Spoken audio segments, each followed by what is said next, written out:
No, it's fun to listen to. I just like whenever you feel ready. It's fine by me. Oh yeah, crack on. All right. Well, good afternoon, folks. This is an impromptu Smudtalk. We might be doing something after this. I don't know yet, but it's UDP and me, like good old times, and when we just prattle on about just about anything we like, and usually it's about Bioware doing something silly. And in this case, it's fans of Bioware or gaming blogs that like to talk about Bioware, even though it's pretty much has been stuff from years and years ago, talking about older games and how they might influence games in the future from Bioware. If they're still making games, we don't know. We have no idea what Bioware is doing because they haven't released any content, at least promotional content or game clips or interviews in several years. So we're picking a blog post from, was it thegamer.com? I think it was, yeah. Yeah, so you guys can watch this yourself, or it's in the description, about Mass Effect 5. So obviously they're counting Andromeda as number 4. So Mass Effect 5 needs to be more like Andromeda. Now, that title alone is like, whoa, slow down there. That was a really bad game. Why would you do that? And you read the subtitle or the footnote there. Andromeda is the least popular game in Mass Effect series, I agree, but its gameplay needs to be the blueprint. So, okay, well, that's better. So now we have some context for what the hell this guy's trying to say. The gameplay to Andromeda. Now, there's many stages of gameplay in Andromeda. I believe they're referring to combat. I don't know about the rest, like the dialogue or the exploration or the, the dune buggy stuff. Like that might be fun. I don't know. It could work.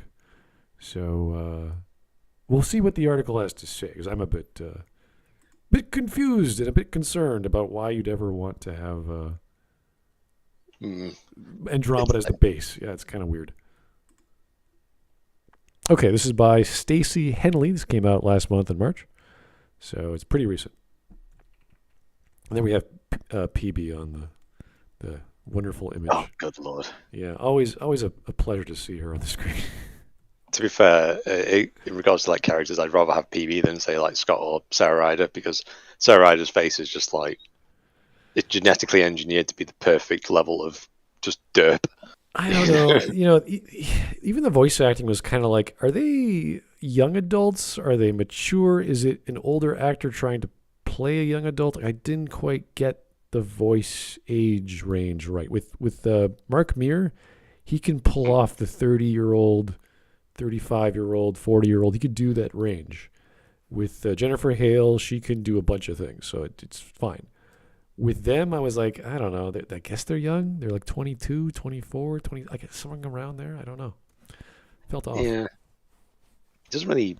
the thing about Andromeda with the whole, like, we've got this younger audience and whatnot. I mean, despite the obvious meme from, like, was it Stargate SG-1, where it was like the 200th episode where they do the younger, edgier crowd. It's basically like Beverly Hills 90210 kind of stuff. Yeah. It's like you wouldn't have these kind of people on your forward team, for the first element going in. You'd have your when you go for like people who did like the Apollo missions, cool as cucumbers, basically. Those are the people that you want. Even though they're going into the unknown, they're going to be cool as cucumbers. Right.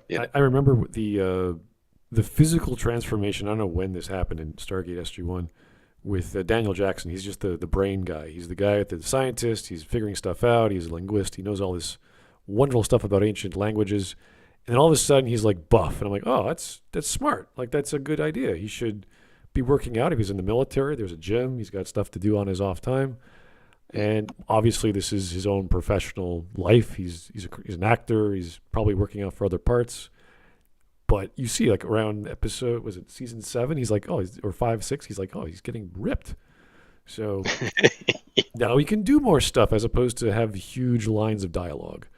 So that was, although he still did that as well. So it made sense as the course of that story went on that he became one of the guys who could drag someone out of the ground if he had to, or lug some material around. So that was kind of like, it makes perfect sense to see that transformation. Kind of like I was just talking about what was it, that Jellicoe TNG episode with Troy, where he pretty much does everything and fixes all the problems on this luxury liner cruise ship, the Enterprise D. and Oh, right. yeah, and puts Troy into a uniform. It's like you're Starfleet. Like, get with the program here, Troy. Uh, all these other upgrades, like 4 shifts, not 3 shifts. We're gonna change the way we transfer power to this ship. It's like, holy shit, he's doing all these things. It's like everything he did made the whole ship more efficient on every level. It's like, yeah, and he was perfect for dealing with the Cardassians. And it's like, yes, and I think Riker was completely unjustified in throwing a tantrum. It was like, yeah. So, Oh, yeah, I remember that episode. That's the one where Picard basically does a Black Op mission, doesn't he? yeah, it Where was. Worf and Crusher. The whole reason it was kind of clever, because the whole reason for Picard to go on the mission was because when he was on the Stargazer, he, amongst 3 other people or whatever, knew something about some kind of radiation, which is specific to what the Cardassians were using to make some mutagenic weapon, but that was all ruse. And they specifically wanted Picard because they thought Picard, being the captain of the flagship, would have all this intel that no one else would have. And it turns out, yeah, he doesn't have it. So, instead, we have a clever, what would you call it? A torture story, mind manipulation torture story, where everyone's like running around trying to figure out where the hell Picard went and figure out what the Cardassians want. And That's Garrick level of thinking, isn't it? You know what I mean? yeah, it was one of the best actually. Probably top 10 TNG episodes I remember. Jellicoe was amazing. I think everyone was like, "Oh, we got to whip up the shape. We got to do things." And then after that, his job was done. He leaves. It's like, yeah, you're done. Boom. Which should have been I think it should have been the season finale, because that would have really switched things up. Like, is Picard going to die? Is he going to leave the series? How's that going to work? So, but it was in the middle of the season, so we had some other silly things happening with that stupid Borg. Was it Borg with Hugh, where he goes back with Lore, and they have that whole Borg minor collective independence, whatever nonsense. But anyway, that's a whole other series. We're not going to get into that. Let's get into the wonderful blog post. Here we go. I'm going to read it. So excuse me if my throat gets a little dry. Every now and then, I think about Mass Effect 5. Well, that's not quite true. Every now and then, I think about Mass Effect 4, which is what I have always thought of the new Mass Effect game as. Okay. This isn't supposed to rewrite history and expunge Andromeda from the record, but I've always viewed Andromeda as a spin-off. I think most people looking at Andromeda go, yeah, it's not quite the same. There's a little difference between 1, 2, and 3 in Andromeda. So it takes place in a new galaxy in a new era, and it introduces the Angarans, lowercase a. I don't know why I shouldn't capitalize that. But okay. The Drell, the Hanner. Again, all these. Look at this. Look at this grammar. They don't know how to capitalize nouns. The Drell, Hanar, Elcor, and most perplexingly, the Quarians. It's not a continuation of Mass Effect, and more to the point, the next Mass Effect game will be at least a little bit. So I would agree that Andromeda felt like fan fiction.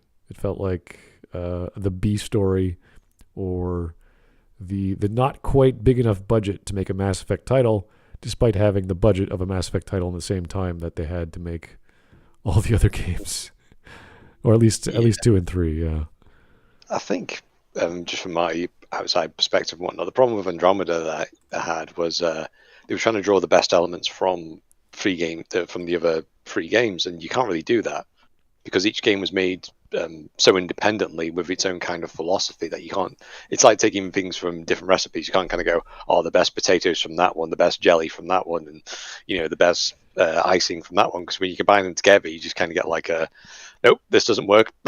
So you're kind of right, because I remember seeing the gameplay comparison, and there's a lot of unique things. There's a lot of options because you could just change your class on a whim. But they were comparing the melee options in the multiplayer, or pretty much all of Mass Effect 3's multiplayer, and compared that to like how Ryder moves and fights. Like the melee attacks in any Shepard you chose was like intense. It was like this big wind up, and then kabam when you do a fierce attack. With Ryder, it's like he has a hammer, and it doesn't look that explosive. Or he has the Omni Blade. It doesn't look very damaging. Like it seems like it's just he's just doing the moves, and it feels weak. Everything feels sort of quick, touch and go, move, like kinetic. It's very different. It's very fast. Whereas Shepard was he wasn't bulky, but he wasn't like jumping around the battlefield like if you play the multiplayer like a Drell or one of the Asari. They're teleporting around and doing front flips and cartwheels and so Ryder's Ryder's kind of he's like an omni tool himself. He just sort of does everything. So. Yeah, as someone has to wear who's worn body armor with the plates in, it's like trying to do a forward roll as a no, it ain't gonna happen. Oh yeah, that's right. A lot of the classes in multiplayer can't do combat rolls. They're just too big.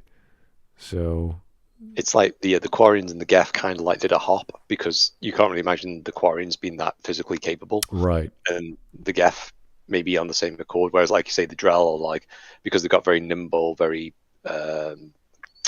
probably as many hard points on their body, so they can do all like these skilly bop between cover and that kind of stuff. Whereas a human, you could probably imagine doing like a shoulder roll or something like that. But Batarians were too bulky.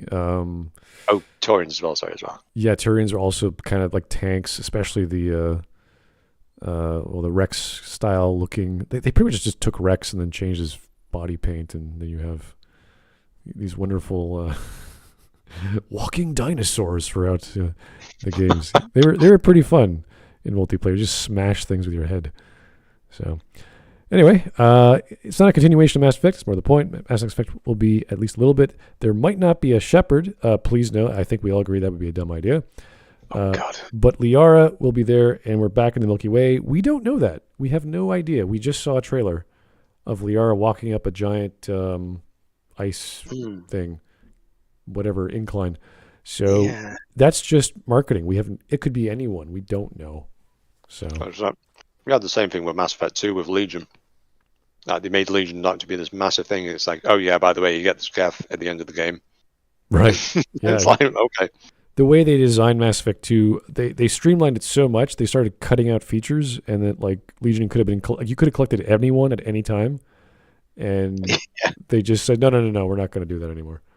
For whatever reason. I don't know why. That was silly. So it's that's what I mean. Like they took cues from the first game. They realized, the first game is so specific, the way the combat works and the way the exploration works and the story works with the exploration. It's like, we could do that too. It's like, nope. Can't work for whatever reason. So for that reason, I think of it as Mass Effect 4 until told otherwise. Here though, let's call it Mass Effect 5. Fair enough. I'll break my usual habit because of the Mass Effect 4, Mass Effect 5 split is something of an ideological divide. All right, this person's pretty cognizant of the fans, because a lot of people are very critical of, well, I guess all the games, but especially Andromeda, because it was so hackneyed and thrown together at the last minute. So yeah, I agree. That's a good observation. You can play the centrist and call it the next Mass Effect game if you want. Yeah. But a lot of people who use Mass Effect 5 do so to demand acknowledgement for Andromeda. I boycotted Andromeda, but I still call the next game Mass Effect 5 because it's normal. It's the fifth entry. Yeah, exactly. It's kind of like when you have Aliens, it's like Alien 1, Alien 2. And then you have, and then you have all the other iterations that came out like decades later. It's like we don't want to call it technically Alien 3, Alien 2 because it isn't Aliens. Because right. there's only one. But it's still like a continuation of the original Alien. So. Yeah. So same idea. Mass Effect 4 is more popular on Google, which is in keeping with the general consensus of the fan base. While I am a Mass Effect 4 truther, for more pedantic reasons, I'm throwing my lot in for the Mass Effect 5 gang and demanding that Andromeda be a core building block. Okay, I mean, this could just been an SEO thing where they just realized that Google knows what's popular, so they're just putting in Mass Effect 4 and 5 and then talking about it because, I don't know, they have to make an article. I don't know. This is how this comes off across to me, but at least they're being aware of people's reactions online over the years. Okay. Related, an ode to Suvi. Ugh. Here we go. Yeah. I know Andromeda isn't perfect. I played through all 4 games multiple times, and I have much fonder memories of both Mass Effect 2 and Mass Effect 3. That goes without saying. Yeah. I think Andromeda is the weakest of all the three, or all the four, rather. I think that was mostly because Andromeda had, dare I say, not necessarily high expectations, but it had to drag itself out of the crater from Mass Effect 3, really. So it's kind of like where we're going now, and it's like, oh, by the way, we're doing this beeline story, and everyone went like, really? You're just literally going to run away from I it know. all? Like, it's like they could have done anything, like you say. They could have done like, we're going to go to this region of the galaxy, and we're going to start there, and we're going to build the foundation for the next lot. It's like, okay, cool. But no, we're not going to do that. It's like they didn't just go far, far away. They went to another galaxy so that, I don't know. It's so extreme. Like they had to do this crazy idea to go intergalactic traveling. Intragalactic traveling for whatever purpose. And there's so many places to go in the actual story of the normal galaxy that would have nothing to do with the events of Mass Effect 3.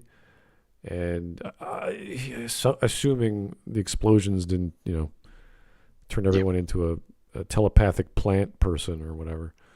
So, oh yeah, it affected all plant life, didn't it? Synthesis. Yeah, we have the data of all living things in our cranium, and we can talk to plants, and they're conscious. It's like, holy, what is happening? Like that'd be hilarious. Like right near the end of whatever the plot is, like to defeat the bad guy, and all of a sudden this big green blast of energy just sucks goes through everyone, and everyone's just like, I can hear plants talk. I understand the villain now. What's happening? No one has any clue. I think that would actually drive people insane. Like being able to, you know what I mean? Because like you're trying to talk something that has the inability to actually communicate, and now it has the ability to communicate.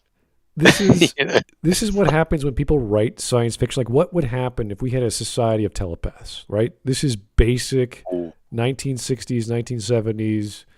Philip K. Dick or Asimov. Like, what would happen if you were everyone's telepathic? We all knew our thoughts. We all knew our feelings. We all knew our murderous intentions. And some guy wanted to commit a murder. Like the whole community would find out really quickly. Whoa, Dave, what are you doing? Stop! And then everyone would try and stop you. So these are the kinds of questions that science fiction deals with, and it's an entire basis for a novel. So this is good stuff. This is what you do in science fiction. With Bioware, that whole ending in Mass Effect 3 was so bad and raised so many questions. This is what happens when it doesn't matter if it's like galaxy changing events. This could be anything. This is just bad writing, period. So a guy could be walking into a room and the door is locked. It's like, when did he start locking doors? When did doors start having locks? When did he have a key for the door? How did he lock it? When there was no description of him, using the door to lock it. Did he put a chair up against? Like, there's all these questions that start coming to your head. How did the door have a lock? All these silly things. So unless the narrative is clear on the simplest thing, like a door, the audience is going to be confused. So imagine a magical MacGuffin thing. I don't even know what to call the Crucible anymore. It's just this giant thing. No one even knows what it does. It's a microphone. It looks like a microphone with a propeller on it and a bunch of other shit. I don't know what the hell it does. Yeah. Sorry to sidetrack one, because every time we talk about Mass Effect, I'm talking about the engine, but I still can't believe it's like, throughout Mass Effect 3, we always get told, you can't win conventionally. So what's the final battle exactly? It's the biggest conventional ship line fight you will ever have. But we're outnumbered, we're severely outgunned, and yet for some reason we can hold against them. It's like, this would be like Babylon 5 Battle of the Line level of slaughter here. You know what I mean?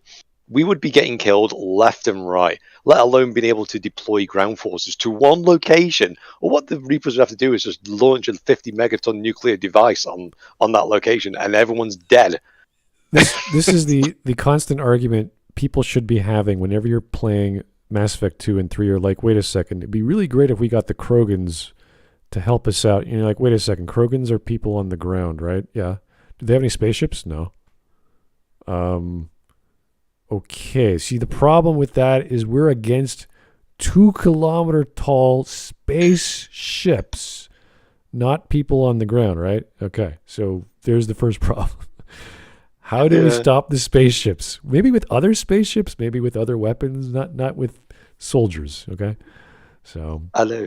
It reminds me of when I think there was actually a 3D animated one called like Appleseed, yes. where the big like walkers and the E-SWAT are basically they can't like damage it, but they're distracting it enough to lure it into ways where like the collapsing build. They're basically doing anything that they can to try and stop these big like walking mechs, really, aren't they? And they're collapsing buildings on it and all kinds of crazy things. It's really cool. It's like at least there's some kind of tactics there. Here on the event, it's like, yeah, we're just going to shoot a small arms at something that can repel a flipping mega torpedo, I guess. It's like, this is good. Yeah, there was a lot of problems with even the conventional warfare against the small spider-style Reapers when the Quarians. This is dumb, but this is what they did because it's more dramatic. Every ship in the fleet is going to have a precise shot at this target on the ground, which is a Reaper, which is a Spider Reaper, and they're not hurting it because it's not precise enough or something like that. I can't remember the reason. Whereas one Kane, which is a missile now, remember the Kane from Mass Effect 2 got turned into a Mass Effect gun to just a missile, a missile gun, whatever that does, can kill it. Goes right through the armor. It's like, oh, so you're telling me this Kane is stronger than the entire Quarian fleet? Really? Like, okay. I mean, there's our solution, guys. Whoever, like, I'm convinced that the people who wrote the Quarian story were like, had no idea what was going on in the rest of the story. They were just like, yeah. Everyone link up the fleet to attack a ground unit while at the was it Mission London or whatever it was. Here's a cane. Just use a cane, kill it. Like, okay. Yeah, that's a bit. I think as well though. If there was, I don't know. It's like if I remember rightly with the shield technology in Mass Effect, it's all very repulsive technology, isn't it? So sure. If you find it reminds me actually once again of speaking of Stargate. It reminds me of the Goa'uld shield, whereby you can put your hand through it, but you fire a high velocity round, it'll stop it. So it's like if you fire something slow enough, it'll go through the shield, and then it has a secondary launch device, which then penetrates the armor, and then that's get through. I'm like, well, if we're thinking tandem warhead here, that would be cool. Yeah, you know what I mean. That like was thinking outside the box. That was the codex entry for Mass Effect fields, because it says, well, how can you sit down when everyone has a Mass Effect field? It's because you're moving so slowly. Whereas the Reapers have this super dense, powerful Mass Effect shield that conventional weaponry doesn't work. It's like, okay, well then just move really slowly with your ships, bypass the shield, and then open fire. Or a like a multi-phasic or multi-stage warhead that hits the shield and then, I don't know, like sticks onto it and then like launches another missile. I don't know. You would be thinking of, because it's like all things, it's like the Reapers kind of built their technology around to defeat us. Like we're all driving on mass drive, so it's like high velocity stuff. We're thinking like we need more power. But it's like as soon as you come across, like, because we defeated the Reaper, it's like, well, now we've kind of go like, well, our previous gear doesn't work, so how we do that? And I think that's the idea behind, was it the Phoenix cannon, was that it generates enough heat that it just destroys the emitters on the other side. So you just pour molten metal through it, and it's like, that's actually pretty clever, Yeah, there's all kinds of wonderful discussions we've had about Mass Effect over the years, like what would be the best way, like, well, lasers work. It's like, okay, have lots and lots of really powerful lasers. Well, that's lots of power, and how do you do that, and how would you make accurate shots, and all kinds of things from distance. Like, this is like science fiction 101. Like, what would you do and how would you do it? And that's why I thought, this is like I don't know if you ever played those RTS games with Star Trek where you can play as the Klingons. The Klingons are always making new weapons. And it's kind of funny when your research completes, we have created a new weapon. It's like, yeah. Oh, like Star Trek Armada. Yeah. And it's like, so if you were to employ like a Krogan scientist or whatever weapons specialist, all he'd want to do is make awesome new weapons. And that would be like, okay, this makes perfect sense. We need to get some weapons specialists who make things go boom or melt or whatever and say, okay, we've got 500 billion credits. Let's go. What can you do for us? and they do all these experiments, and their whole time you're just throwing money at the guy who wants to annihilate a planet with like, I don't know, a gun or something. You're like, all right, that's the guy we need. And you have like 12 different solutions at the Reaper problem with like 12 different guns or whatever. So. Just imagine that being a Mass Effect too. It's like, why do you want to recruit me? I want you to kill an entire planet for me. Think bigger. Here's a check. Yeah. Here's a check. Write whatever number you want on it. It's yours. Yes. Start with Comet. Go to Moon, and then work your way up to Planet. That's what we want within 5 years, please, or whatever the time. Yeah, that's the kind of wonderful.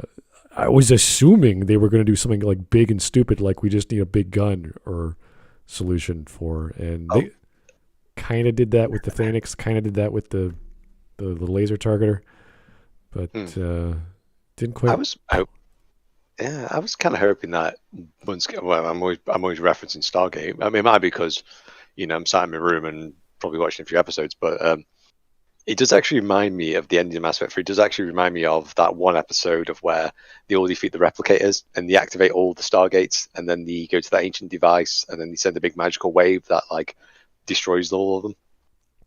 Sounds a bit familiar, doesn't it? Yeah. Oh no. I think it was called The Lost City, and it was just I was expecting something along the lines of, the Crucible to actually like disable them, like how what was it? What was in that DLC? Was it Leviathan? Where they had the big balls of glowing doom, and it just disabled that Reaper. And it's just like, if we could mass produce that, I'm just saying, guys. It's like Leviathans want to take over the galaxy. Okay, let's go with that. We won't obviously let them do that, but we'll just say, hey, how many of these balls do you have, sir? We'll just like bring them with us, put them on every ship. Like it's like a Babylon 5 where not every, but some of the ships had telepaths. Yes, and that's how they temporarily disabled them, because for the shadows to build their forces up, they needed to use outside shadows to be part of their telepaths. I think that was like Sheridan's wife, wasn't it? Was one of them. Oh, geez, I can't remember. I do know. I think that was it. That the original pilots of the shadows were actual technomages that never were rejected, and the technomages are escaped pilots of shadow vessels, so they have all this stuff along their spine, and they control all this material through nanotechnology, and they're super smart and whatever. So I thought that was kind of cool how that played out. But there's all kinds of wonderful tropes that Bioware writers could have used, and if they were in the same room and talked about these ideas and didn't step on each other's toes, it would have been better. I don't say it would have been solve the problem of the ending, but at least they would have been more consistent with reinventing the Thanix canon and all this other stupid shit. Or ignoring it. Or ignoring the Rachni and going, whatever, and reinventing how guns work again with the Kane. It's like, okay, yeah, sure. Now we have Thanix missiles, whatever the fuck those are. There's all this rewriting, and you're like, why are they doing this? So silly. Anyway, let's keep going. Yep. The first game is nowhere near as polished as we remember, I agree, and struggles to build the interesting characters the series is known for, with the possible exception of Rex. He was always awesome. What are you talking about? Even Garrus and Tali don't fully develop until the sequel. I think that's fine. That's okay. Garrus had his own mission. Tali had her own mission. They were okay for what they were for. Because they were there. Tali was a plot device, and then she stayed along. Garrus was kind of a plot device. He was right at the start, so it's like, all right, yeah, he should come along anyway. At least he was connected in the sense of that he was investigating Saren, so he's got an interest. Right, and plus, because he's a Turian, he's already part of the military, so to go from cop to military or back to military is like, yeah, no problem. You could do that. And Tali has lived on ships all her life, so it's like, well, she's not the greatest fighter, but she can do all the tech stuff. So she's perfect. And Geth knowledge as well. Yeah. I think Tali I took around with me everywhere just because she was the hacker to have. So why would I? It was electronics and decryption, wasn't it? That's why I used her for. Yeah, because I'm too busy blowing shit up. It's like I need someone to open this safe for me because I want the gear and the credits. I don't have enough omni gel. Sorry, Yeah. Sally, crack on. I gotta melt my guns to open a chest to get lesser, more important guns or slightly better guns. I want bigger guns, Tally. Please melt the other guns in case I don't have any more guns to melt. Please open the door. Yeah. Even Garrison Tally didn't fully develop until the sequel, while Liara's personality transplant that comes with her role as an information broker is much needed. Okay, that slight Disagree problem. with that one. Slight problem with that. Her personality came about because of Mac Walters writing a really dumb superhero comic that involved Liara, and she turned into this crazy angry person. And then he just went, well, because I wrote that story, I'm going to write Liara as a side character in Mass Effect 2, and she's all angry and pissy, and we don't know why. And then, for whatever strange, like, this is like the perfect storm of whatever the freaking hell went through his brain, they gave us the best DLC of the series, which is Lara the Shadow Broker, where she is one of the main characters, and we get this whole story of revenge and redemption and action and fun and love and all kinds of feelings from that wonderful DLC. And I'm glad that worked. It's kind of weird. Like, you go from really shitty, like, I'm talking garbage comic books. I don't know if you guys have read comic books before, but this is like really bad art, really bad dialogue, characters that shouldn't be the way they are, storylines that don't make any sense. And, like, I think there was a Turian who was like 5, 6 feet tall. I was like, what the hell? How did Turians get so big? It was the dumbest shit. Like, what is happening? And then we got weird side story with Liara of hacking terminals or whatever. and then we got this amazing DLC. So it kind of worked out in the end, to the point where all you have to do is play the DLC and play the other DLC, which is Arrival, to understand the story. Yeah, the shy, I wouldn't say timid, but the rather shy, kind of reclusive archaeologist and whatnot, really interested in the Protheans and what, discovers an entire Prothean colony untouched for thousands of years. Doesn't go there, goes to Ilium instead. It's like, okay, sounds legit. I follow that completely. All that technology that's just laying around there completely untouched. Not interested. Ilium was one of those middle-of-the-road hub worlds where all the stuff that you wanted to learn about what happened in Mass Effect 1 sort of came about. We had, obviously, Liara, and she was pretty involved. We had that wonderful person from the secretary from Mass Effect 1 who was also the secret agent. On Novaria, yeah. On Novaria, whose name I totally missed. They forgot about her in Mass Effect 3, I think, completely. She might have had an email, I don't remember. But she kissed you on the cheek if you helped her out properly. There's all these little things like, oh, they could have done that, they could have done this. This is what happened, and then we got the. Oh, you also get the green one, the green Asari from Paris. Yeah, Shiala, one of my favorite side characters. That she's such a big plot device for what happens to Shepard in the first game, and she's also a defense against indoctrination, which is crazy.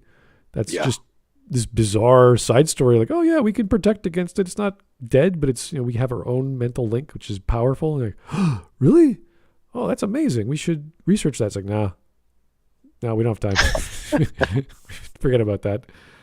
Yeah, no time. I have loyalty quests to do. Yeah, it's like she's like this walking super plot device in every game, and you never use her except for the first one, and then you forget about her. Yeah, it's kind of a shame as well that when people talk, everyone likes to talk about the romances and what have you, but for me, it's like she's more of a connection in terms of a romance than anyone else is on board the ship that you can bang and feel like, at least there's something there rather than like. Liara is like wants to get in your pants so bad. Shiala is like, well, I got to connect with you anyway, and you saved all my friends and you saved me, so I'm kind of into you already. Like even the Rachni chick, who's like, you gave my life purpose because I met the Rachni. It's like, oh, well, like all these women are like drooling over you because you're a hero from the first game, and Ilium is just like showing how awesome you're. Like, this is a great hub world where you have quests and you meet up with Thane and you meet up with another Asari grandmother. Ilium? Sorry, she's the when you meet before you meet Thane, she's the person that you're going out. Well, that Thane's going after. She was the diplomat on Mass Effect 1 and the Presidium. Oh, really? Yeah, because you take out her sister, who's a pirate. Yeah, the sisters. What the hell are they called? I forgot what they were called, but because they're now involved in piracy and she's a diplomat, it's going to compromise her position. So it's like you eliminate her, and it's like then you can kind of do a paragon whereby if you do a paragon regularly, she kind of gives you like, okay, keep this hush hush. We're going to keep in line with Spectre, but here's some Asari tech to kind of shut you up, kind of stuff. I was like, okay, that's cool. Yeah. So then you get I like the story. The Samara story was, I thought, one of the more dramatic and personal and different, because it's not just killing people. There is an action scene to get her, but the whole scene to find the daughter is this weird dialogue, which is what Mass Effect really is all about. It's all about the dialogue. And you go to a club and you deal with all those conversations. I thought that was a nice change of pace. Thane's was fine. Didn't mind Thane too much. Same idea. I think everyone loved Garrus's just because it's Garrus. Doesn't really matter what was going on. The Thane's one was pretty strange. It's like, here I am, an infiltrator, can turn invisible. Yep. Don't need that technology, guys. Yeah, I need Shepard's help. It's like, why? Thane, you're amazing. What do you need me for? Yeah, we can literally use a drone to do the exact same thing here. But okay, we need Mark 1 eyeballs on target. Let's track this guy. Oh, and there was Conrad Werner and Liara's supposed dad. We didn't quite know, but there was that allusion to Liara's dad. So all these wonderful things happening on Ilium, and not too much came about from that. From all the things I wanted to see with Parasini. So that's her name, Parasini. That would have been great. I would have loved to have seen Parasini, and instead of Kasumi Goto, but actually have a spy, not some master. Why does everything have to be extremes? Like a master thief. It's like, just have her be a thief. I'm a master thief. It's like, that'd be funny, but if you're like really well known, then you're not a master of something. You're kind of like, you need to have someone who's kind of like really in the dark. Yeah, like that's how you bump into them. Yeah, like the Canadian intelligence organization, whose name I can't remember because we never talk about it. So the British catering services, because no one knows where the fuck they are, where they are, who they are, what's on the menu. Yeah, we have no idea. So that's a bit of a stab at British cuisine there. But, Well, I can't really say, even with Canadian cuisine, like no one says, let's go out for Canadian tonight, dear. It's like, what the hell's Canadian cuisine? Moose. I think. Maybe pine cones? I don't know. Moose and pine cone burgers. Believe it or not, I did see a menu on a Canadian cuisine restaurant that took its menu from like the 1910s or whatever. There were pine needles in it. They used pine needles as flavoring. I don't know if that's good or bad, but I never went, so I can't say. I wouldn't know. Yeah. My pine needles come from Christmas trees, and they're not good. No. No. Anyway, let's keep going. Even Garrus and Telly don't fully develop the sequel, while Liara's personality transplant that comes with her role as an information broker is much needed. Anyway, I said that. Here's a picture, which I thought was a clever idea, to turn the Thresher Maw into a techno worm thing, which is probably the biggest mini boss in Andromeda.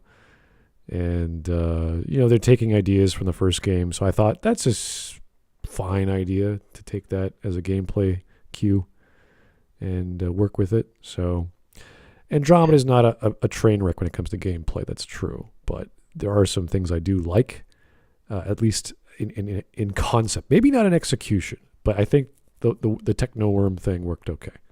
They actually had one that looked like it was almost a tripod from War of the... It was in one of the early trailers, where it looked like a tripod from War of the Worlds. It had like a big triangular dome on top of it. Really?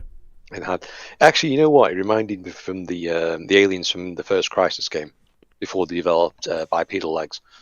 So, they had some pretty cool ideas. Obviously, these things had to get scrapped, but at least there was kind of something that I was like, maybe there's some kind of defense mechanism to kind of stop people from kind of going, hey, this is an alien world for us. You're aliens first, woo! And I was like, okay, that'd be cool. Yeah, it seems like every sci-fi game, or like even with XCOM 2, you had those walkers. Was it The Day the Earth Stood Still? The remake with Tom Cruise had walker type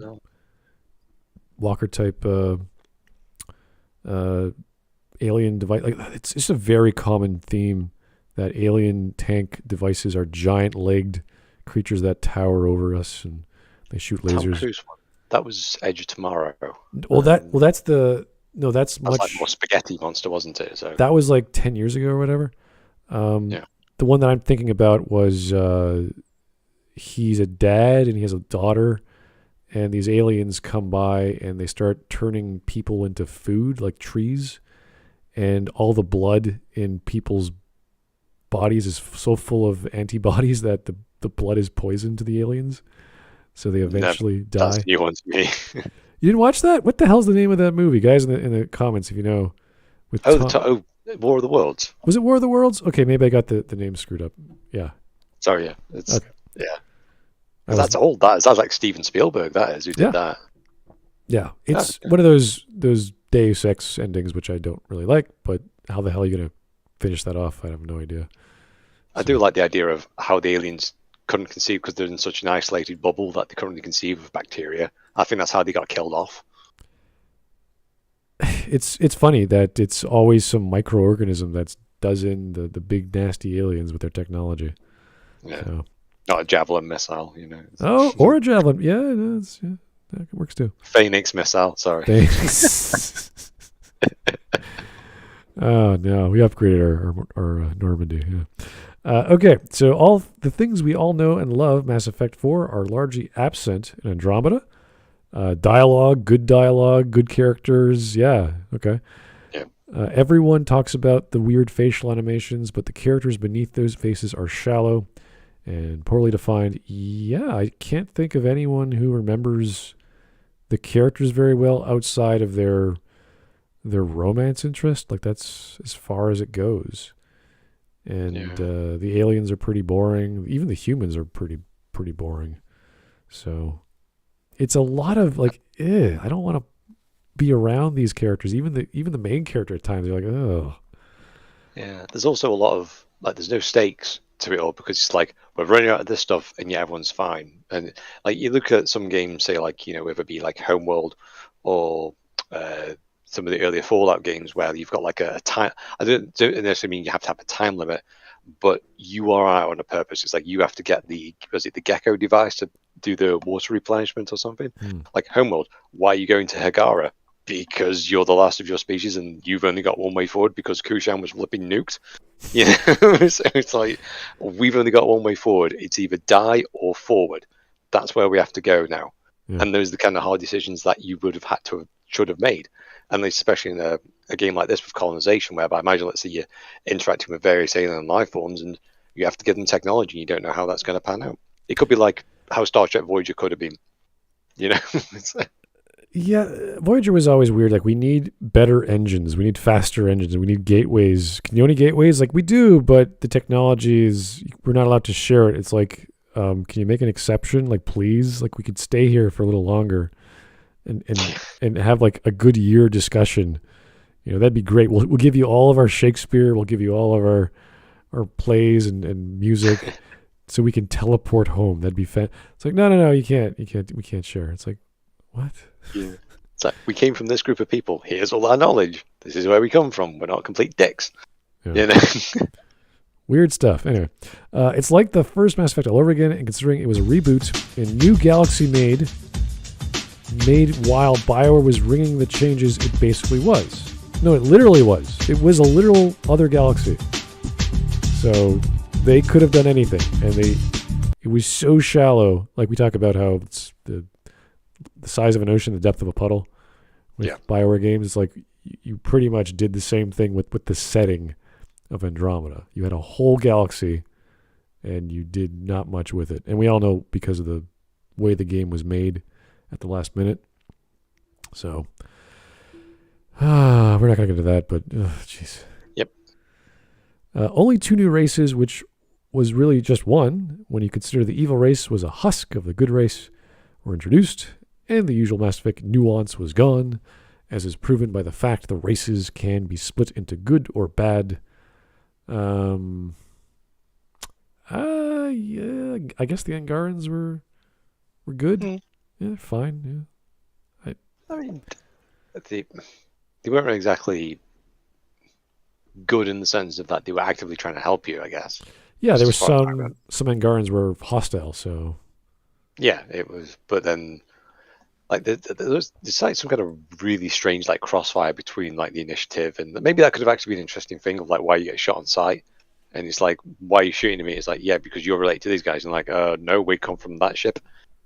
But these guys from this, but everyone's got the same blinking logo, you know? It's like, if you wear MTP and a British flag on your uniform, mate, and you start shooting people, people are going to think that the Brits are shooting at you, you know what I'm saying? yeah.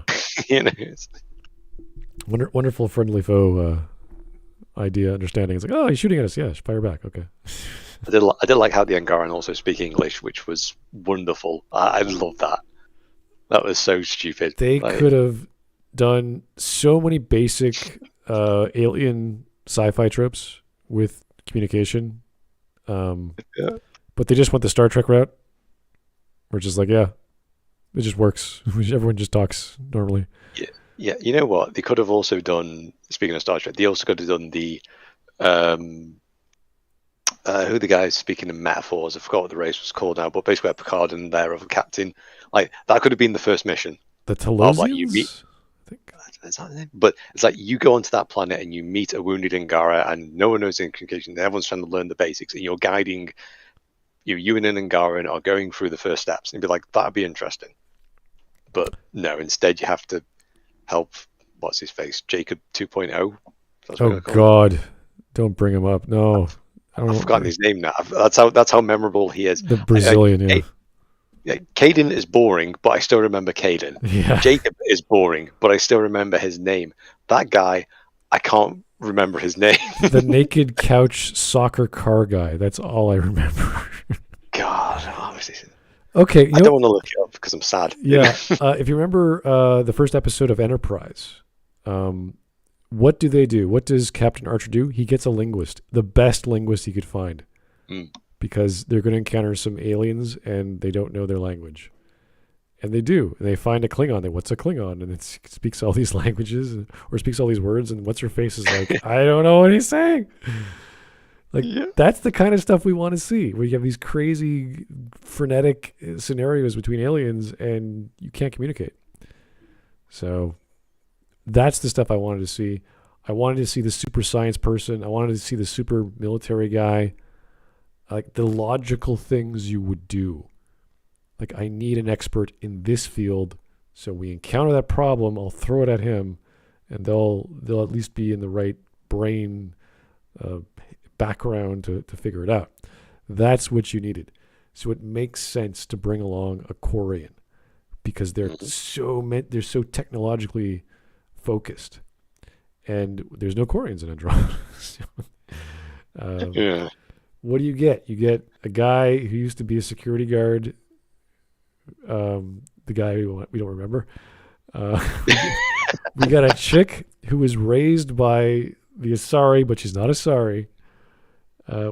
We got a Turian who's good at getting things, like logistically, which is fine, but why would you bring her along with you? That's like keep her on the base to get you stuff, but don't bring her along. Yeah. To do stuff. That's kind of weird. The other ones I can barely remember aside from the Krogan. Yeah, you got PB, the rather eccentric archaeologist who was just like, fine, whatever, you know. Well, that makes sense, but she's kind of retarded and she's not a team player, right? So it's like, yeah, I can unlock an archaeologist who's normal. Thanks, I'll go with that, as opposed to the crazy Asari who's got ulterior motives and launches people out of escape pods. It's like, you're off the ship. I'm sorry, you're done. Well, that could have been her character arc, was like how to learn and be part of a team, rather than being on your own all the time. You know, it's, like the reason why you sort of say, why'd you go to the Andromeda Initiative? Because I'm working with these people and they're not doing the way other things, and then it's like, Yeah, but now we've got this kind of stuff that you have to work as a team. It's either this or you're going to be stuck out in your own. You're going to have nothing. Grow, basically. Yeah. Grow, please. No Who else conflicts. Accept everything. Yeah. I mean, it's like Cora being the XO. I mean, it's like, is she ex-Alliance? Because most biotics would normally be inducted into the military because the Alliance is like, yeah, we want them. It's like, yeah, we want these people. And unlike Asari, like, I'm a bit confused about the Asari military because it's like, are they mercenaries or do they actually have a standing army? That's actually something I've not actually know about. There's such a diverse culture that they have all these laws and rules. And you talk about the commandos, like those are independents? Are they part of a military? Are they like on call? I don't Is it like know. a matriarch thing? Like a matriarch has their own standing army, it's almost like a feudal system. Like Yeah, how yeah. you're a lord of the manor and you have your own army with your own kind of standard bearers and all that kind Something, of stuff. yeah. That would Interesting. actually be something that'd be cool, wouldn't it, to get into in terms of like they are like this really super advanced race when it comes to their sociological status, but when it comes to their military handling way of things, it's actually very archaic. It's not like how the Alliance military does it, which is very, very military proficient. Yeah. That is an interesting way. I'd love to see people with sci-fi backgrounds like write stories or cultures that have all these variety of cultures for one alien species because humanity has all kinds of cultures and races and we're all diverse. And can you imagine Asari who have lived thousands and thousands of years older than all the other races? And they have codes, they have adapting codes, they have hard codes, and there's these crazy judges running around and everyone just accepts the fact they can kill everyone in the room and that's totally acceptable. Like, oh shit. So it's kind of like a marshal in the US, these guys that run around, they are direct operators of the Constitution. So Yeah. holy shit. Like people forget about that, these marshals that can just run around and apprehend people. It's kind of Whereas strange. like Spectres are more like well, actually I wouldn't say like Interpol because Interpol's really more of a intelligence gathering organization. But you get like those groups that can actually like go around and pretty much do ops around the world, kind of thing. Yeah. Sneaky, So All right, here's Mariner 1712. Sorry I missed your donation. We were having so much fun talking about Mass Effect. It's funny because PB actually reminded me of my friends a lot of a former fling. Acted exactly like that recreational medication enthusiast, let's say. Okay. That's good that you can relate to PB. Cool, but is this the kind of person you want on your mission? Now, of course, if they write a character that way and they hire a voice actor and do all this extra work, you can't just like pick and choose. It just feels lopsidasy. It feels, what's the word I'm looking for? It feels thrown together, which was the point, I think, because the mission never turned out the way everyone wanted. Your dad died and all these other stuff happened. But you could still pick and choose if you're in charge who you want to go with. And that implies a lot of developmental problems if you're going to go that route. You'd have voice acting, but be very limited. You wouldn't have main characters the same way you'd have main characters in the original Mass Effect games. You would have to have like characters who aren't optional. They'd be the main characters. They would always have the biggest lines. So, but they made them unattractive visually as well. So it's kind of hard to like these characters just because it doesn't do anything for you. You're just like, okay, why does the doctor who is Marjorie Martell from Game of Thrones have a gigantic nose, and why do all the Asaris have gigantic noses? It's like, what the fuck happened? How did this happen? they were pressed up against the cryo pod for a bit too long. Did they? I don't know.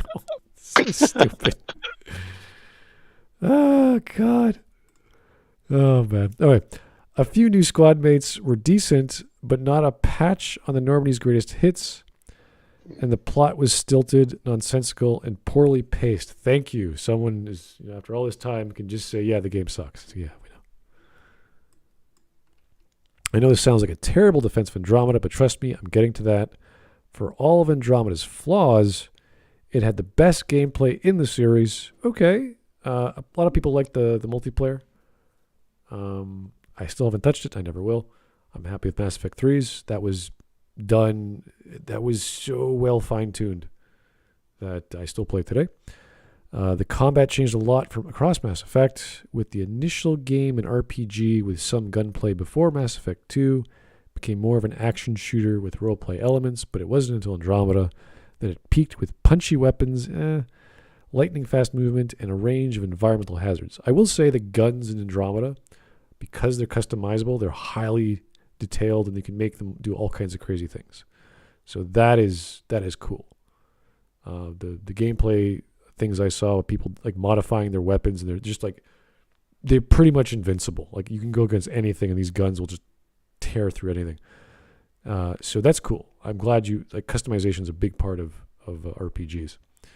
So punchy though, the melee combat sucks. Honestly, it does not look very good. Yeah. Well, it's like one of the big problems when I was looking at it ages ago. One of the major problems I have with the level, I won't say level design, but it runs into a problem where you've got the infinite ammunition boxes. And, well, they don't really say have infinite ammunition boxes, but like you go to a remnant world and you can simply go to a planet which has thermal clips. And you're just like, this is a remnant world. Why would it have thermal clips? You know, it doesn't really make a lot of sense. And I don't really like those kind of static kind of things.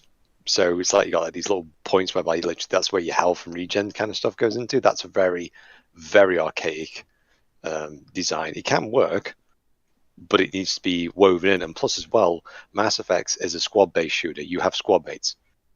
I mean, yeah, Mass Effect 2 kind of turned them into floating gun turrets with the lack of customization, but Andromeda kind of removed all of that. At least ME2, you could give them different guns, you know? Yeah, that was the great thing about Mass Effect 2. I mean, they limited the guns based off class for whatever reason, and then they implemented the weight mechanic in 3. But you could upgrade the guns at least. Yeah, I mean, upgrading kind of stuff, there's always going to be a bit of a to and fro, because you know, you kind of get into that investment in terms that you put so much resources into your Avenger assault rifle. It's like, I don't really want to, you know, you're picking up weapons along the way. Like, I don't really want to be, unless the weapon system's actually like really massively better than the previous one. But then it's like, you're just wasting materials and money and stuff. So that was part of the multiplayer problem, that because it was gacha, it was just random. So overall, the assault rifle, the Avenger, was the best for like 90% of the experience. And had the most ammo. Had the most ammo. It didn't have too much recoil. Had good range, decent damage. Like, you just keep up, because it's the most common gun, so you just keep getting the best upgrade more often than not. So you get version 6, 7, 8, 9, 10. So it just keeps getting better and better. Whereas the Eradicator or whatever, the crazy, only the soldier is really good at using it. The gun just keeps, the recoil is so high that you can't aim. The Revenant was another one. It was like a light machine gun, and that was just like, I'm gonna hit the ceiling with that thing. You know, it's like, yeah, this is great. Yeah. The other one was this stupid, I don't know why they called it the Cal Rieger carbine. It's like, it's a freaking 2 meter long lightning rod, and I'm like, that's not a carbine. That's what, I don't know what do you call that thing? It's like a rifle. Really, it's simple as that. It's like a sword that lasts maybe 3 seconds, and it just annihilates shields and annihilates anything that comes near it. Then it takes like 5 seconds to reload. But that's what people end up doing. They ended up getting this Cal Rieger gun. They go up to a mech. They pull the trigger and they run away, reload, and keep doing that. So all these strategies, like, yeah, just get the dumbest looking gun, like basically a chainsaw with lightning, and then run away again. So yeah, there's fun moments in Mass Effect 3. It's just they're all in multiplayer, unfortunately. Some purists might lament the shift to even more action-based gameplay.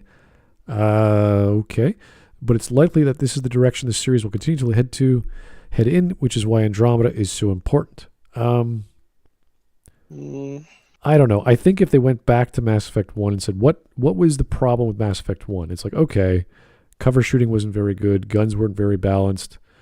The heating mechanic could be overdone with mods, so that maybe change up how mods work, make ranges of frictionless materials, for example, of was it snowblind rounds? Like they do variations of those. The poisonous rounds were weird. I don't think they worked very well. It was like the poisonous and the polarium rounds that stopped biotics, and that was very, very limited. Yeah. Like you say, there was a lot of things which they could have done on the fly. Like, for example, rather than just assigning, like, you go to the inventory system and going, yeah, here's the polarium rounds or here's the tungsten rounds or whatever. They simply could have gone, right, here's a rifle, and be like Dread's enforcer pistol, and go, right, high X, bloop, and you hit a button, scrolls, you hit the like a change selection switch on the weapon system, and you goes whoop from semi-auto to automatic, like in Call of Duty, and you go, right, okay, I'm going to go switch from polarium rounds to tungsten rounds to incendiary rounds, and you literally go boop boop boop like that on the weapon system. Nice, easy, simple gameplay design there. That would be how I would do it personally. And then if you wanted to rechange it, that's when you go back to your armory, your weaponsmith, and you're going to go, yeah, I need to get this changed out. Done. You know? Right. Simple gameplay. Instead, we had that ridiculous system in Mass Effect 2 where the gun. Combat powers or gun power, like it was just the bizarre. The ammo powers are just like, okay, so Garrus, you unlock his whatever power that makes your gun penetrate shields better. I was like, how does he do this? Like, it's kind of interesting with the lore that he's always configuring a gun to do something, but his power is electricity. You're like, okay, so do I need Garrus to do this, or I just need a guy who knows how to program electricity? Can guns be programmed with a computer? Like, what is happening to my gun? It's so strange. Yeah, I need to know how to take out AIMX. Who would be our foremost expert on this one? Would it be Tali by any chance? Tali, reprogram my gun to shoot fire. It's like, what? What the hell is happening? It's so weird. Tali had, what was it? She had, well, it was the drone, wasn't it, that she had? That was her. She had, in 3, she had the drone, and then she had the other thing. It was like a little floating turret thing. I can't remember what it was called. She had 2. Oh no, sorry, that was the. I'm thinking multiplayer. I'm thinking of the female Turian who had 2 drone options. You had the static floaty one, didn't you? And then you had the one that floated. Then you had the one that kind of like the ball, yeah, and it would explode. You basically go, actually, I'm going to say Aloe Akbar, but I'm going to stop. It would detonate when it would die. Right. So. The engineer class in Mass Effect. Not too many people played. I think it was the least played class because it was all support and disabling enemies, not attacking like a soldier or Vanguard. Yeah, it would do like damage enemy shields and stuff like that, wouldn't it? Yeah. Really useful in Mass Effect 2. Not so much in Mass Effect 3, I think. They really nerfed the Sentinel, especially in Mass Effect 3, because Mass Effect 2, you were just invincible. In 2, you just like put up that tech armor. You're like, yeah. Oh, it lost. Oh, it blasted out. Yeah, I'll just turn it back on. Okay. I do like how they turned the Sentinel from being like a kind of a mishmash of like engineer and biotic to I just absorb bullets. I am a tank. Like, okay. Yeah. Nothing else. That was kind of the issue with Mass Effect 2. It turned into a pure cover shooter, and then you had like the mechanics, the weird mechanics of the infiltrator, where it's like I could run around for 3 seconds invisible, and if I shoot while I'm invisible, I do more damage for some dumb reason, and my shields don't regenerate. So they have to have like negatives and positives to both, which is fine. It's it makes some gameplay sense as a buff, like as a trade off for a buff. You have a debuff. It doesn't make it like, why would anyone want to debuff themselves though in the middle of a battle, because you can get killed instantly. So yeah, and plus as well, it's like you turn yourself invisible and whatnot. It's like, I think in Mass Effect 3, that's when the infiltrate ability got really, mostly because of just the level design. because it's like, I'm going to turn myself invisible. It's like, okay, cool. I'm down a hallway. Guess where the enemy are pointing down? The hallway. Yeah. So, No difference. well, there's the bastard. Oh, he's disappeared. Oh, there he is again. Yeah, the shooting galleries in Mass Effect 2 were not very diverse. You couldn't really go too far to do anything special. So if you had decoy elements and things like that, like, you know, the holographic displays and stuff, that would have been a bit more interesting to like divert enemy fire. You know, just saying. it was so ridiculous when you got into the ship, the prison ship with to try and get the recruitment mission for Jack. You just walk across the floor and all of a sudden these chest high walls just pop up out of nowhere. You're like, what the fuck is this? Like, what's happening? Oh, I guess I'm gonna get attacked. Oh, I'm getting attacked. I guess I should use this randomly popped up chest high wall. Like, you can imagine being in a prison or whatever, and they're just walking by, and all of a sudden this chest high just hazard just walks like, oh, if you're gonna fall over every time. You just trip over it like, oh shit. It's like, what the hell? Crazy. Maybe it's for like stopping riots. Like, that would make some sense, I guess. But holy jeez, so obvious, so silly. I just closed the fucking door, to be quite honest. It's just stopping around. But, you know, maybe I'm just thinking a bit too out of the box here, lads. You know? Let's put some hazards on the way as they try to run through the hallways. Like, okay. Yeah, put some banana peels out there. You know, get some Super Mario traps. He's like, you're running away, and the flipping guy in charge of the prison basically hits you with a blue shell. Oh no, he's a vanguard. He could just warp to my location and body slam me in the face. It's like, okay. I never got how the vanguard thing works, because that's not how. It's like, no, it doesn't. No, you can't phase. It's like the FTL system doesn't allow you to phase through solid matter. It just speeds you up really quickly. It's only the mass relays that allows you to go through things. But apparently, we can do that now. We can just phase through solid matter and people and impact them on at such great velocity that makes them go, oh shit, the bed. Yeah, like I like the idea of your velocity is the same, so you do hit like really hard. Because that was in the lore originally with the first game, that you're just decelerating from wherever you came from, light speed or mass relay, and that was like the whole thing. The whole intro, when you first meet Joker, he's talking about landing on the size of, or the distance the size of a pin or something like that. It's like, okay, that's how it works. You have to decelerate, and there's a whole art style in space travel to do so. It's like, cool. That's unique. That's cool. I like that.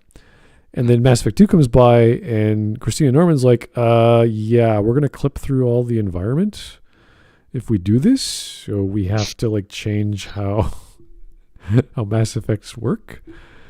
So they had to invent, oh, it's a corridor. Yeah, and no one really explained that in much detail. It's like, how the hell does this work? Can anyone just go into a corridor and walk through walls? Like, what the hell?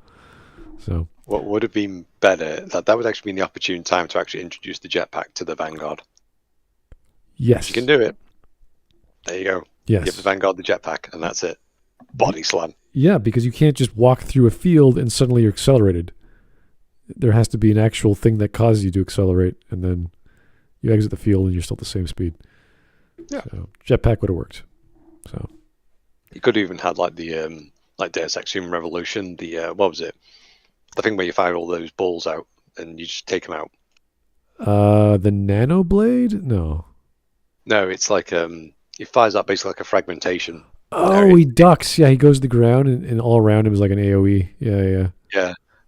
That's like something that you would have, because it'd be like, I'm going to land in this area, so I'm going to launch a load of explosives before I land there, so it's going to clear it for me. That'd be cool. I'm going to launch 8 grenades over there, blow the shit out of everything, and then you go, oh, everyone's dead. Yep, it's the renegade way. Yeah, that would be like the M. Bison Psycho Crusher, when you just spin like a crazy top as you launch grenades. Anyway. That'd be funny as well. Andromeda also no longer relied on you choosing your archetype at the start, but instead evolving your powers in a way that best suits you as you go.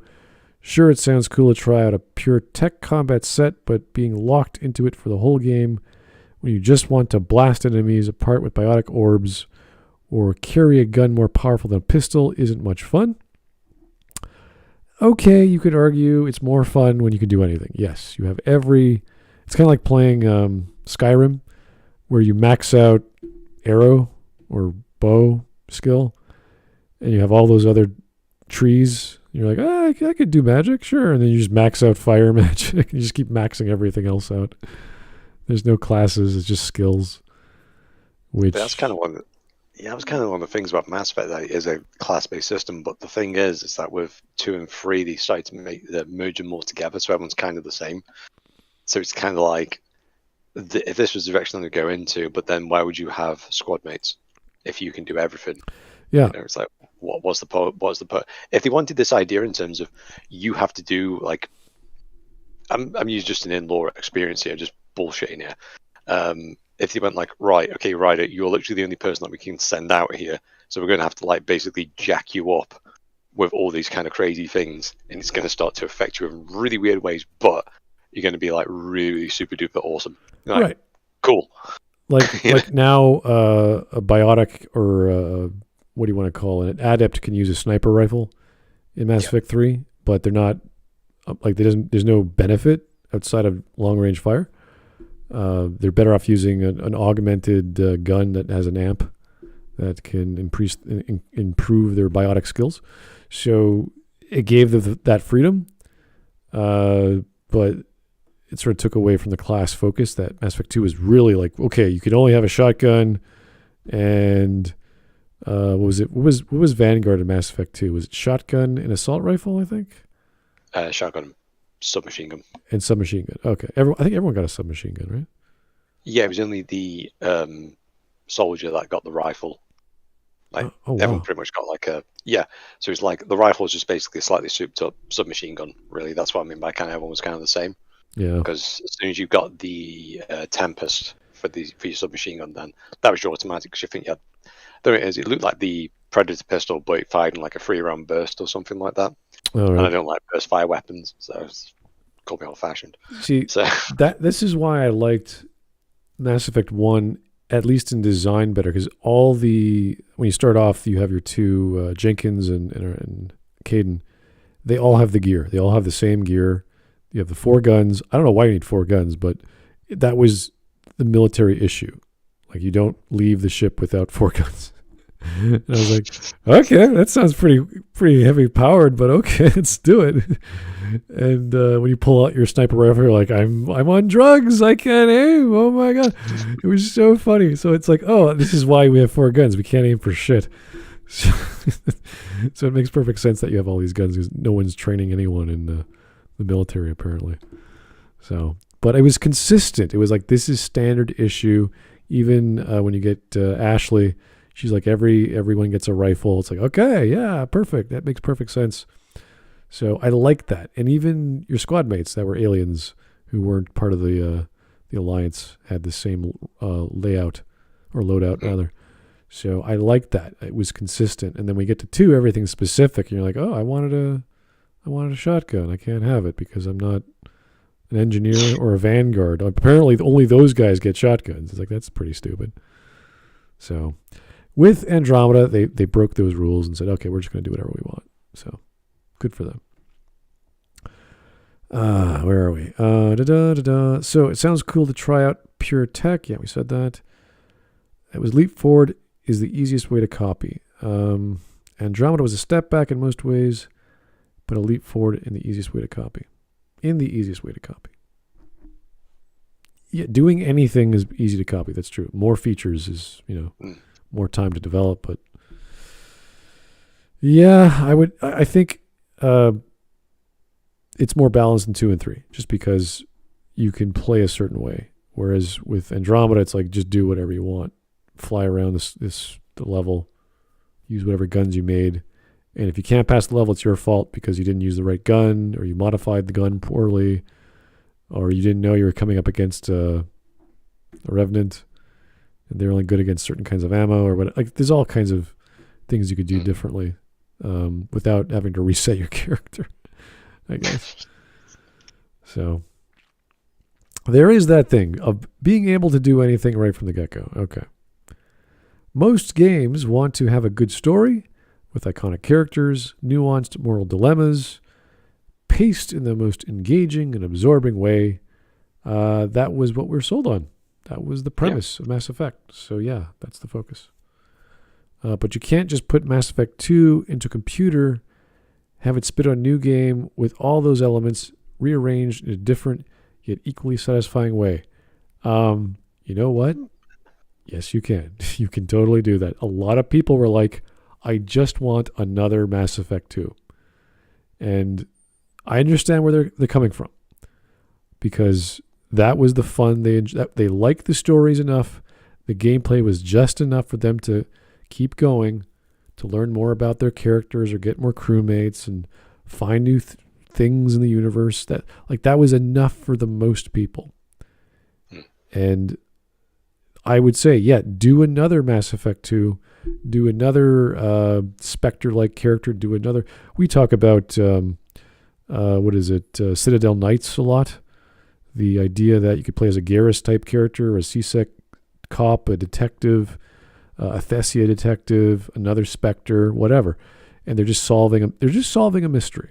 It could be a murder mystery, it could be an alien mystery, it doesn't matter. And there's all these quirky, weird characters you come across. You might have some teammates that help you out here and there, and that's fine. People would have loved it. And they tried to do a dumb, really watered down, smaller version of that with Infiltrator, which was an iPad game, which is a bad idea. That's just a dumb idea.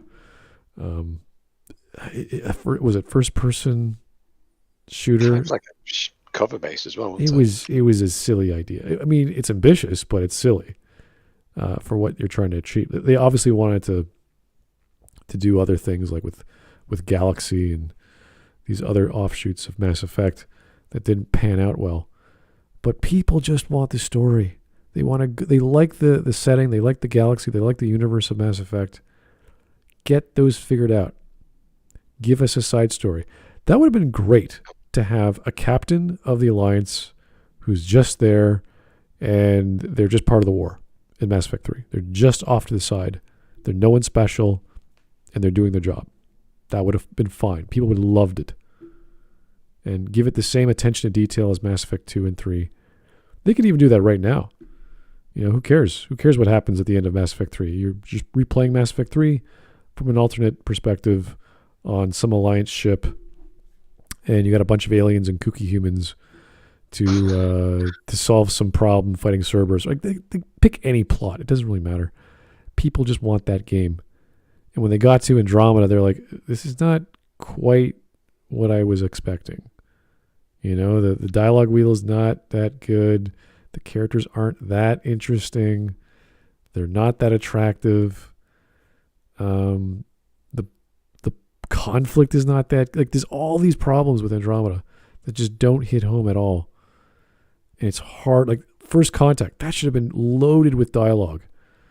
And no, it's just a gunfight with a pistol. You're like, what? That's it? And we're running around on an alien planet and my dad dies? Like, what the fuck? This is stupid. So it goes into why we play Bioware games themselves. It's like we don't really play them for the gameplay itself. We play it for the story. It's like, I will fully admit, I like Dragon Age Origins, but the gameplay is rather lackluster, even for its day. But I still love the game because it's not their focus. It's just a means to an end. Like, I'm fine with that. Just even if it's boilerplate, don't stop it, because the way I always try to view developers is if you've got different types of athletes. You've got your sprinters, your decathlons and all this kind of stuff. That right, Bioware are more like a marathon to duathlon or even triathlon based people, and yet now they're trying to compete with the people who do sprints. It's like, you're not going to beat that at all. So just focus on what you're good at. It's just stick in your lane. But improve things. Everyone wants that. Everyone wants improvements. But don't try to sort of say, I can compete with Gears of War, because people are going to compare you 100% to Gears of War, and you are still going to be decades out of date, mate. People don't understand that. Look at the games that people really like. There's a huge fan base behind, like KOTOR, Neverwinter Nights, obviously Dragon Age. Like, those games had, I wouldn't say robust game mechanics. Maybe Baldur's Gate, that had a whole D&D set of rules that you can min-max and do all kinds of great stuff, but that's D&D. With Neverwinter and with KOTOR, it's like, oh, here's 3 paths you can take, and you could mix and match, and then you just get your Jedi powers or your Force powers, and it's the same level, but you could be a Jedi with guns. You could be a dark side guy with guns. Like, you didn't have to get the dual lightsaber. You can just get the normal one and the small one, the knife-looking one. So there's all this variation, but you're still a Jedi. You're still a Sith dude, and the story goes along just fine. And the gameplay is really, it's okay. It's not great. It's clunky sometimes, but you get through it. It's you do the clunky power attack all the time because it does the most damage on average, even though you miss a lot. I think a lot of people like. I always played it with maxed out flurry.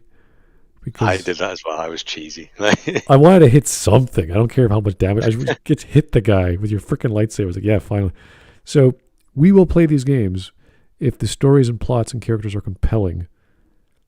Once you get that figured out, then you can play around with gameplay. You can play around with guns and lightsabers and classes and what's unique and fun and silly. And yes, take from Gears of War, take from all these other games, because Mass Effect has always been that amalgam of ideas in science fiction, in dialogue, and in gameplay, in combat. I don't know so much about exploration with the Mako and what was it? Not the Hammerhead, the one in Andromeda, the Dune buggy. Oh, what do they call it now?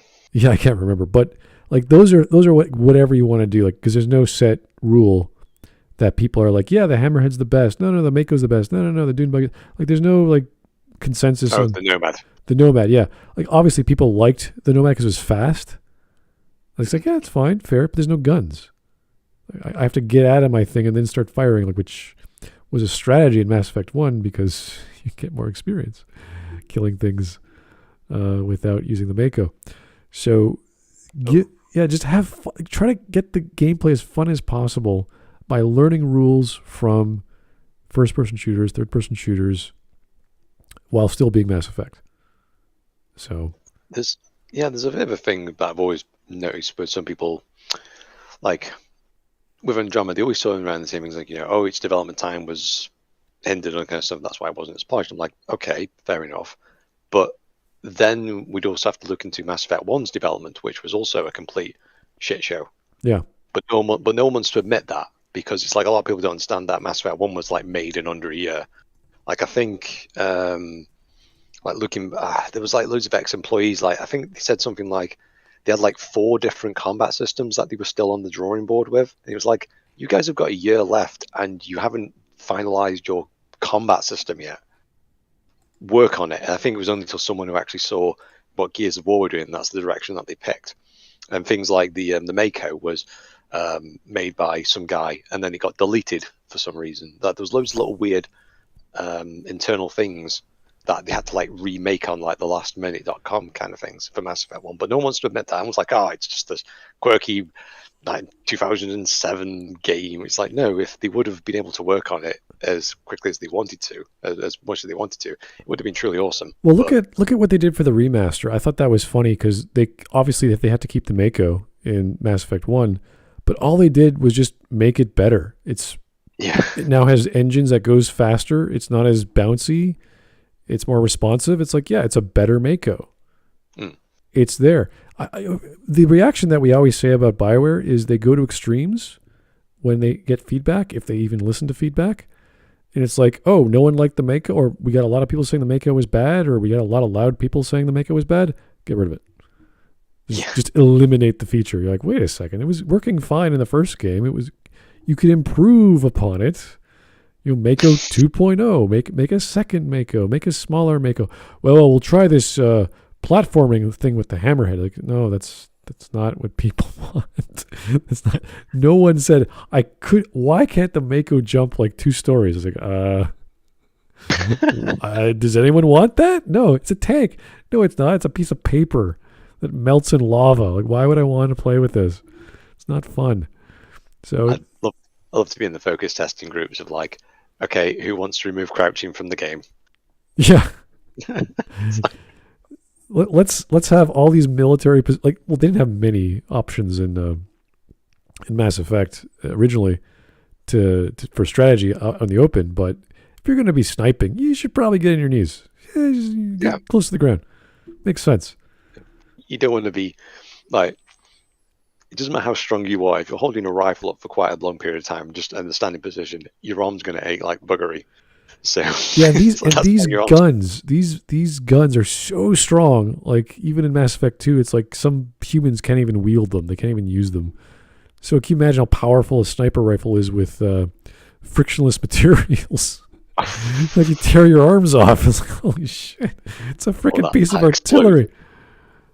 And the high explosive one that basically turns into an RPG. Yeah, it's basically a rocket, and like that is so much fun. The last level of Mass Effect 1 is once you get those explosive rounds, and it's so you see that Krogan just launch right through like a fireball. He's just like, you're dead, buddy. You turn him into ash. He just like goes right through.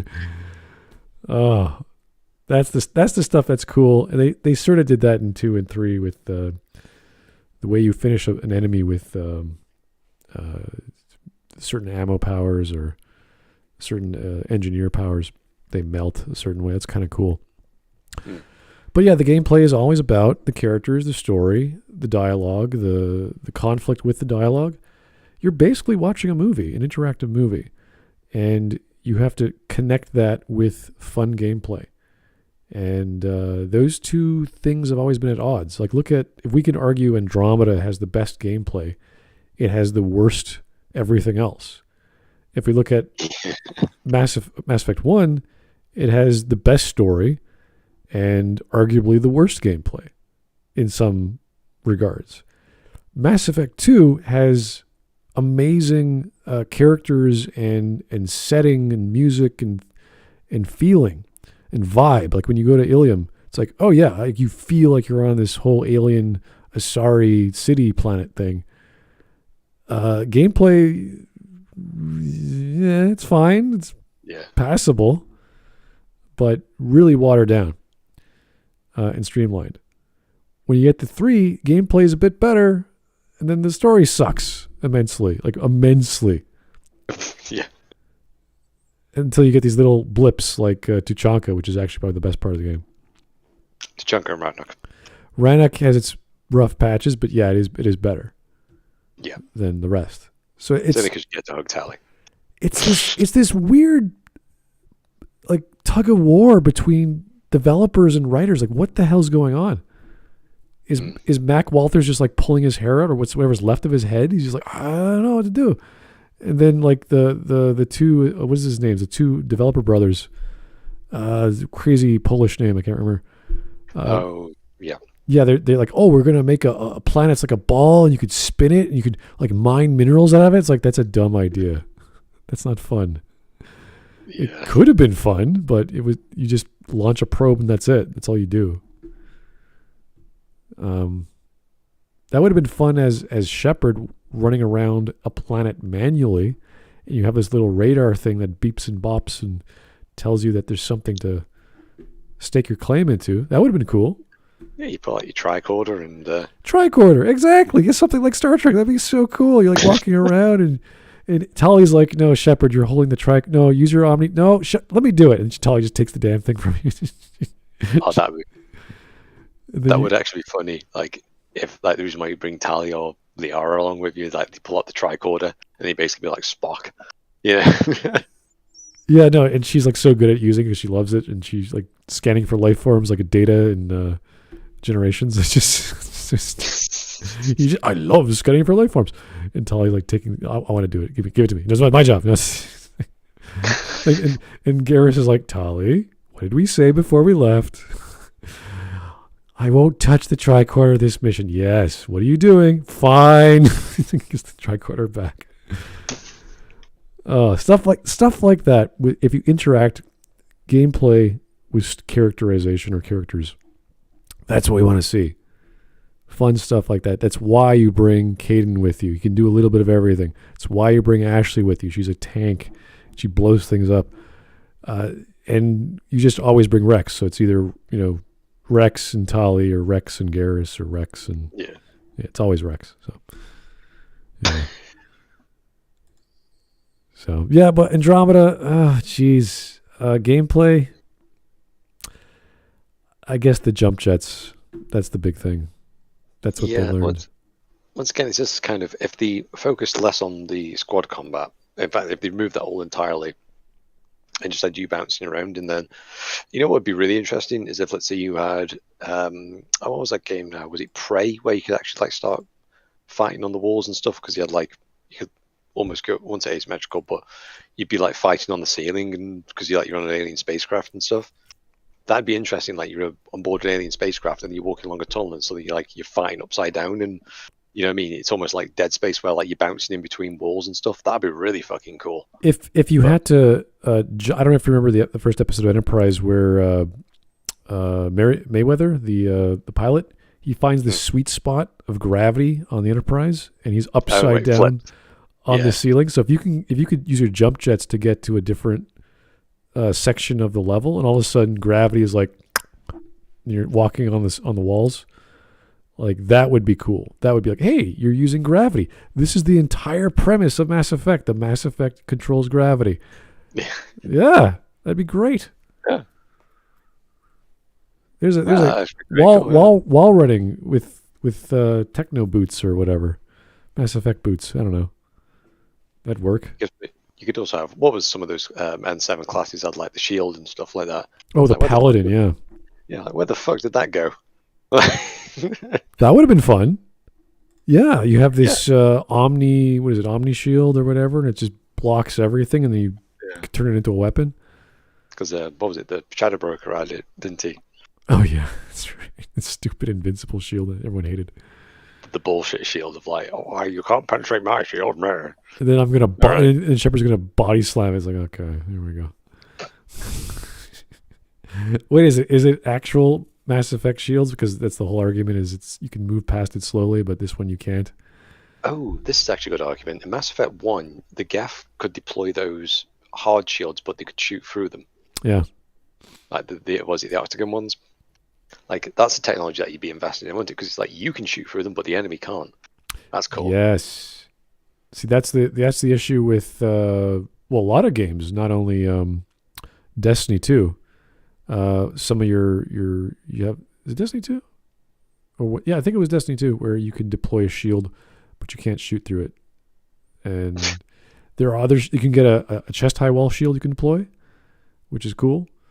So yeah, that would be the next, you would have a tech tree. We talk about gameplay all the time about Mass Effect, tech trees, research paths, gun mods, building certain guns, not only using mods, but actually saying, this is the barrel of my gun, this is the handle, the grip of my gun, this is the stock of my gun, and it does this. That's the level of detail, geeky stuff that people like talking about, okay, we would design our perfect game and have all these features.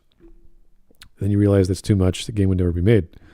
So you'd have to have your own streamlined version of that. And we've seen a few of that in Andromeda. We've seen actually a lot of that in Andromeda with guns. We saw the weight system in Mass Effect 3, which was fine. Very simple. But it had dumb shit, you could put a bayonet on your shotgun.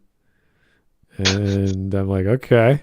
Yeah, that's a thing. It makes your melee damage better, but you're not actually using the shotgun or the whatever gun. You're just punching normally. It's give me the freaking bayonet. You may use the bayonet. Don't waste it. That's actually something that a lot of people tend to overlook when they talk about the depth of mechanics. Because Mass Effect 1 actually had pretty, visually it wasn't exactly appealing. I agree on that. But it actually had layers to it.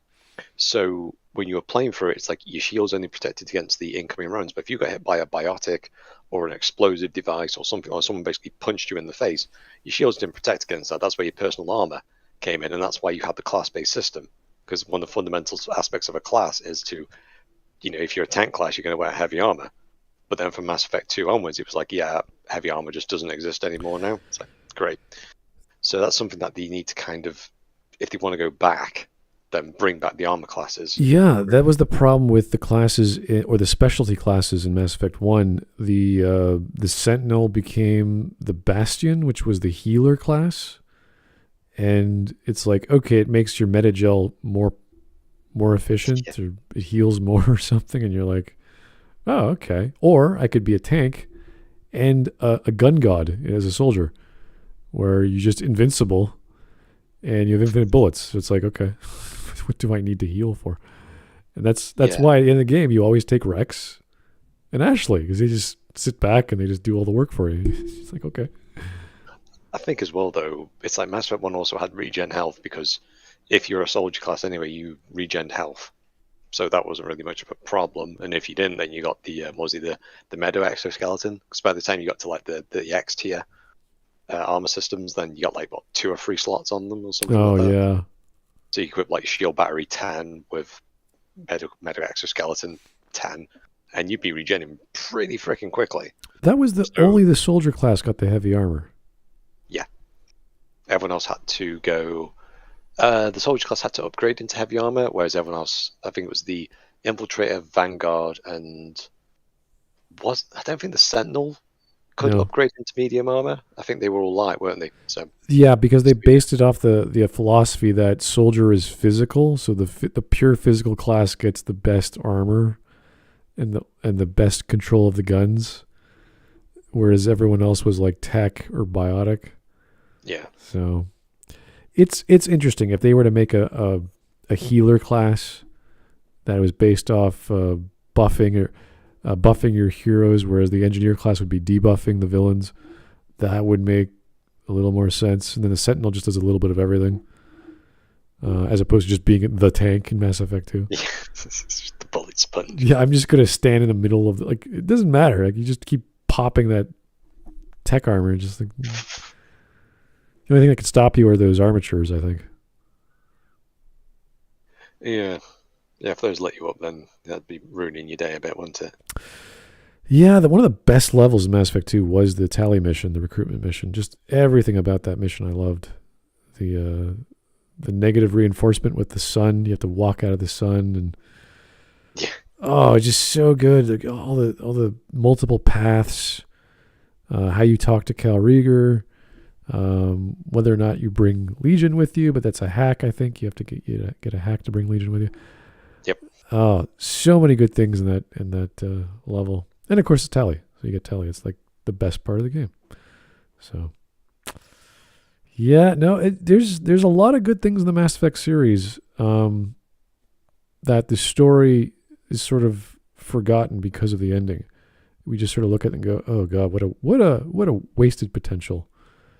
And Andromeda is always this like, "Oh, we're making a Mass Effect game." It's like, no, you're not. You're making something in Frostbite that no one can accomplish, because you don't know how to make worlds that are dynamically generated.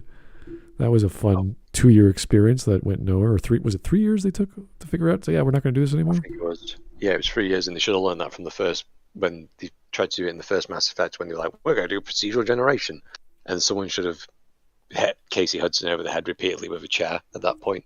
Yeah. Because unless your game is based around procedural generation like Minecraft, it isn't going to fucking work. Period. Especially not with an engine you don't know with Frostbite. That was a nightmare. Oh. That even the guy, I always talk about that crazy racist dude, Curry Thunder, whatever his name was. Even he hated using Frostbite. So it's all these funny things you learn about how Inquisition was made, and what they had to learn from that team to get Andromeda to work and slam shit together. The GUI was garbage. The GUI still is crap, but they at least it worked. All these stupid things with Frostbite, all because EA said, "Well, this is what we got. Do you want to use it?" And Bioware went, "Sure, it's okay. Could use this other one we've been using ever since. It's free now, but no, we're going to use the one you bought." And they had access to the creators of the engine. They had all the docs. They had the API. Still couldn't figure it out. It's like, holy shit, guys.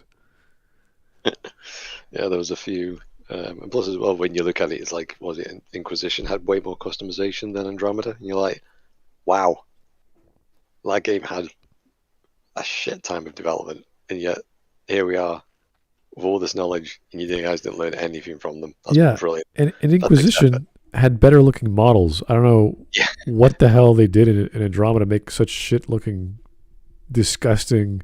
Like all the character creation outside of the Sheplu face looks pretty bad.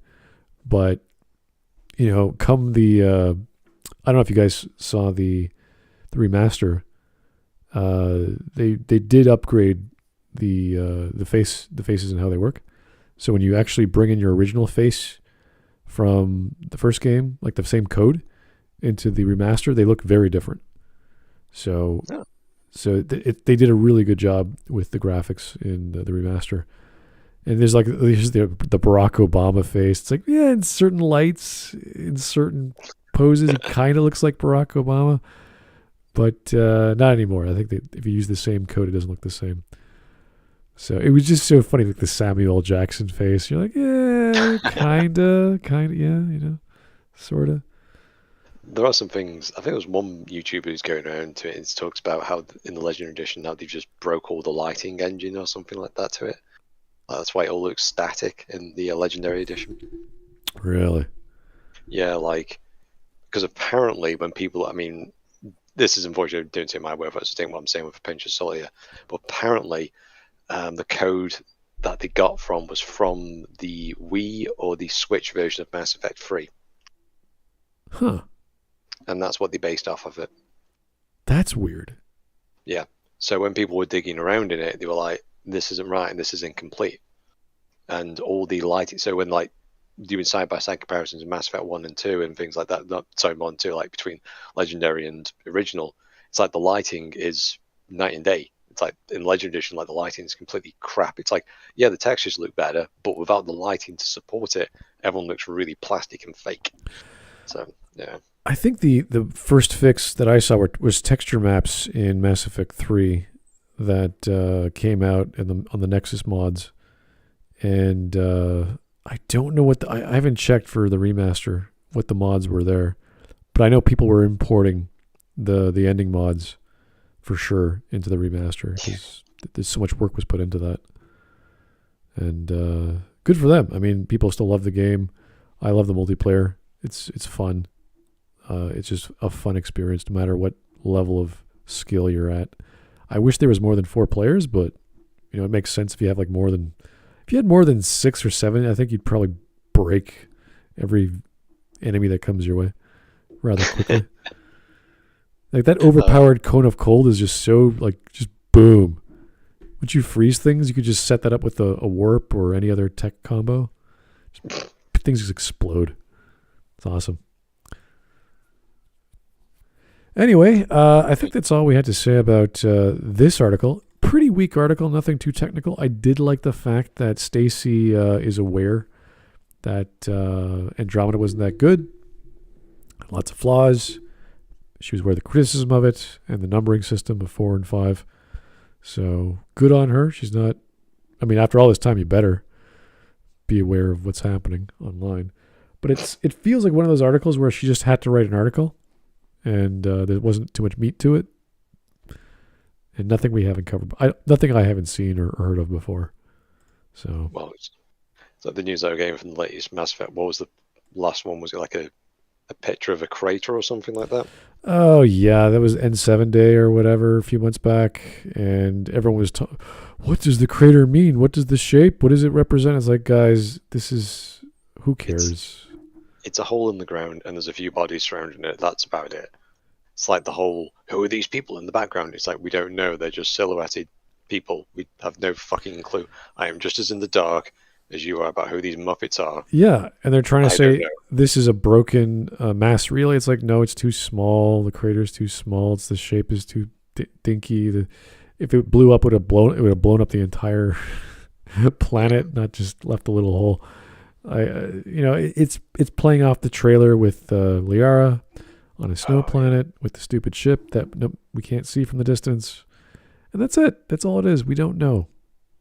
Yep. It's not even worth talking about. So. Yeah, I mean, they could have done any. I mean, I'm trying to think of what was that other game done by Homer? Was it Deserts of Karak? Oh God, that was great. Yeah, it was fun. Yeah, and like they could have done a kind of prequel. It doesn't even have to be a game. It can just be an interactive story of whereby you got these people and they rediscover the mass relay and they're like, oh shit, it was all fucking true. It's like, oh fuck yeah, because 10,000 years has disappeared, and like, oh fucking hell. They could make a $5, even a text adventure or a visual novel, and people would buy it just because it's by Bioware and it's about Mass Effect. People would buy it. And they should have done this years ago. I don't know why they haven't done basic, let's make a 2-person game. You do the art, I do the coding. We'll throw it together. I don't care if it's a dating sim. I don't care if it's a lore dump. Just give it branching paths. Give it multiple endings. People would buy it. It's Bioware. It's about Mass Effect. People talk about how bad Galaxy is. I bet no one's played it. There's maybe 10,000 people played the game or something like that. Oh God. Yeah, whatever. Just make a game that's small and easy to build. Focus on storytelling. Hire some writers. Get it going. People will buy it. This is so simple. You could hire kids to do it, or fans of the game, that they can even get. Give them the assets to make. Kubismo back in the day did his own version of the ending in a comic book format. All he did was take the assets in 3D, take a screen cap, put it in a Adobe Photoshop filter to give it that effect or whatever effect he was going for, put the dialogue bubbles here and there, make them fancy, and that was it. He had a long South Korean style long form format for his comic. That was it. Imagine spending 10 grand, 20 grand, 100 grand, whatever, on one of those style of stories, and have multiple dialogue options, have a game mechanic, I don't know, shooting, or you want to turn it into real time, I don't know. Maybe it's possible. You don't have to go that far. People would eat it up. They'd go crazy for it. You could get really good voice acting. Hire some voice. You can do these cheap games. You can go on Kickstarter, Bioware, if they really wanted to. People would go, oh, I want to voice act for free. I want to be in this game. It'd be nuts. It'd be fantastic. People would love to see that. You get people involved. You get the fans involved. It's a big enough franchise to do small little products that you'd make something good. And I'm saying that because Bioware sucks. They don't know what they're doing for the past, 10 years. And to have these little products that are consumable, easy to play, easy to get into, you still get the dialogue. It would happen. There's a game, I can't remember what it's called. It's a vampire game. I kickstarted it. Still not finished. It's basically a visual novel with game mechanics and characters and voice acting and blood mechanic and whatever. I hope Bloodlines 2 comes out just to see what the hell they did with it. 'Cause it's been years now. It should have been out by now. But, in the meantime, there's these little things that are coming out. And again, this thing is all taking its time. But still, do it. Spend the, the 8 months and $100,000. Get it going. People will buy it. Prove to us you're not dead. Or just hire out Telltale and have them do it for you. It's the same idea. It would also kind of once again, in terms of the game that you're working on next, it would lay the foundations in terms of, it's not necessary, but be kind of this is the past in terms of where you've come from. Rebuild the world, because not being funny, but when people talk about, I think there's some videos talking about, it's what the choices that need to carry out. It's there's one thing that Bioware are good at. It's their consistency of being inconsistent, right? And they need to rewrite things. That's what Bioware's really good at. They don't give a shit. So yeah, when people talk about the ending being really crap, yeah, it's really crap, but they could rewrite it. Nothing's stopping it. It hasn't stopped them before. Yeah. Plus, we just convinced ourselves. We're talking about stories. There's plenty, and there's so many Dragon Age stories. You can go buy some novels. There's maybe a few Mass Effect novels and some comic books, but I think Mass Effect is a bit more popular. And if you're just getting the crowd that doesn't like books, then great. Make games. Make small, dinky games. I don't know if the comics is a good idea anymore because you just got to change your artist and change your writer, which is basically the whole thing. So, I don't know if that's a viable idea because they ruin it so much. And comic books these days aren't that hot. But yeah, just do a simple visual novel. It'll work. People will buy it. Get the voice actors back. Garrus. Tell the whole story. What happens after Mass Effect 3? Do it. People want to know. That'd be fine. Make a canon ending. I don't care. Just do it. People want it. It's been 10 years or more. Yeah, So. That's all what the world had to have done was just gone, right, this is the canon ending, this is how we're going to do it. But instead by keeping it all nebulous, it's now going to be like, well, now you've just written yourself into a corner because, especially with now with Andromeda being out, you're going to have the people who the 12 people that liked Andromeda, the people that liked Andromeda are going to be like, well, what about the choices that we made in there? We want those. And now Bioware's going to be like, well, now we've got multiple people to cater to. And now they're like, oh, shit. Yeah. We have to respond to that. You're going to piss off one of those groups. And who's your bigger audience? Obviously, the guys from the first 3 games. Yeah. So, yeah, Bioware's they need to release content, and it's been they have to change their strategy. And honestly, if they don't hit it out of the park with the next Dragon Age, as I said before, it's done. They're not going to continue. What is EA going to do with a game company that hasn't come out with a game that's turned a profit in, I don't know, is it 12 years now? It's strange because it's like the games have made a profit, but in terms of retention of audience, it's like Andromeda kind of made a profit, but that's because EA didn't put the typical marketing back in, so that kind of saved them a lot of money. Huh. So cause they knew it was a dud. So, you know what I mean? It's that kind of kind of bit of wise thinking on EA's part, you know. So, I mean, I think like Andromeda only sold something like 3 million copies or something like that, but it made enough to cover the costs. But I think they also probably looked at in terms of, they went like, let's look at the production line. They just saw this building that's on fire, and they went like, yeah, that ain't no saving that one, mate. You know? Yeah, it's hard to say what's going on, but yeah, we're all hoping that Bioware does well. Like, no one wants Bioware to go away unless it's like, okay, the next thing they make is crap. They're not learning their lesson, and we don't know what to expect anymore.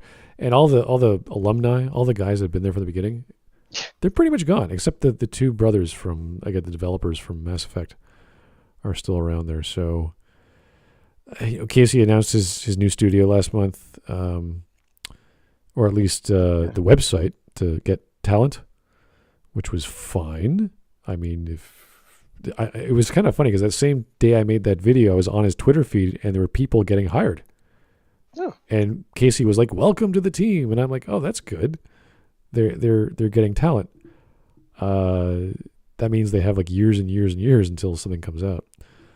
So it's not looking good for Bioware if all this talent's going elsewhere, and we have zero information. We have nothing. It's an embargo. No one knows what's going on at Bioware. There's no leaks. There's no one saying I'm working on the next Mass Effect. It's just we have no clue who's there. So I do know Sam Maggs though. She got fired from the team who was doing the remaster of KOTOR. Oh, really? Yeah, or she quit. I don't know if she got fired. I can't remember, but she's gone. So that's funny. Wait, are they remaking KOTOR? I thought EA said that Bioware wasn't doing that. Oh, I don't know if it was Bioware. Yeah, whoever has the license, I don't know. Because I know it'd be under EA, but I don't think Bioware has the production means to be handling multiple projects at the moment. So it's like, yeah. There was that. What was that? I can't remember the name of the project, but it was basically they combined Jade Empire and Baldur's Gate to make this weird sort of steampunk fantasy techno IP that never saw the light of day. Shadow Realms? Was it Shadow Realms? because that was the one that was done in the Austin group. Not And not the one with the multiplayer element. That was purely multiplayer. oh yeah, that was the 4v1, wasn't it? Yeah. Okay. Yeah, not that one. I think it is Shadow Realms. I can't remember. I don't remember the name, but it was the artist that does all the cool Mass Effect art and Dragon Age art. The guy they always hire. He had sketches that he just released, and I was like, oh wow, that looks, it could have worked. I would probably take a second look at that if it had more data. So there's lots of projects at Bioware that are getting scrapped, and you got to imagine the talent there that left because they weren't getting the opportunity. Yeah. Especially with Mac Walters being in charge of God knows what, the writer's room, and then later the entire project. And you're like, yeah. After that, I don't know who's going to do his job. And Casey's gone. He doesn't want to do with anything. They have an interim manager, GM, who's in charge. I don't know. I forgot her name. Like, this is all on the Bioware blog. Like, Bioware blog is like, once they stop producing posts, and there's like 8 months within posts, you're like, yeah, okay, something's not happening here. The one guy, he was talking about what it's like to work at Bioware during COVID. And it's like, this is not what you do. You do not start bitching on the official Bioware blog about how hard it is to work, and this is my life, and this is like, oh my dude, what are you doing? This is no one should ever see the inside of your world and you start bitching about how bad it is. That's ridiculous. You should be positive. Bioware is awesome. Look at this awesome chair. I'm making art, or I'm doing code, or it's like, it's hard, but I like it. Like, you got to be positive. So that was a weird post. And I think the guy's still there. Maybe he left. I can't remember. I think he left. He did. Yeah, I think he did too. I can't remember this. There was the guy that got put in charge of the Dragon Age game. He left. Yeah. Was it last year or this year? I forget. I think it was last year. Yeah. But he was like, yeah, I'm going to take Dragon Age into the direction. It's like, he's left now. So it's like, who is? It's going to be like Nog being in charge of the Defiant. He's going to be like the only person left. Oh God, yeah. Cadet. The last update was in February. Dragon Age in production. Oh geez.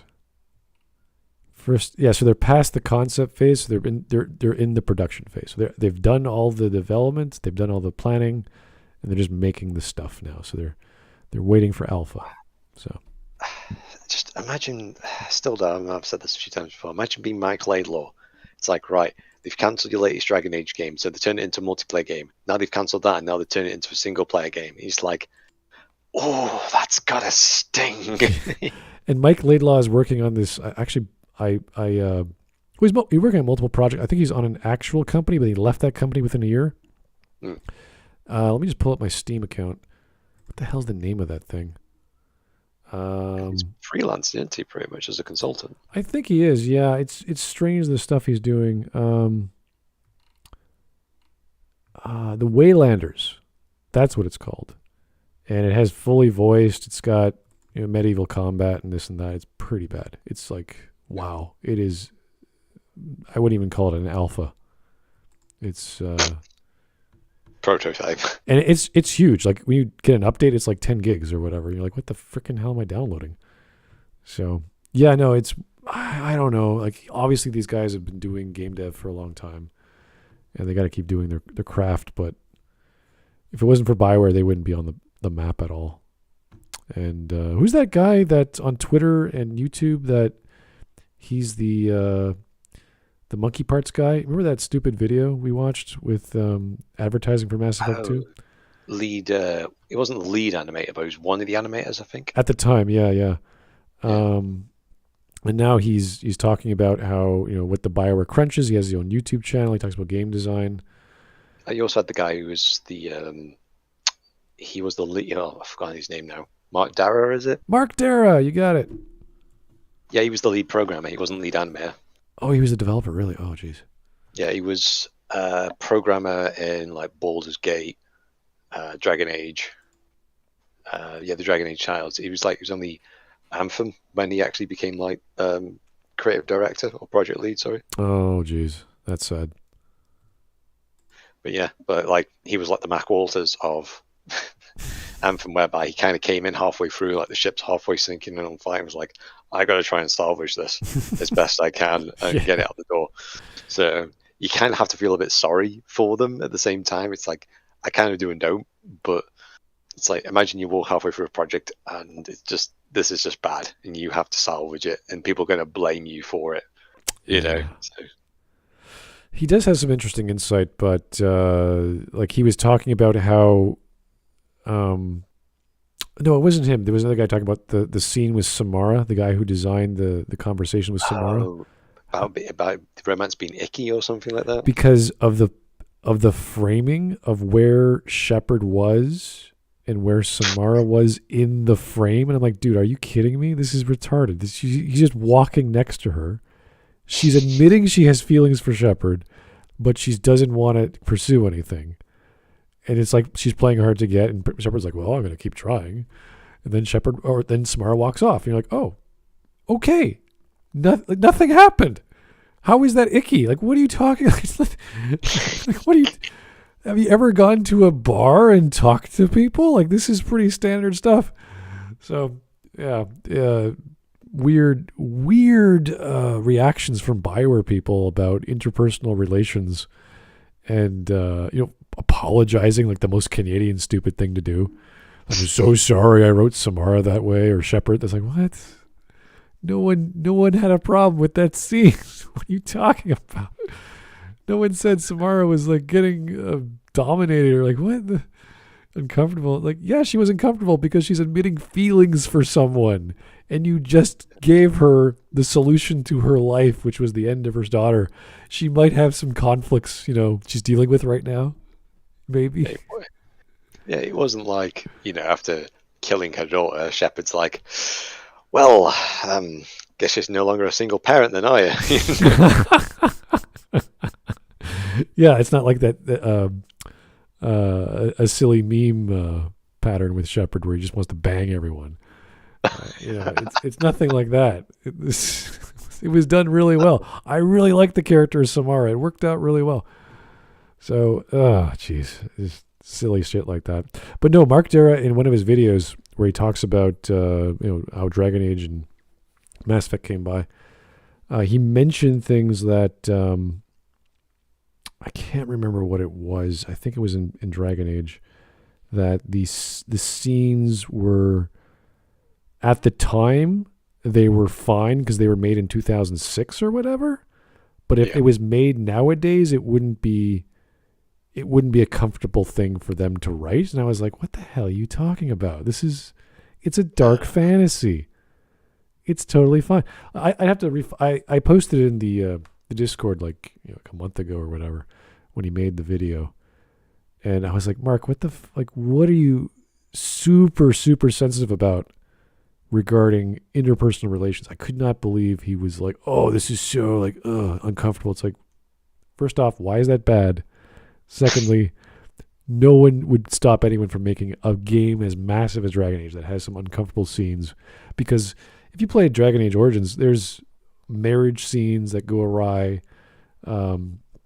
There's the whole class structure with the lower class citizens of the town elves or the city elves, and that's good. That sets up the setting, that what's happening with the problem with the immigrants and what have you. That's good. That's world building. And he was like trying to apologize for that. I was like, dude, what are you doing? That's fine. This is what you do. Have you read fantasy lately? That's normal. So yeah, it's like what was the big thing with the Darkspawn, what was actually implied as to what they actually do to women. It's like really, really grim stuff when you actually start reading into it, and you're like the Broodmother. Yeah. It's like that's some real fucking fucked up shit, but it's like that's what a fucking evil, twisted thing would do. Exactly. It's what they do.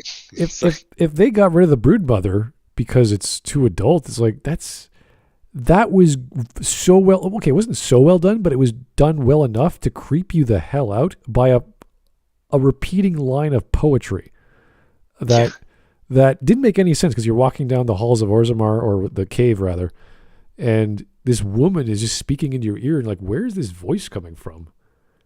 And it's creepy as hell because she's like talking about eating and blood and like, holy shit.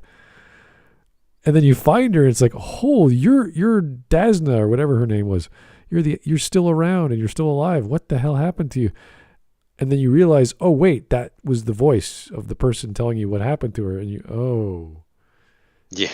And then you have to fight that crazy broodmother. And you're like, oh my god. Yeah, it's like when you're dealing with something like the Reapers, whereby they can mold you and twist you and mangle you in completely horrific different ways. And it's like, yeah, but they have to be a bit PC when they speak. It's like, no, they're going to be horrible monstrosities that are going to be zipping around everywhere. That are going to be launch people into several directions. Yeah, like they don't give a shit about that. I like to compare the Borg queen. Like when we find in Voyager, there's a Borg queen, which sort of destroys the concept of the Borg, which is a what's the word? Not a collective consciousness or a hive mind. That was done in Star Trek First Contact. I think that was where the Borg queen came from. Well, no, I thought it was first came in Voyager, and then they used her in First Contact. Okay. I have to check the chronology of when those come out. So when you think of that, you're like, okay, that ruins the Borg queen, and then you look at Mass Effect 3, and you're like, why is there a guy in charge of all the Reapers that didn't we just learn their? It's like learning the Geth have a Geth king or something stupid like that. Like that would be Geth Prime. Well, sorry. Wait a second. Wasn't that a thrown away character idea? Was it the Quarian King or something like that in the? Actually, I don't know. I've never heard of that one. That's yeah, news to me. There was that. Well, I can't remember who did this. I think it was Walters. He was showing a doc file of the 100 or so odd ideas for teammates in Mass Effect 2. And one of them was like the beggar Quarian King or something like that. Oh, bloody hell. Yeah. Jesus Christ. It was something like that. Like that was a crazy idea. But back to my original point was that when you start changing the way a species like the Geth or the Borg or obviously the Reapers work, you just destroy all the lore that came before it. Yeah. And BioWare is notorious for that. They just change it up. It's like, yeah, we got Legion. He's a special kind of Geth, still the Geth, but different. And then the Geth break apart, and they're like, yeah, we're not going to side with the Reapers. They're bad, and we don't need the old machines. And then Mass Effect 3, yeah, then we sided with the Reapers. And you're like, what is going on? And then we find out the Reapers are controlled by a central intelligence, and then we learn the Rachni are completely wasted. It's just this on and on destruction of lore, and you're like, oh god, what are you doing to this story? So yeah, it's just a mishmash of crap that no one has a handle on anything. It's all, what do you think we should do? Well, I don't know, that's a lot of work. Are you going to do the work? Well, no, it's already written in stone. Don't change it, you fool. Write new stuff. Just add to it. Don't change what came before. It's really basic shit, okay? It's almost like political in the sense of they're trying to convince themselves that they're changing something so differently, but at the same time thinking that that's how they originally intended it to be in the first place. It's like the most roundabout way of saying, yeah, this, because when you actually see people who try to defend all these major changes, like, well, it's a clear direction. It's like, no, Legion clearly states that he doesn't want to use the Reapers technology. And then the Mass Effect 3 is like, yeah, actually, this is pretty fucking sweet. It's like, yeah. Like, didn't we have a giant discussion in the second game where we chose to do this or that? Yeah. And it's like, yeah, no, that doesn't make a difference. It's like, what? Okay. It's like Reapers are like, and it's like the whole idea of the Geth becoming individuals. It's like, how does that work? If they're all just programs that just say yes or no, then are those programs themselves individuals, or is it in the unit? Is it emerging? What happens if, let's say, one Geth unit has more AIs in it than the other one? They become more smarter. You're going to have a class. You know what I mean? It's like you just destroyed it. That's the beauty of the hive mind. Once you get a certain critical mass of intelligence, that they're all working together, this pseudo intelligence or this ersatz intelligence comes about, and that was the concept of Legion. He's 1183 or whatever running programs Like that's the hard limit on intelligence. That like, oh, now we are thinking for ourselves, and we can make our own operations and do our own thing. And it's like, okay, fine. Maybe the individual Geth software is super smart anyway to begin with. But when you have like 10 of them or 100 or 500, then they start developing really interesting things that you see in like animals or babies or whatever. That's cool. That's a great idea. And then you find out that the Reapers, who are, well, nations unto themselves, have this master controller. He's like, yeah, okay, well, I'm the King Reaper. You're like, oh, okay, what? That doesn't make sense.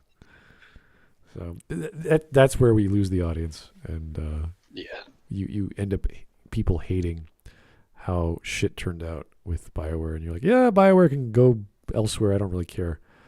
And then Andromeda comes out, and you're like, oh, guys, come on, guys, you're done, you're finished. It's like... And the only thing keeping them alive is Inquisition. It's the only thing.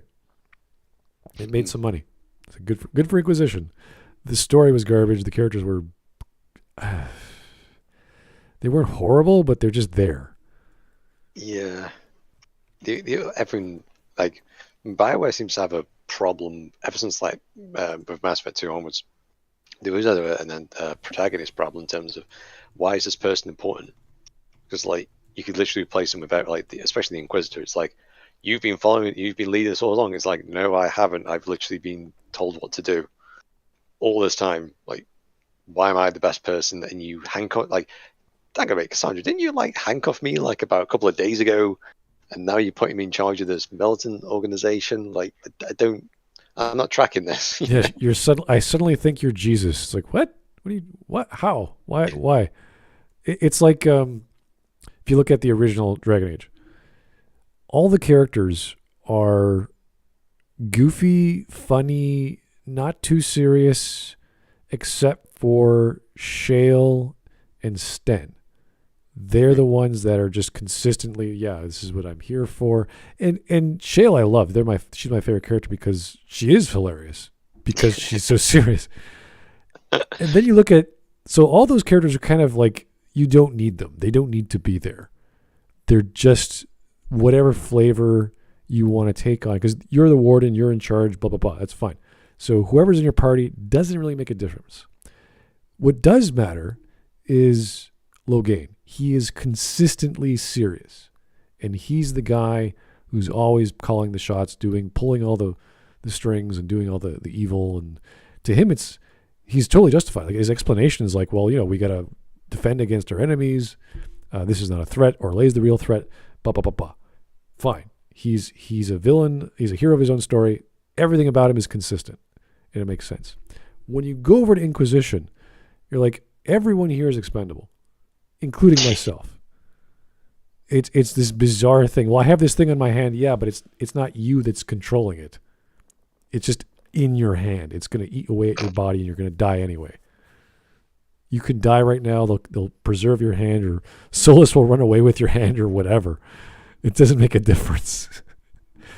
And the Corypheus thing is just this annoying bullshit thing that alternate future made no sense. Like, what? Everything about that game is like, wait a second. If Solus is really in control, what is he doing chained up to a wall and dying of red lyrium poisoning? It's like, what? It makes no sense. They don't think their ending's through. It's sad shit. So, yeah, Corey the crackhead, as I like to call him. The failure of a villain. Yeah, everything he did, he failed at. It's amazing. Loghain, he was thwarted by his attempts at trying to kill you, but it was always like he sent out some goons, and you killed the goons. And he was like, oh, well, I'll just hire some more goons, and I'll just unite the forces against you, and you have to really try hard to stop him at the Landsmeet. Yeah, but at least with Loghain, there was a rationale in terms of, no one believed the stories of the Grey Wardens. That's kind of the whole point, is that they were like an ancient order that no one really kind of needs anymore now. Like, we don't really need you anymore. And it's like, oh shit, yeah, we fucking do. With the Inquisition, they've had, it's like, why do we need this? It's like, what's the difference between us and a local standing army? Nothing really. It's like, okay. Yeah, or the mages, or the Templars, or the actual wardens that came back. There's all these forces. It's like, why are we here? To close the hole in the sky. We did that already. What? Yep, that was done. All that. I still hang around it today. It's like it's on the box art, and it was solved in like the first Chapter. 2 hours. Yeah.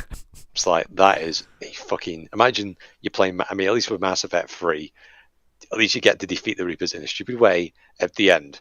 Imagine, let's say you defeat the Reapers in the first 2 hours, and then you're chasing Cerberus. It's like, oh great, like that would be the biggest fucking kick in the nuts, wouldn't it? Like a bunch of humans with worse. shuttles and guns. You're like, oh, really? Yeah. That's the threat of the galaxy. Some rich prick with an army. Yeah, it's like, great. This is absolutely fucking great.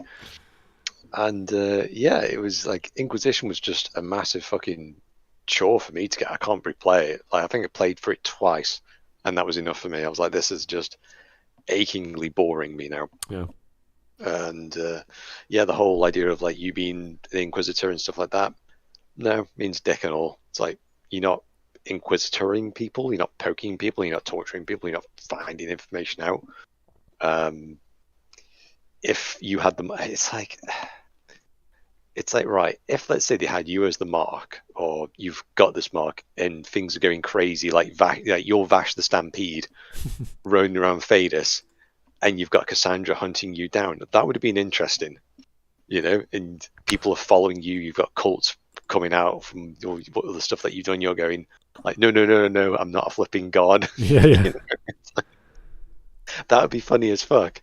Like I say, the kind of Bash the Stampede kind of way of doing things. It's just this crazy thing that, wherever you turn up, shit just happens and it's not your fault. See, having a cult follow you around, having Cassandra follow you around, hunt you down, whatever the hell they're going to do with Solus within this plot line would be different. And, meeting, like, I guess even Sarah would make some sense because she's just a vagabond who hates the rich.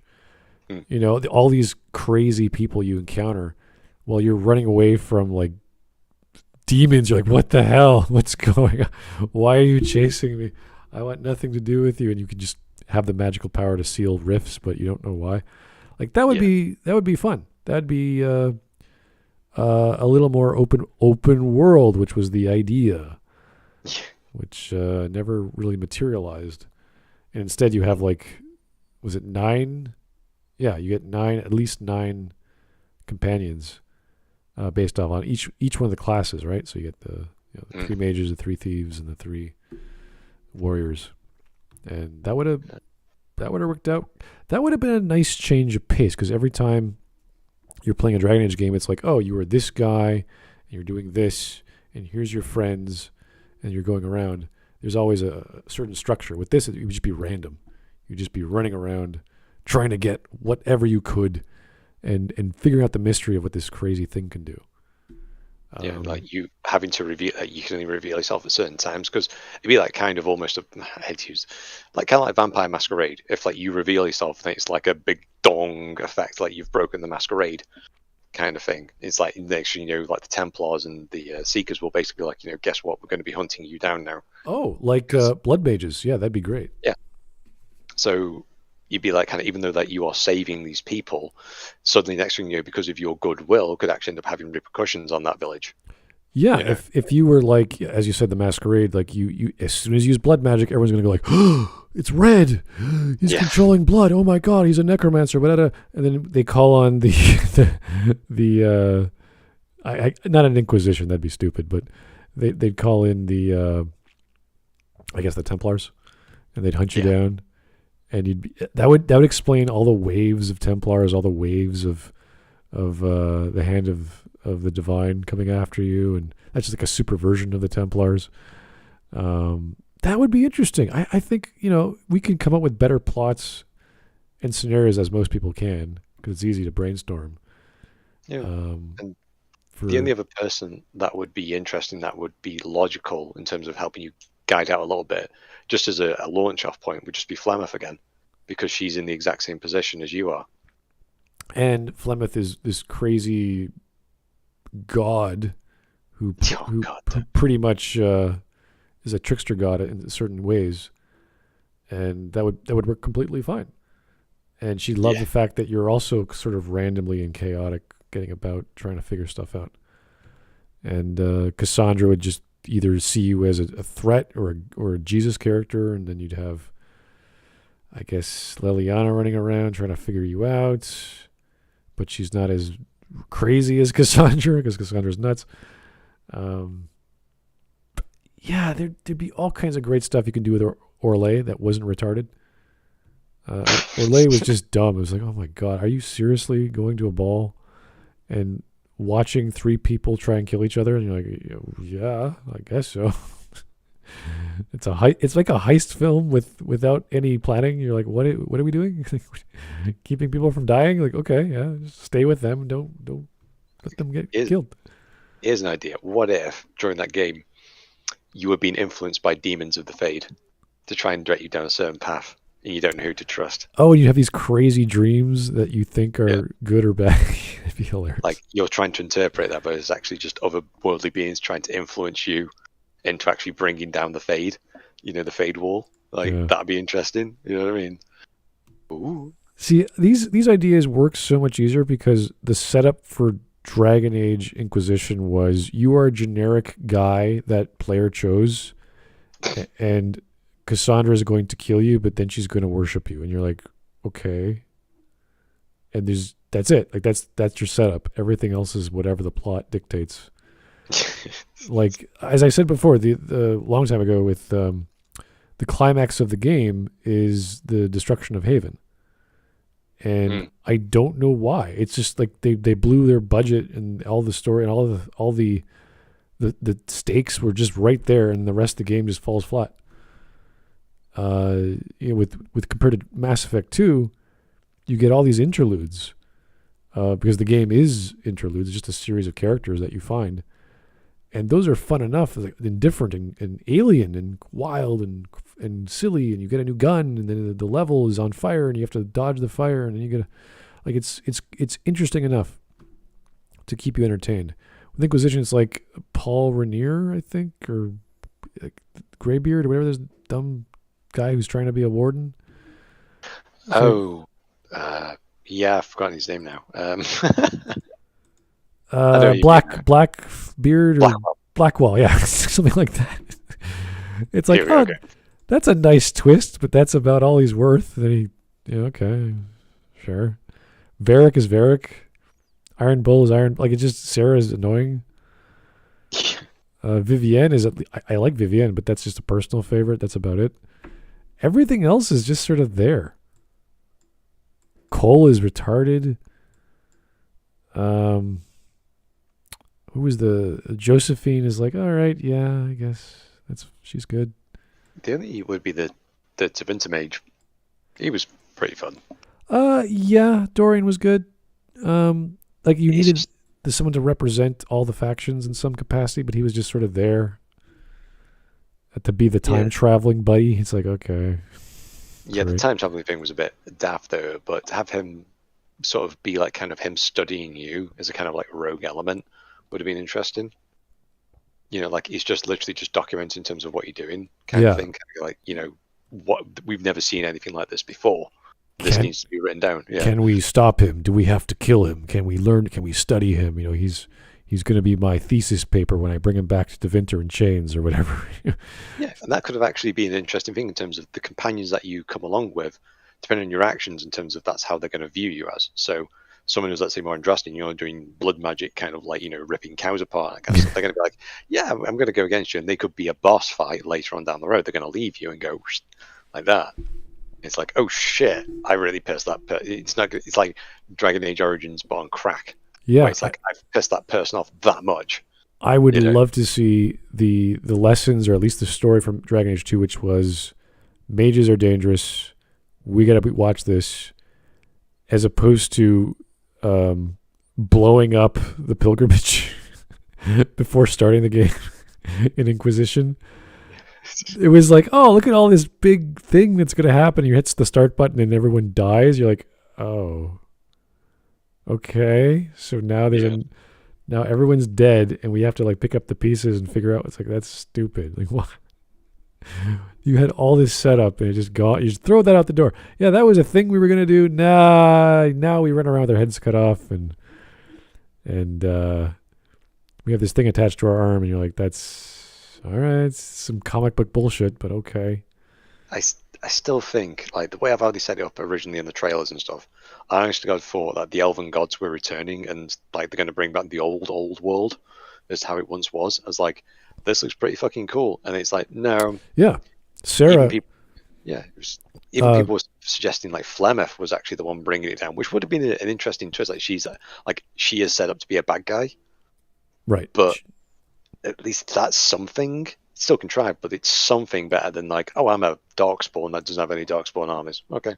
Yeah, with Sarah, like when they were doing that nice reveal trailer of like 3 characters, there was, I think it was Blackwell, Sarah, and was it Varric? I can't remember who the 3 characters were, but Sarah was definitely in there, and she's a wild elf magic person. You see her, she's walking through the fields and she's touching the grass. And she has this insight into nature. And you're like, oh, okay, this is going to be a really insightful, wise, street smart, sort of wild nature kid. And then you see her in the game, and she's like this retarded lesbian Robin Hood retard. You're like, that's not intelligent. That was like completely different from how you showed her on the trailer. It was weird. Like, why would you do that? Like, just don't do bad advertising. Give us interesting characters that reflect. And I hate that with Bioware. Their advertising is always off. From E3s or, well, with Anthem, my God, that was a hilarious thing. That completely fabricated trailer that never, even the people in the company were like, that's Anthem? That's the game I'm working on? Really? I think even I said that was pre-generated. Even when I was like, that is pre-rendered. I don't care. And then, of course, you've got that like Division-esque level of gameplay where it's just it's so fake you can smell the PVC on it. You know, it's like new plastic smell. But even like with Andromeda, I remember watching one of the early trailers, but gameplay trailers, if you want to call it. And there are scenes in that aren't actually in the game itself, and you can kind of see where they had to radically change the direction. Like there's one way, it's only like a second and a half or something. But you actually see the vessel, it goes to the desert planet, because you see Ryder, he goes onto the bridge, and you actually see PB on the left, and there's the female Krogan on the right. So you can kind of get the impression that you were actually supposed to, that the desert planet was supposed to be Habitat 7 first, but they had to change it. So, yeah.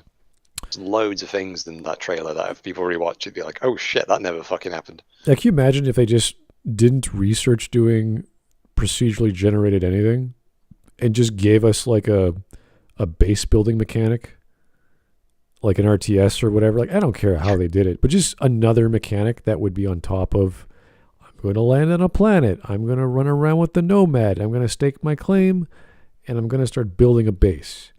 And then you'd have like, you know, whatever crazy barbarians come after you, and you have to put walls up. Like, I don't care. Just stuff like that, because that's what you do when you're making a civilization. You build walls and plumbing and all kinds of farmland. It's like, this is normal stuff. But no. Science or military outpost. I don't know, man. It's hard guess. I can't figure out what's going to happen. It's like, yeah, science or military. It's like on the Pathfinder? Yeah, so why can't I have both? Yeah, why wouldn't you have everything? Like, how about water filtration and food generation and communications and walls and a military, like you don't just build an outpost and call it the military outpost. Yeah. Why? You would have defenses. Yeah, you'd have, like, that was the weird thing with Andromeda. You land on one of those planets where it was a base like 20 years ago or whatever, but no one's there. And there's all this equipment lying around. There's all these houses lying around. And you're like, what is this? Is this a colony? It looks like a colony, and this is like, we could use this. But instead, it's just empty rooms of previously lived places. And it's like, well, what's wrong with this habitat? Oh, it's not good enough. Okay. Yeah, it's like, what was it? They said something like the planet's like irradiate, like something to do with radiation or something like that. It's like, well, okay, that's why you dig underground, and you would live subterranean if that's the case. It's like it's how we would do Mars. Yeah. It's like some moron like me kind of goes like, yeah, I literally looked on a YouTube video and just went like, yeah, that's how we would do things on Mars, because if the radiation's too high above, you just go lower, and then you set yourself next to a water supply, and then you pretty much can live there indefinitely. Yeah, as long as you have power, you could pretty much do most of the stuff you want to do. Yeah. Yeah.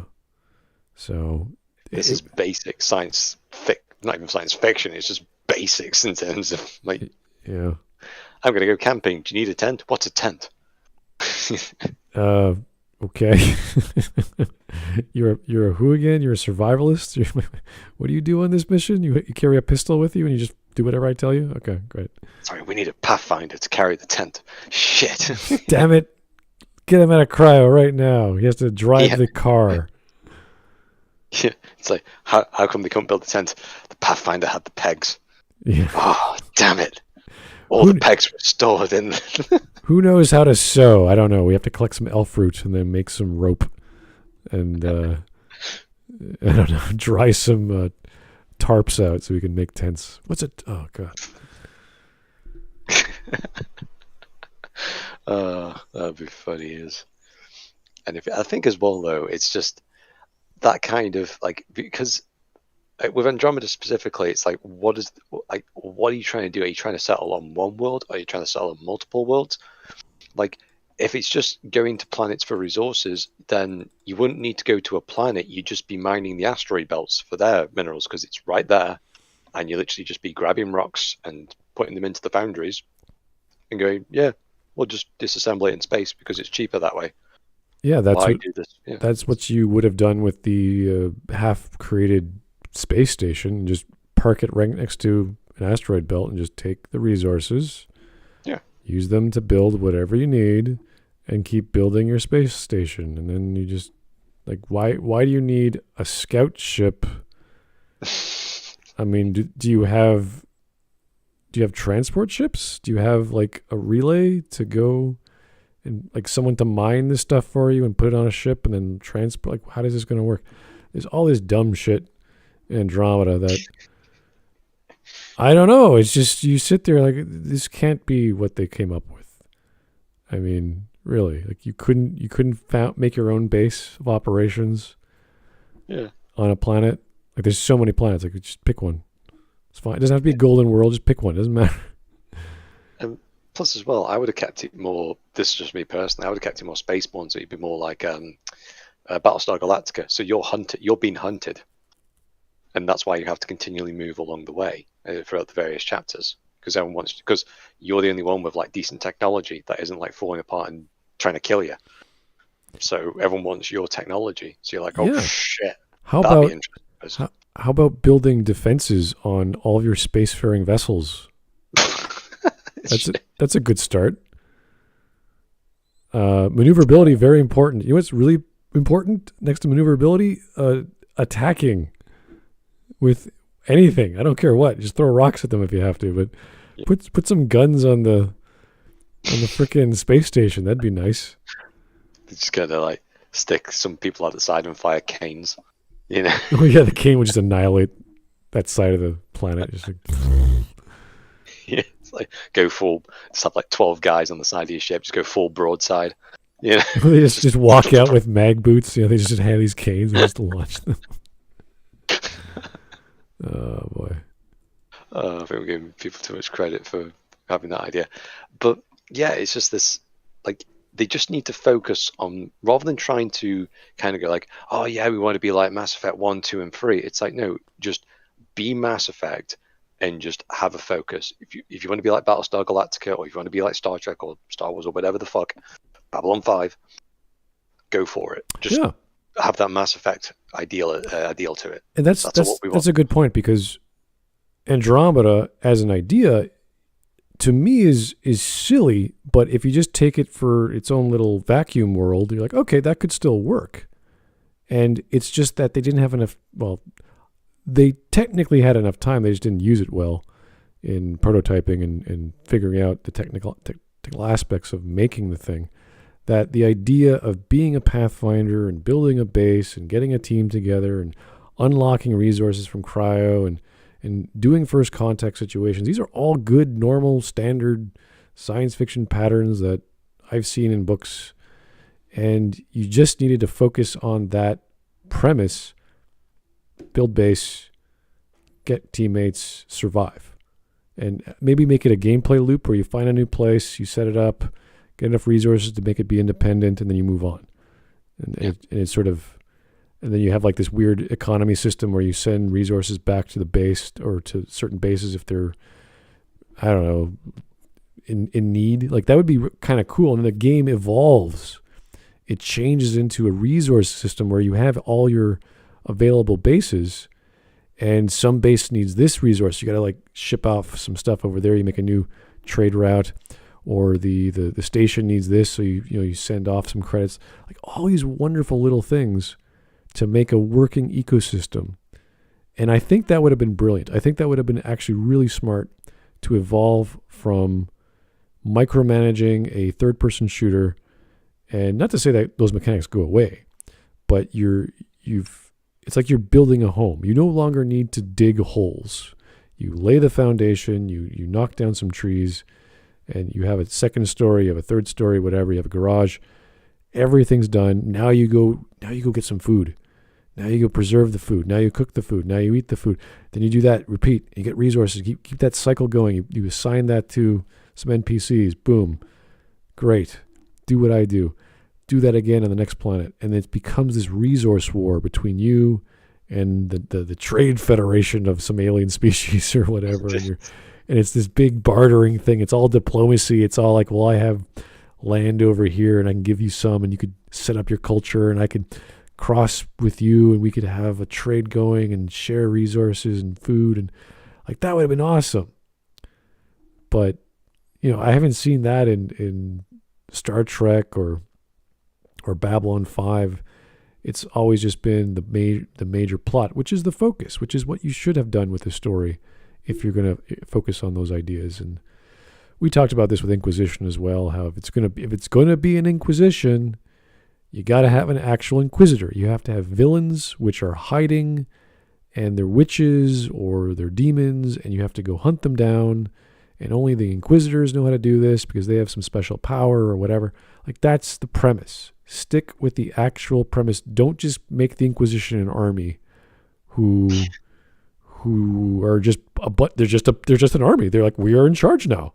And you're like, under whose authority? The Divine's death gives us the authority because this book says so. And you're like, that's stupid. You're just repeating Dragon Age Origins in a stupider way. Why would you do that? Then you could actually fall into going down Inquisition there for a moment.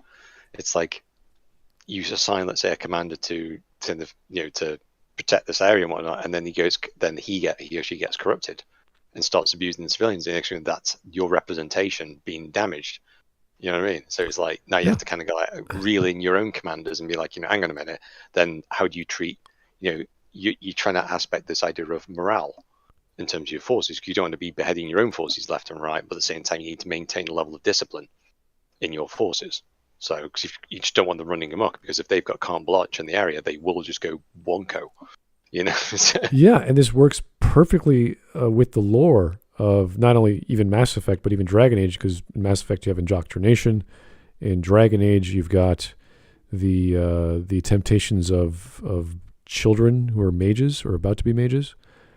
And you have to seek out those kids. Like this would work perfectly. You would be seeking out newborns or children, and you'd be this imposing. You'd be like the baby stealer or whatever, and you'd be feared amongst the land. But in reality, you're like, no, I don't want your child.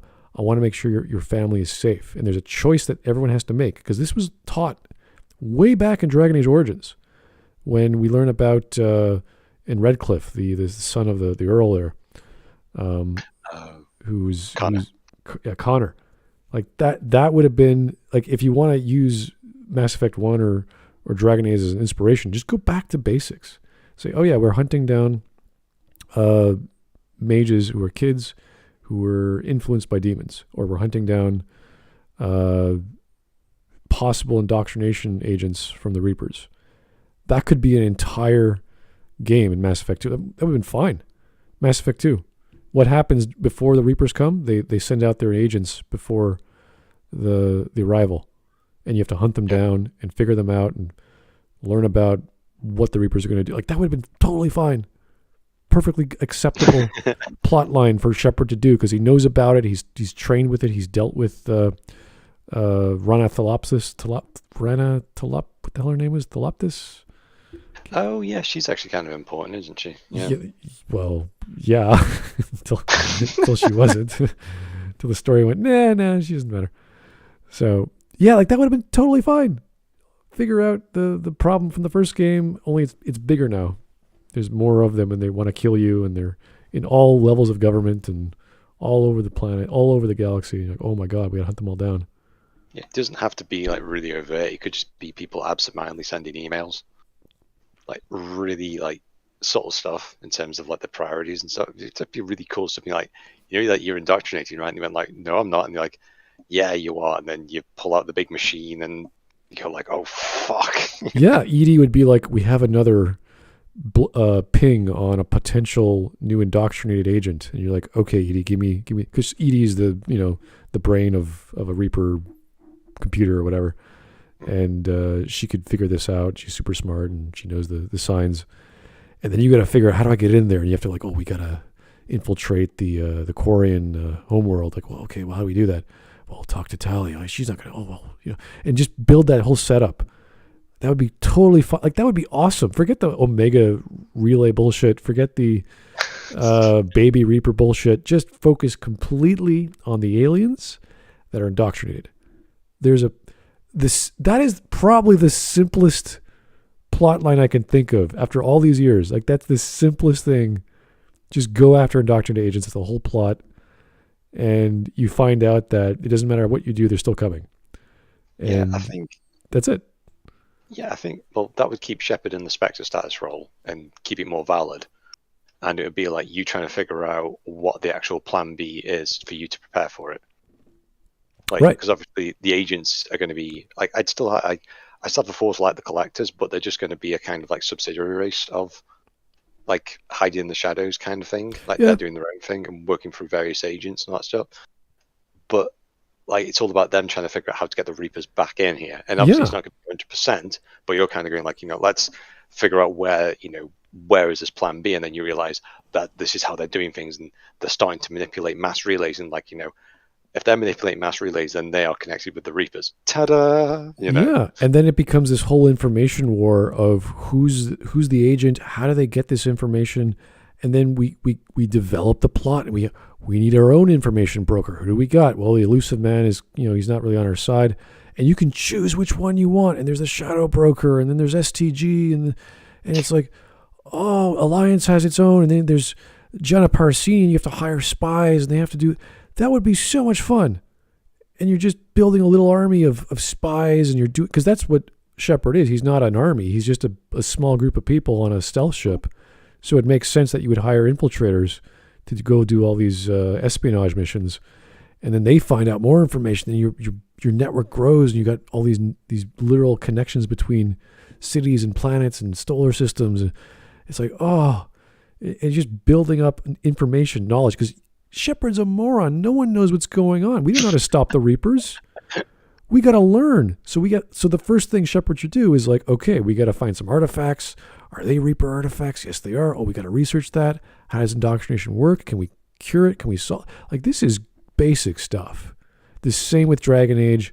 How do we cure kids that have influenced by demons? How do we get them out of that? Do we have to kill them? Is there a spell? Is there some potion? We have to research that. Like, this is...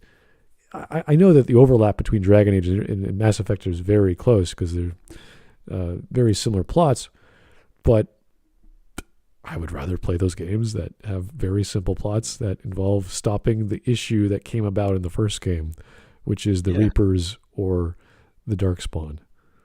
Well, to me, actually, I think this was an idea I had ages ago, but to me, Corypheus, if we were going to use him, he would actually be a brilliant antagonist for the Grey Warden, because it'd be like, you've got this guy who can basically control you. That shit's scary because it's like you have no control over your character. And the Grey Warden's quest could be like trying to find the original Grey Warden process in terms of, because it's like, people die during the process, but it's like a lot more people are dying now because the process has become less refined because knowledge has been lost because there hasn't been that many Grey Wardens. So there must have been a time whereby it's like it must have been a lot more higher percentage success rate. So he's like trying to find, or she, trying to find that thing. And it's also kind of like a because you also got that mage who purified herself of the blight, if I recall. Yeah, that was a forgotten story beat. Like that would be a major fucking plus point. And that would be the kind of this Warden trying to restore the Warden's order while fighting Corypheus, and that would be a much more like. I don't know. It's just a lot, but it makes Corypheus a lot more relevant. Yeah, if Corypheus actually takes your character, the Warden from the first game, and you play as Hawk and you have to fight him, like that would be. Yeah. Oh no, I don't want to fight the Warden. It's me. I don't want to. Like no. Yeah. Oh, that would be kind of. Jeez, I would like to see that. That would be cool. Yeah. And you're like, do I fight him physically? Is there like a way to save him by not attacking? Like there's be all these wonderful little gameplay options. Not like dialogue, but like don't attack him. The same way you would have like orders at the end of Dragon Age Origins where you'd send your elves over to fight the Warfare. You just press a button, they come out. It's like the same thing, but just don't attack. Don't press any buttons. See what happens. I think as well, like Mass Effect 2 about saying information and stuff like that. It's like, why don't you, rather than just having your squad mates just on the ship all the time, it's like, okay, you want to have your little two buddies that tag alongside you, okay, great, but why can't you send other people out on missions? Like just kind of go like, yeah, I'm going to send 3 people out over to there, and they're going to give me information or something back, and you could have missions that could go wrong. Like even your teammates could actually become indoctrinated agents. And you'd have to cure them, or you have to put them in stasis, or put them in under some cryo magic freeze sleep, so that you can't use them anymore. Yeah. So you'd be like hearing the message from them, and it's just like it's all like distorted and like really odd, and you're like, that's not right. Something's not right. Yeah. Yeah, and you have to research the cure or therapy or prevention before you start doing anything crazy like that. That'd be a good idea. Yeah. Oh, I see. There's so many things. Like we love the worlds of Bioware, but they're just they don't do much with them, do they? You can do so much world building, and they sort of did that in Mass Effect 2 with Omega and Ilium, which I liked. I liked those worlds. They were gritty, and I liked the contrast, and I loved how much effort they put into Ilium and the camera angles and the music and the characters.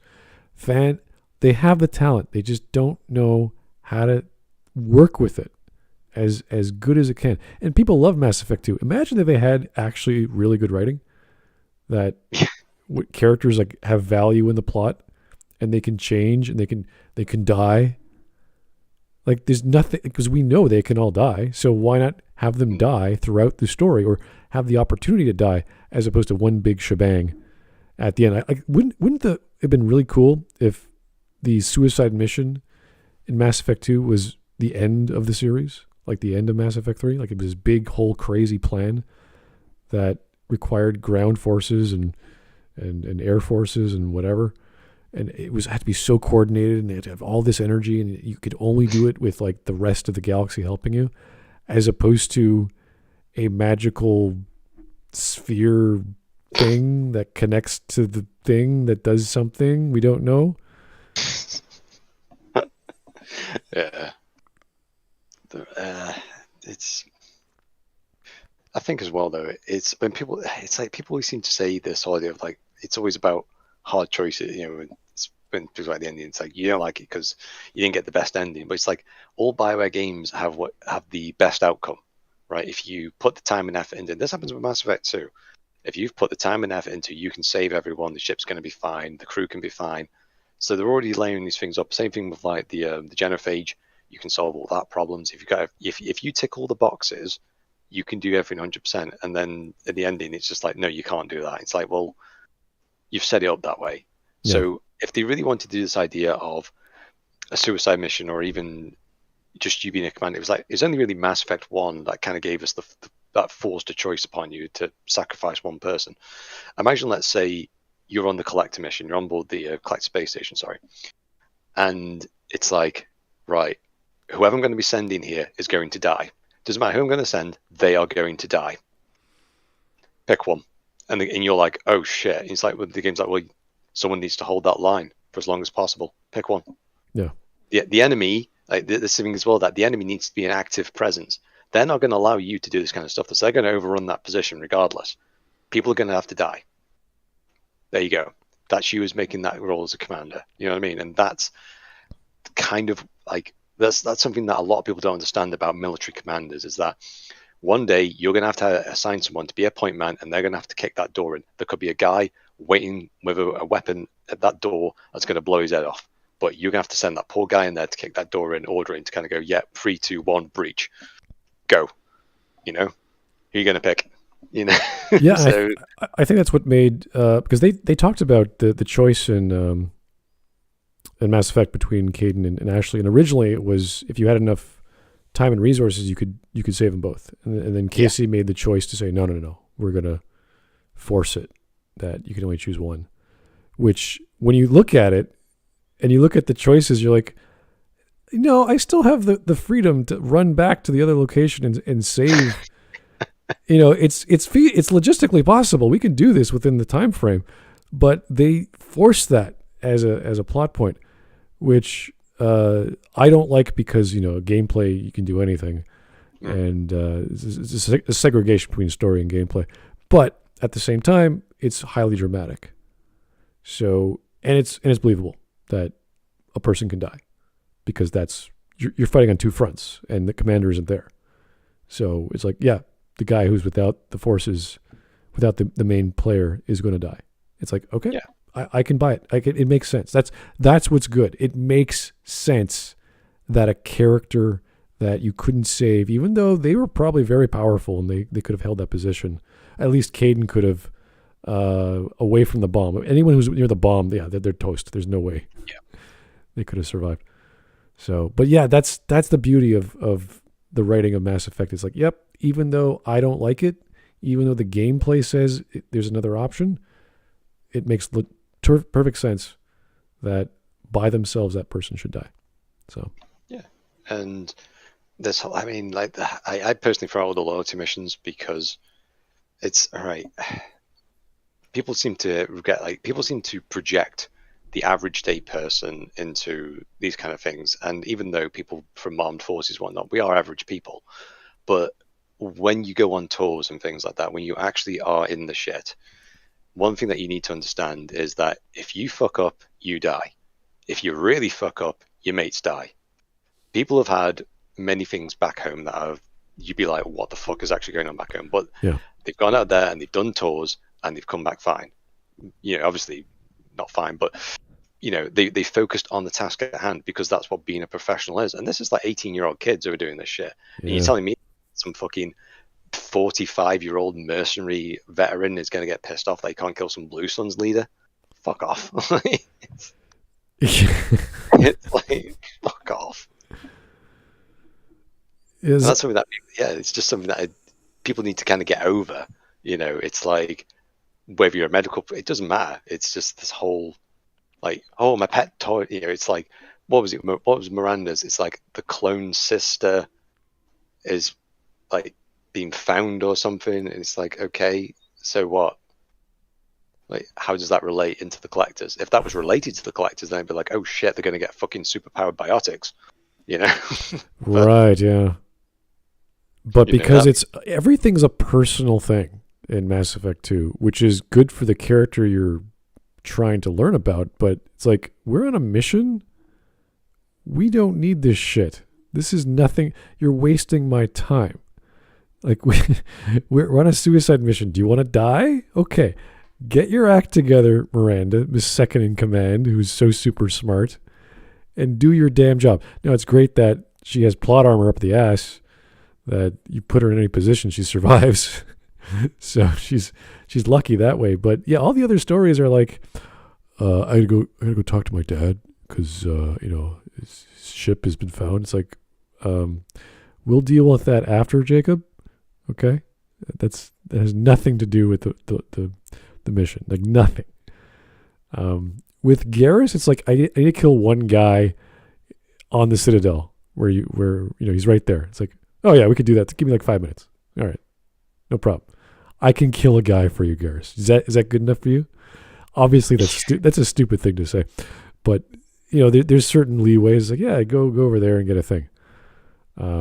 Same with while you're there, go help Thane with his son. It's like, yeah, okay, I'm a Spectre. I can go anywhere, no problem. Hey, son, don't do that, or I'll shoot your legs off. Done. Okay. Tally's mission is a massive red flag from my perspective, because it's like you can't send someone who's just witnessed the death of their father while being exiled from their place, that they've known all their lives, and be like, yeah, they're fine now because they resolved it, because quest says tick. It's like, no, this person's going to be mentally unstable. Yeah, it's one thing to say, oh, we're going to connect with the Quarians and find out if they have any technology for us to stop the bad guys. And if I go and get on their good side, we can, broker something.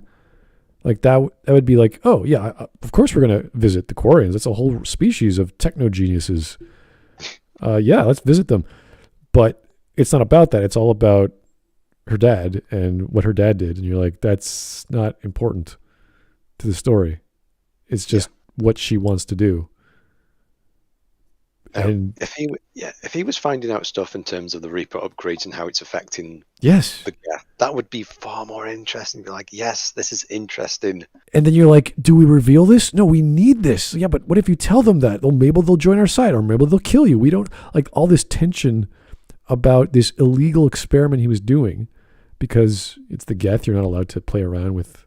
There are steps to dealing with the Geth, and the Quarians are very strict on that. And his dad was breaking all these steps. It related to the Reapers. You're like, oh shit, we really got to figure this out. We really got to go to this mission, and you could put all the obstacles play the story exactly the way it plays out. Just have the prize at the end be Reaper data or something. That's it. The story would be totally fine. Yeah, that could even start like the whole, what was it? Oh yeah, you found that Reaper, derelict Reaper, didn't you? That was a bit of God, yeah. That was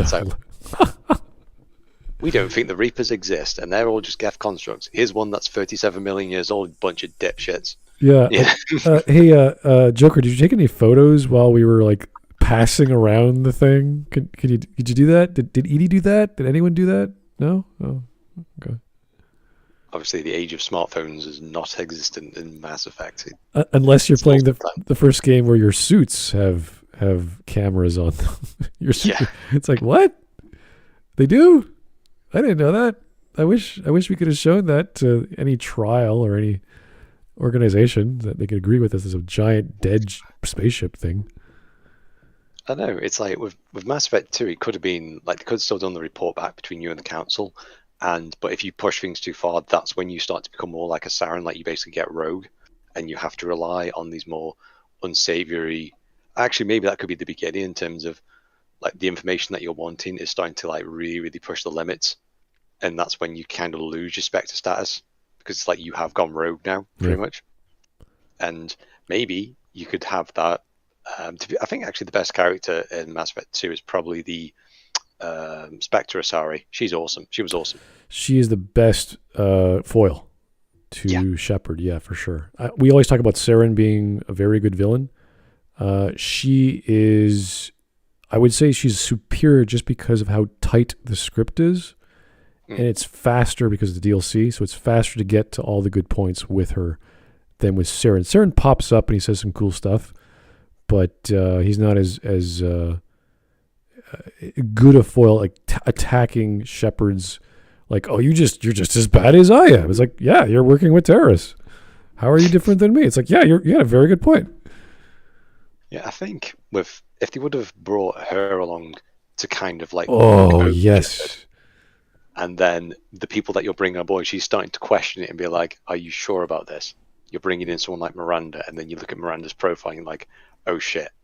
So all this information gets dug off, and then there's the confrontation part of, are you Miranda? Are you saying who you're saying you are? Or are you just, like? I think what would be also be interesting is that you could also have like the third parties trying to get access to the information that you have access to, just because it's a technology. So Yeah. everyone's trying to like grab it for their own nefarious means. Yeah. It's like that'd be interesting. Yeah. With Miranda, I don't know if you remember all the character sketches they did. First, she was a blonde, and she was German, and then she was doing this puzzle hanging upside down in some sort of glass box, and they were studying her in Cerberus. She was going 50 Cent, yeah. Yeah, she was doing the whole I'm a super secret spy genius chick. She's got everything about her is amazing. She's super strong, super smart. She's biotic power. Everything about her is awesome, right? And then you come across her and she's just like, yeah, she's a girl. She's nice. She's okay. There's nothing special about her. If they played in with her background, like her genetics, and how did her father clone her? What makes her special? Is it certain kind of technology? Oh, it's Reaper tech. It's cloning? How did this happen? I thought we have cloning technology from the Solarians. No, this is different. And she's like genetically a hybrid, like of some Reaper species that we've never heard of before. Like, holy shit, that'd be great. And then we have to go investigate her daughter, or maybe her sister is the new clone technology that is super secret that she's learning about. It just so happens to relate to her, even though it's about the mission. Like her job, as we understand Cerberus, they have one job or they die. so she would be super focused on whatever the mission was at that point in the plot, because it's a new plot. And then she goes, Shepard, I really need your help. Like, what do you mean? I know we have to hunt down this genetic researcher that's doing experiments, and is supposedly working with the Reapers or the Geth or the Collectors, whatever. But this person that we're hunting down is also my sister, or the project is my sister. I don't want you to don't tell anyone. This is super personal, but I want you to help me. I want you to save this girl. And you're like, Miranda, like, I can't guarantee a thing. It's like, I don't care. Do this one thing for me. Like, she's super serious about this. Like, little things like this, you tie everything into the main plot, and it's not that hard in the story. And again, the entire setup of the Miranda acquisition loyalty mission, actually, no, there's the loyalty mission, doesn't have an acquisition. Just her loyalty mission would be exactly the same. And it would be perfectly better, it'd be perfectly fine, and it'd be so much more to the story, because not only does Shepard have a motivation outside of, well, Miranda's hot, and I'm going to help her, it's, I'm doing my mission, and Miranda's hot, and she's going to go crazy over me because I helped her. And hopefully that'll develop her character a bit, because she's, there's not much to Miranda. She's fine, but there could be a lot more. Yeah, I think as well, though, like the whole combining Jack and Miranda, there's just too many characters. Yes, we talked about that a lot, yeah. Yeah, I think like, Jacob and Zaid, just combine them, because Zaid's just give him a full like if they gave him a full proper dialogue wheel, he'd be freaking awesome. Yeah, just 'cause of experience and stuff like that. And also there would be some conflict between him and like any Turian characters, because it's like he's probably a veteran of that. I'm not sure how old it is, but you know what I mean. Like he's still got that kind of prejudices. You know what I mean? Obviously you've got. I guess some people like Grunt, but personally, I'd rather have Okia versus Morden. Well, yeah. Basis. In the plot of Mass Effect 2, everything was unknown. It's like, what do? We get information, and while we're getting information, we get hard science or hard technical data on how to stop, how to become more deadly, how to become more survivalist, how to have better defenses, how to defend against biotics, how to defend against bullets, whatever. Like that's what you should be doing. So getting Okir, is he like a weapons specialist? I can't remember what his profile was, but he was one of those rare Krogan scientist dudes. Like, okay, yeah, we should probably get this guy. And Morden is just a super smart dude. So, and it's xenobiology or whatever. So it's like, yeah, he knows alien stuff. We're going to need a xenobiologist. He's one of the best. Like all of that makes general sense. Like I'll need a guy who's good at hacking into stuff. Tali, no problem. They went overkill with the DLC with the Master Thief, and then getting an actual AI, like machine buddy in Legion, which is fine. You could use them for the suicide mission, but yeah, they could have condensed a lot of these characters, focused the story a lot more, allowed those characters to interact a lot more. Like, I would have loved to have seen, if we're combining again, going back to my rewrite of Mass Effect 2, like the fight between Miranda, Jack, and Jacob, Zaid, like have them, Zaid's an ex-mercenary, ex-Cerberus, ex-Alliance, whatever, and Miranda's the pro-Cerberus, pro-biotics, pro-human dominance, or whatever. It's just this wonderful little arguments. You have to break them up all the time. And Miranda, I would make Miranda a little younger and make Jacob a little older, like closer to Zaid's age. So he's like the veteran, he's the grizzled veteran, and she's like the young genius. That would be beautiful. I think having a good young person, old person dynamic. Yeah, like a bit more of a world weary kind of, like, this is how the real world, it doesn't matter how much you can be academic as you want. Yeah. This is like Jacob's like, this is how the real world works. Almost like a Joe Lee character from KOTOR. Well, yeah, Jolie's one of the best characters ever. So yeah. Like he makes the setting of KOTOR and the Force and Star Wars just perfect. He's the gray Jedi that just works so well, and that's, I think, the premise of KOTOR too. I think that's what I always remember, that story by Chris Avellone where he's playing KOTOR and he throws his Xbox controller on the ground. I can't believe they did it, and that's the reveal of Revan, and he just says, I gotta get involved, and he decides to go make KOTOR too. Awesome. That's a great story, just because it gets him so motivated to go pitch his ideas and get involved. Yeah, there's like, I don't know, there's multiple ways of how they could have done, like with the whole loyalty thing. I don't know about calling it loyalty, but in terms of, do they trust enough Shepard to play around with their lives? Yeah. And because the thing as well there is that these are supposed to be very, very different people. These aren't military. If you're going down the path where, let's say, these aren't military professionals, and then you stick them in these scenarios, it's like, it's not necessarily them kind of going, oh, my pet tortoise needs more leaf. It's like, I need to make sure that, left and right of me is going to be fine. Exactly.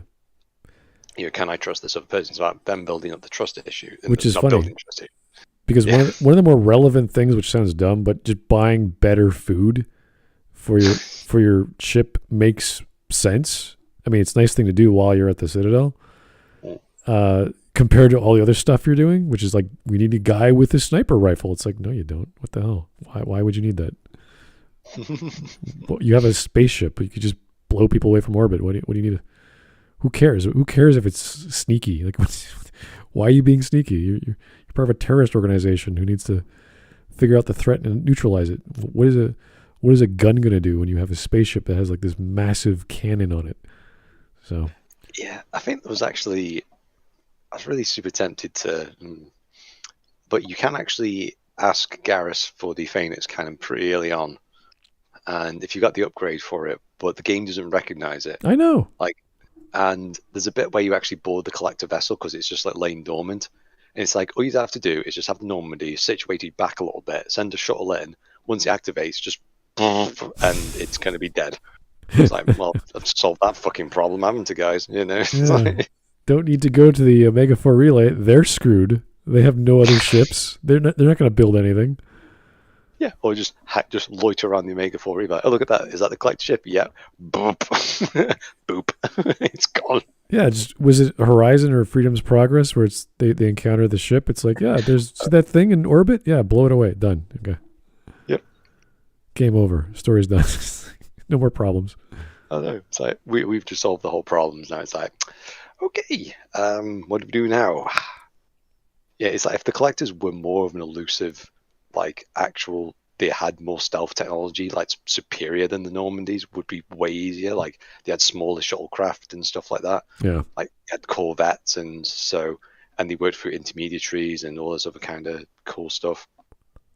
You know, that'd be far more interesting. And when you actually fought them in the gameplay sense, they'd be bloody powerful creatures because they'd have all this super duper, almost Reaper-like technology and on the personal level, and you'd be like, "Holy fuck!" Yeah. You know, Why didn't this they is have foot soldiers. Why did they have really powerful guns? They had that laser weapon, which was cool.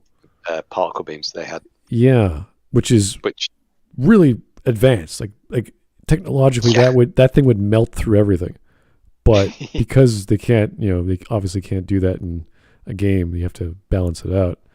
So, but they should have some like quadruple shields, like something really over the top that would take you like, oh my god, this thing's going to take 10 minutes to even dent. With our current, and you're like, okay, we got to run. Like you could actually defeat it if you're like really dedicated.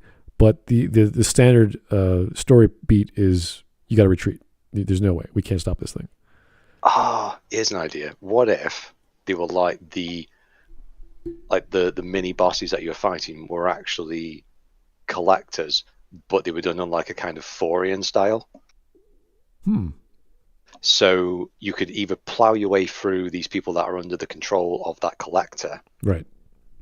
Or you could just try and beeline it and just push through and take out the collector as best you can. You know what I mean? So it'd be like, oh, you know what I mean? That kind of, do you suffer personal damage versus, safety on your part? And that'd be a kind of like that trust issue between you and your squad mates. Right. And like if you pull it off, it'd be like, fucking hell, Shepard, you're awesome. It's like, fucking. Yeah, depending on your class, like if you were a biotic, you could probably like sneak your way or cheat your way through the level just to go straight to the collector. Whereas if you're just a soldier with a gun, you have to go through everything. Yeah, but it kind of brings back the whole like using those gas grenades and all that kind of stuff, which was a bit clunky, but you'd bring it back and kind of go, yeah, I'm just going to be knocking these people out. Or you've got the concussion missiles and all these other kind of things. So, but at least that way it's kind of like, oh shit, it's a collector, and it's like, and he just fucking goes ape shit at you. He's like, what the fuck? And just brings out his big guns at you, and you're like, oh shit. And like, this is just a regular collector, and this is what they do. They just make this kind of the hive mind that they just control people with. They influence them, and they start to, you know what I mean, like almost like a Reaper artifact, but on a biological level. Yeah, so, something like that. I would like the option to like keep your companions in cover. Like, just don't move. You're gonna die. Let me do this, and you support me, okay? It's like, no, it's like, this is an order. Shut the hell up. Get behind that bunker or whatever. Like, and you just like take them on yourself. You're like, this guy's crazy. What is he doing? That would be cool, because then you'd be like, yeah, Shepard's a one-man army. We don't know what to do, and we're kind of scared of this guy. What the fuck? What do we do? He had a pistol. How did he kill this guy with a pistol? It makes no sense. Oh yeah, that would be really fucking, like, just some really badass moments like that. Like you just taking out these things, like some really horrible, icky, disgusting creatures that are like probing into them and all this kind of stuff. I'd personally make him, because like, the Reapers have the cuttle kind of fish. I'd make it a bit more like spidery, kind of goes into that kind of plain themes. Yeah, I think the Thorian was gross enough. It was like, that's a nice level of like, ew.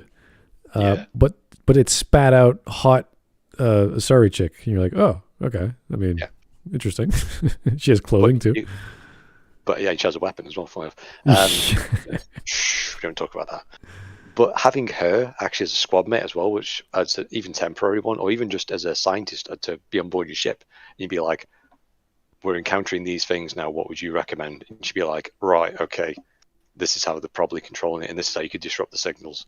You know what I mean? It's like, oh shit. And then you go to the little dialogue wheel when you encounter these people, and you're saying like, hit button X to then suddenly disable people. And they go, and then you're like, brilliant. Yeah. Marvelous. Let's go. Yeah, all these wonderful ideas that can work in gameplay as well as the story that use what's already there. It uses the characters and their potential a little more. I know it makes the focus be on those side characters or secondary characters or tertiary characters more relevant, but I'm okay with reusing assets and adding to what's already there, as opposed to making another character or a MacGuffin or a magical plot device that does a thing like Morden's invisible mist thing that protects the seeker swarms from knowing you're there, which is it's a bullshit explanation anyway. To say, oh, I'm the scientist guy and I made you a countermeasure, and you're like, what is it? Oh, it prevents the thing from doing the thing. It's like, oh, I just like how everyone knows what a collector fucking is. Oh yeah, he just knows. He's a xenobiologist expert. He just knows. Yeah. Yeah, it's like, yeah, they're collectors, and you're like, what? What? It's like, the fuck? It's like, how would you know that this is a? It's like this was a collector virus. It's like, how would you know? Like, what? Yeah. It's like, I'm no virologist here, but like, how would you? Where's your frame of reference? You have the collectors been deploying viruses before? What's the technology rating exactly? Why haven't you mentioned this to be at fucking all? Yeah. As far as we understood the collectors, they were supposed to be this weird alien. We don't know what the hell they are genetically, and they're only interested in like finding random species, like samples, like either whole beings or just like test tubes or whatever.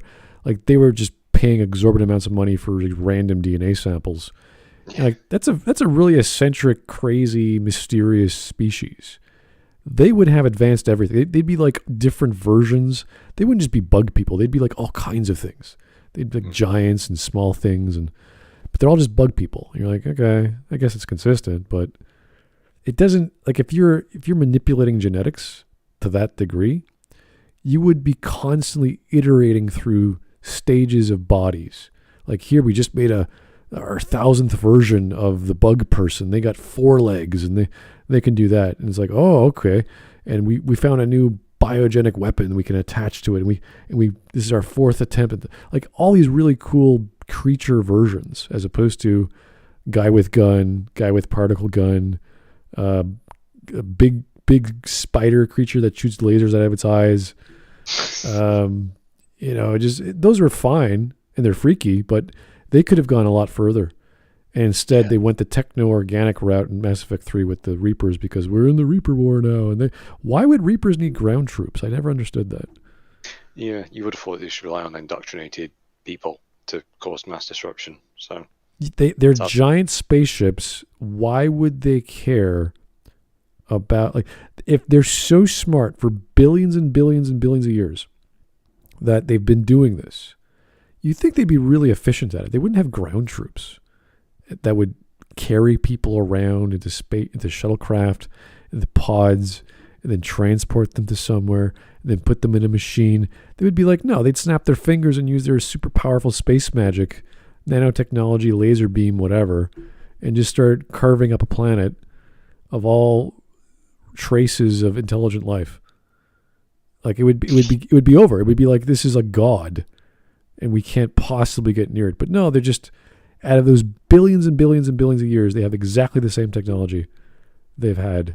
Like it's just, they were just happy. It's like, this is exactly the way we need it. We don't need to get better. It's like, really? Okay. Okay. I highly doubt that, but sure. That's not how technology works. But yeah, it's all a bit. But yeah, there's a few things like Sovereign. Maybe they could use like a part of Sovereign to like help them guide to certain places, like memory banks and stuff like that. It's like, why are you going to this planet? It's like, well, because unfortunately, Sovereign's brain is unfortunately telling me this way is right. Yeah. You use the events of Mass Effect 1 in some way. It's like, oh, we couldn't salvage anything. It was too alien. It's like, really? The thing that uses Mass Effect fields is too alien to you? Don't we have that technology? Well, yes, technically. Oh, we made a gun out of it. Yeah, okay. Yeah, guns and shields, good start. How about information? Can you figure out what they were thinking? They're a computer. It should be that hard. It's just all data. Yeah, it's so far advanced, but it's Geth technology. But the Geth are like this, and this thing's like this. They're completely different. Yeah, but it's obviously Geth. It's like, no, it's not. It's like, it's like half the time I'm looking at the council going like, are you on crack? There's no other way for it. Yeah. How did Saren know where to go? Did you just listen to whatever Sovereign did, or did he like, oh, here's a screen, here's a chair, here's a a console I can press buttons and things can interact with. Like, so there must be some interface between humanoids and Reapers that makes sense. Yeah, I think that the good thing about Mass Effect 1 as well is that it lays the foundation that Sovereign's actually been doing this for quite some time in terms of getting agents out and stuff like that. Because you actually encounter multiple Reaper artifacts on your side missions. Like there's actually one where, you encounter it. There's even Garrus talks about how there's now techno cults popping up now. He's like, there's loads of people and they're all like, they are husks as we know them. But it's like, Garrus is like, we've encountered these things before. It's like they're just techno cults, and you're like, something's not, this is linked now. You know? That was in the Jack Harper. Was it Jack Harper? What's his name? The Elusive Man, Jack something. That was Technocults were part of the Turian story with Saren's brother or something like that. So that was part of the lore, and they did nothing. They did nothing with that. They had all this wonderful opportunity to expand upon the Reaper War, indoctrination, the Turians and other cultures, and then just shoot things. And I mean, I like what they did with the Asari, but they had to do something with the Asari, so that makes perfect sense. Same with the Quarians. They did enough, just enough with the Quarians, and there's all these factions, and they have family. It's all one big family, and there's a courtroom, but it's not really a courtroom. It's just a little argument. Stuff like that. Like that's fine. It's enough. They could go further. That's why I say get rid of a lot of these characters. Focus on these backgrounds that we love so much, these cultures that are so interesting, these worlds that we want to explore. That's great. And then unfortunately in Mass Effect 3 we get to go to Thessia, but it's a freaking war zone. There's all these artifacts. Yeah, while Kai Lang is trying to shoot us with a gun tank and stab us with a sword. It's like, what the fuck? Come on. You can do better. You can tell a story better without having to do all this shit. That would have been nice. Yeah, a lot of things would have been nice, to be fair. I mean, like the whole opening bit where Shepard just basically flat out tells them, I don't know how to stop these things, and you're like, slow clap, like, this is brilliant. Oh, I wish I had a drink to go to this. It's like, thanks, Shepard. You've just completely made yourself irrelevant. Yeah, you put me in prison for was it a year or how long? Like, why would it's like we're watching you, Shepard. You were with Cerberus. Like, I have no contact with them. I wanted to kill the guy. I blew up the base. Like, what do you want from me? Like, you weren't helping me. I helped the galaxy. What do you want? I'm a Spectre. I have that authority. What's your problem? Weird stuff. Yeah. So I was in quarantine for 8 months or a year, whatever it was. Like, what do you want? Actually, it says on the Arrival DLC, the doctor lady, she says, like, I have proof that there's an imminent Reaper invasion. I would have gone, right, stop the presses. 1 sec, I'm going to write a report to Admiral Hackett. Oh shit, they are coming. Like, one moment, please. Yeah. Nobody does that. Nobody writes things down. No one has a pen and paper on them. Yeah, I'll snail mail a report to the Alliance command. They'll be like, Shepard, what is this picture of squid? What is this coming to Earth? What? I don't understand this drawing. Yeah, it's like a really bad rendition drawing of like a Reaper like blowing up a planet. He doesn't have time to write words, just picture. Here, figure it out. Yeah. I know. It's just there's just a lot there that they could have done, but it was all just a bit. Yeah, it's just this whole thing of like every time they always make a new game, they always take it into a new direction, and then kind of retroactively having to hammer the previous events in to make it work somehow. You're like, oh yeah, this bit's relevant, because it doesn't matter. Like meeting with Lady Pirate person doesn't matter on Omega. Yeah. Meeting Fist doesn't matter. It's like they can add those in because they aren't affecting the main storyline. So, yeah. That was purely for fun. I think the Omega DLC, it's like, hey, we like this actress and we like the setting, and it's kind of like Overlord DLC. It's like, okay, it's fun. It's a they're doing a different thing. They're making it a horror-ish story again with Cerberus. You're like, all right, but really no relevance. And you could argue they did it to make some money. That's fine, but it doesn't really add to anything. It doesn't really change much. Sadly. Yeah, I still think. Yeah, they still could have gone down the idea of control in terms of,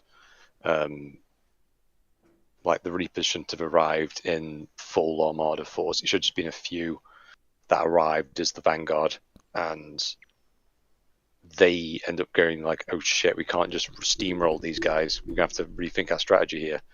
And and they need to be on a timer. Like the Reapers need to be on some kind of timer that they're not telling obviously us about, and that's the reason why they need ground forces, because it's like, because they need to distract us as much as possible while they're doing their own fucking thing. Yeah, it's always annoyed. I know you talked about the concept of invasion and waves of Reaper forces. Like once they come, it's not like they're just here. It's like this is the first stage. Yeah. Where they actually send the Vanguard and they're like checking stuff out and they're kind of weak, but they're still super powerful. And then they're like, okay, we'll send 10% of our Reaper force. We don't need them all. Just 10% is enough. You're like, what? 10%? You're going to, how much is this? This is like, fraction of 1%. It's like one Reaper per planet or whatever. And it's like, oh, we're screwed. Yeah, we're done. There's no way we can stop these guys. And then the rest of the story, the rest of Mass Effect is getting stronger, figuring out how to stop this invasion as it's coming and slowly hitting us in stages. That would have been totally fine. And the story would have kept on going. It would get annoying after a while because it's like, we can't stop these guys. Or it's just, here's another invading force and here's the next wave.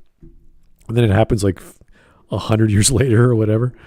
Because they're freaking gods. They live for billions of years. They don't care if they're like late or their concept of time is like, they were 500 years early anyway, or 400 years early. To them, it's like, 100 years. It's pretty fast. So we got plenty of time before we hit our 500-year mark. So we're just going to keep going in stages. I know. Anyway, this is like bigger. This is larger bird's eye view concept of science fiction where we're not limited by imagination or budget. We're like, okay, the story would, on a galactic level, would be thousands of years old. It wouldn't be months old or years old. So, as it should be for techno gods that eat you every 50,000 years. 50,000 years is like the time between lunch and dinner for these things. They have lots of time. They don't care. So. Yeah, well, if let's say they were kind of like, rather than, because it runs from like the Borg threat, isn't it, whereby they just keep on getting stronger and stronger, and it's like a never-ending thing. But with the Reapers, if let's say they are arrived in full force, there needs to be something else that would kind of make them go, right, we're going to ignore you, you little bastards over here. We need to focus on this because this is bigger than you. And that's where a lot of the Reaper forces would actually be concentrating on, while a section of them would be peeling away to basically deal with us so that we're not interfering with that. And this is where it could be the dark energy plot, it could be whatever plot you want it to be. But just make it so that there is actually a viable reason to kind of go like, the main Reaper force right now is somewhere out there and no one knows where the hell it is. I would imagined they would have had a psychological, like they would send in diplomats, and how there's the cult and all these, they're indoctrinated fairly quickly. If you're talking about mind control, they say it takes months, but that's a long time. It's the sort of one, isn't it? Yeah, they would not just come out in force. They would say, let's send in indoctrinated diplomats. And they're going to be like, listen, I serve an alien species that will uplift whatever. They invented these things. You already use them, and they're coming. And I want you to know they're peaceful. And they just it's constant like we are peaceful. We don't want to hurt you. all the good things. You're going to be extended. You're going to be enlightened. You're going to have all this technology. You're going to live forever. And all this while, there's indoctrination artifacts everywhere. There's all kinds of Reaper artifacts everywhere, and no one knows what's going on. And they're slowly like, yeah, this person's going to... And they'll release a little piece of technology. And it'll revolutionize spaceflight or revolutionize electricity or whatever. It'll just keep... Like, this is the long game. The long, like, 100 years or 200 years, whatever. Long story of these agents. And that's how they invade. They just have everyone win them over before they even arrive. And a guy like Shepard who knows this, he sees the plan... Because the Protheans had the record or whatever, and saying, look, they don't come to war. They can annihilate us. Everyone. That's the big problem I've had with this. They can even the Elusive Man's like they can crush us instantly. Why don't they? And I'm like, yeah, why don't they? Because they're doing it the stupidest way possible.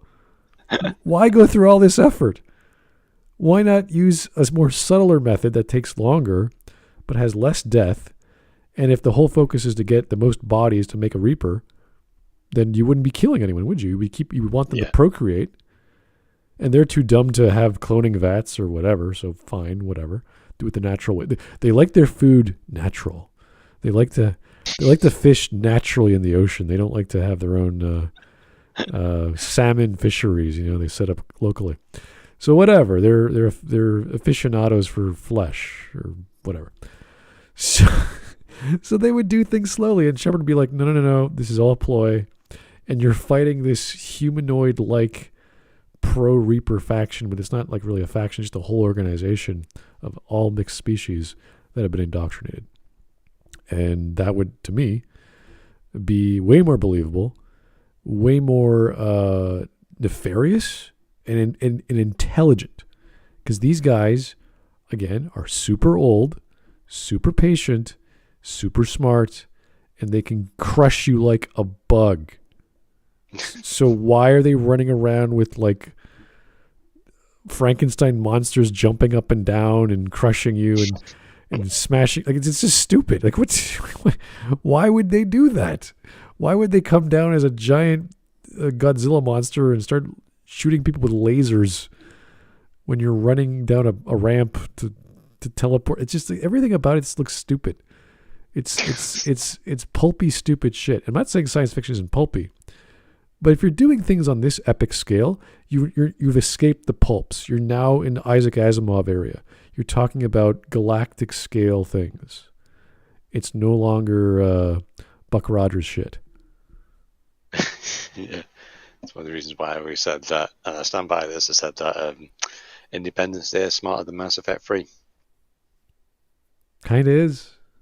Yeah, at least there was a plan. That made sense. Yeah. Yeah, it's like they got an alien ship, they understood the coding, they made a virus that would then affect, and then they coordinated around the world to get some kind of counterattack. What do we do in the ending of Mass Effect 3? Yeah. It's like it's a big counterattack. It's like that we would get annihilated from because we haven't developed any means of trying to even the score. We are just throwing bodies at it. You know?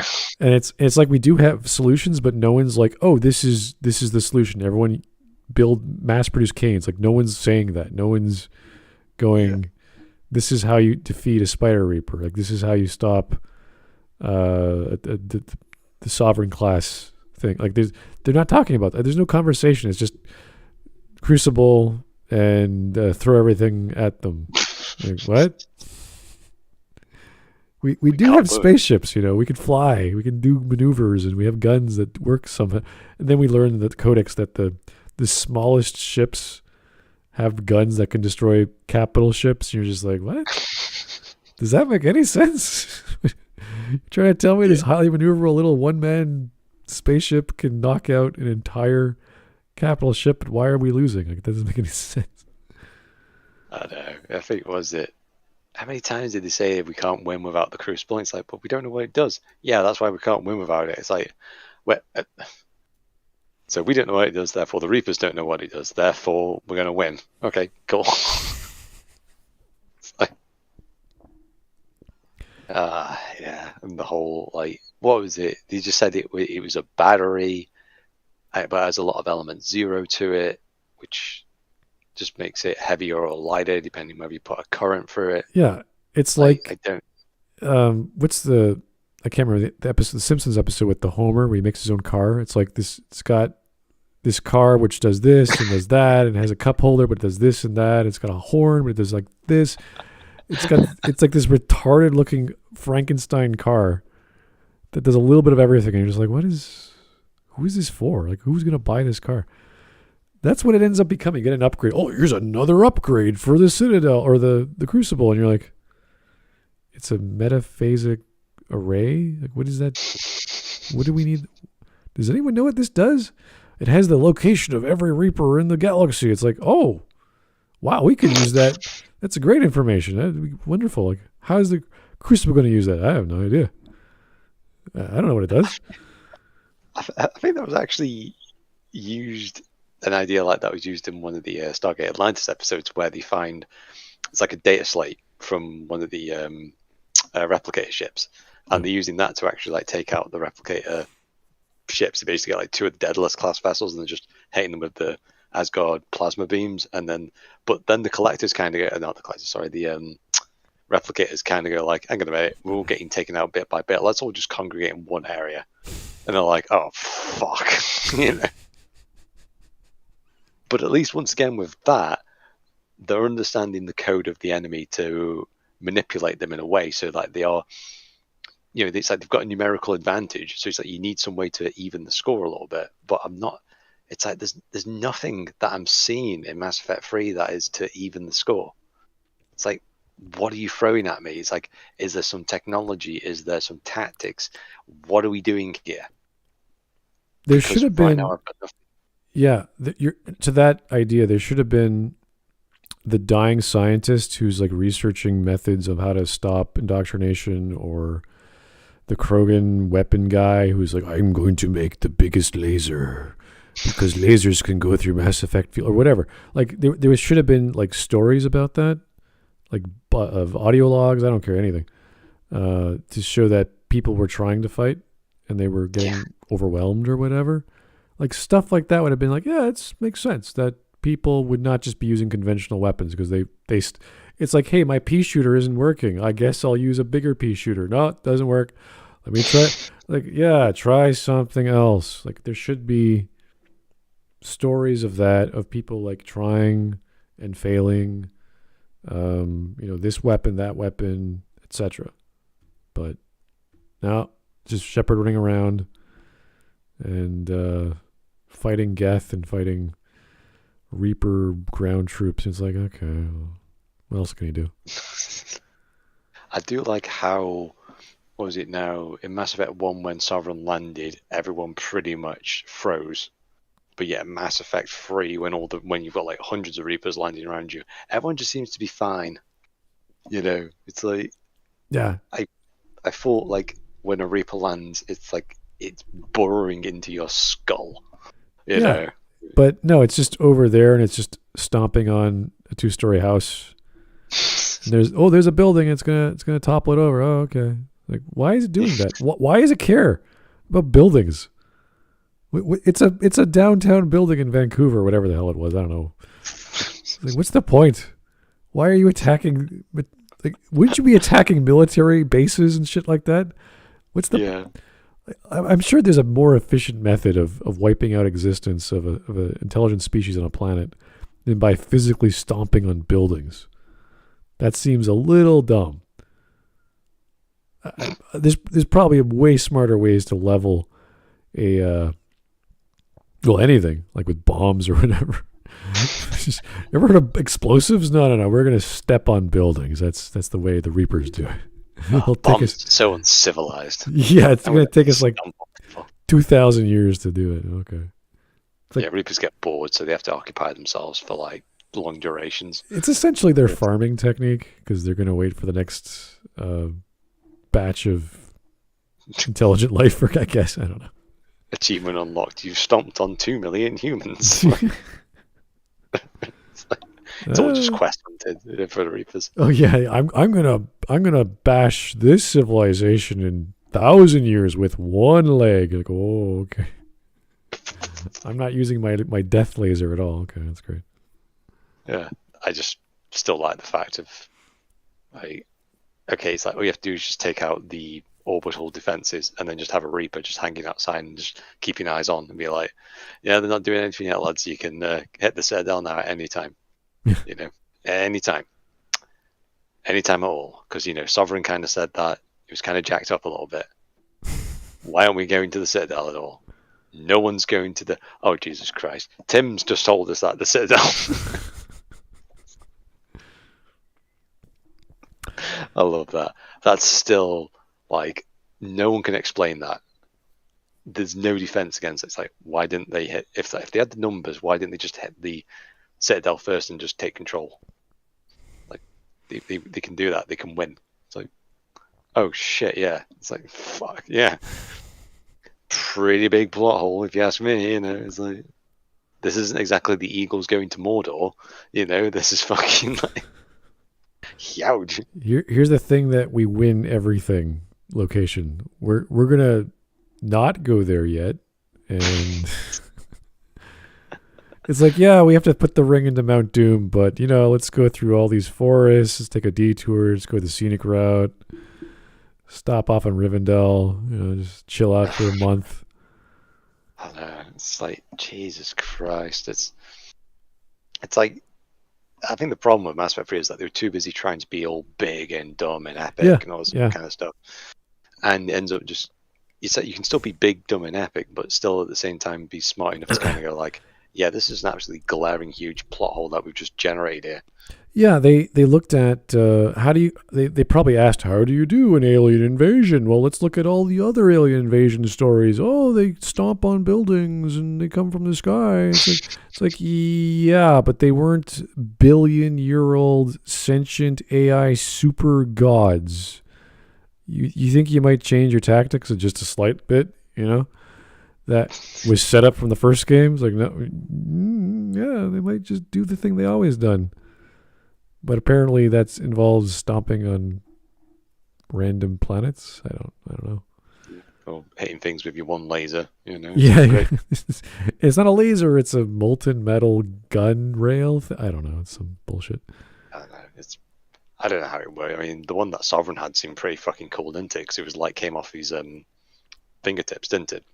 It's like, yeah, gone. It was like Babylon 5 shadow powers. Just like, zoop, these lasers just cut things in like butter. Like, whew. Yeah, and you're like, oh fuck, you know, it's like, Jesus Christ. And this thing's playing solitaire while it's cutting through these things, you know. It's like computing pi like 20 different ways. It's like, oh, this is so much fun. This is just like the last 10,000 cycles. Oh yeah, I remember doing this before. Yeah, it's fun. I think what's funny about Mass Effect 2, jump around onto that one, is like there's saying things like, what, tens of thousands of people have disappeared. It's like, I think several million people died on the Citadel when the Geth attacked it. You know, that was in a couple of hours. Yeah.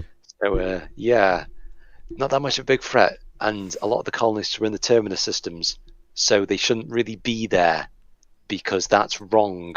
Yeah. It's not our territory.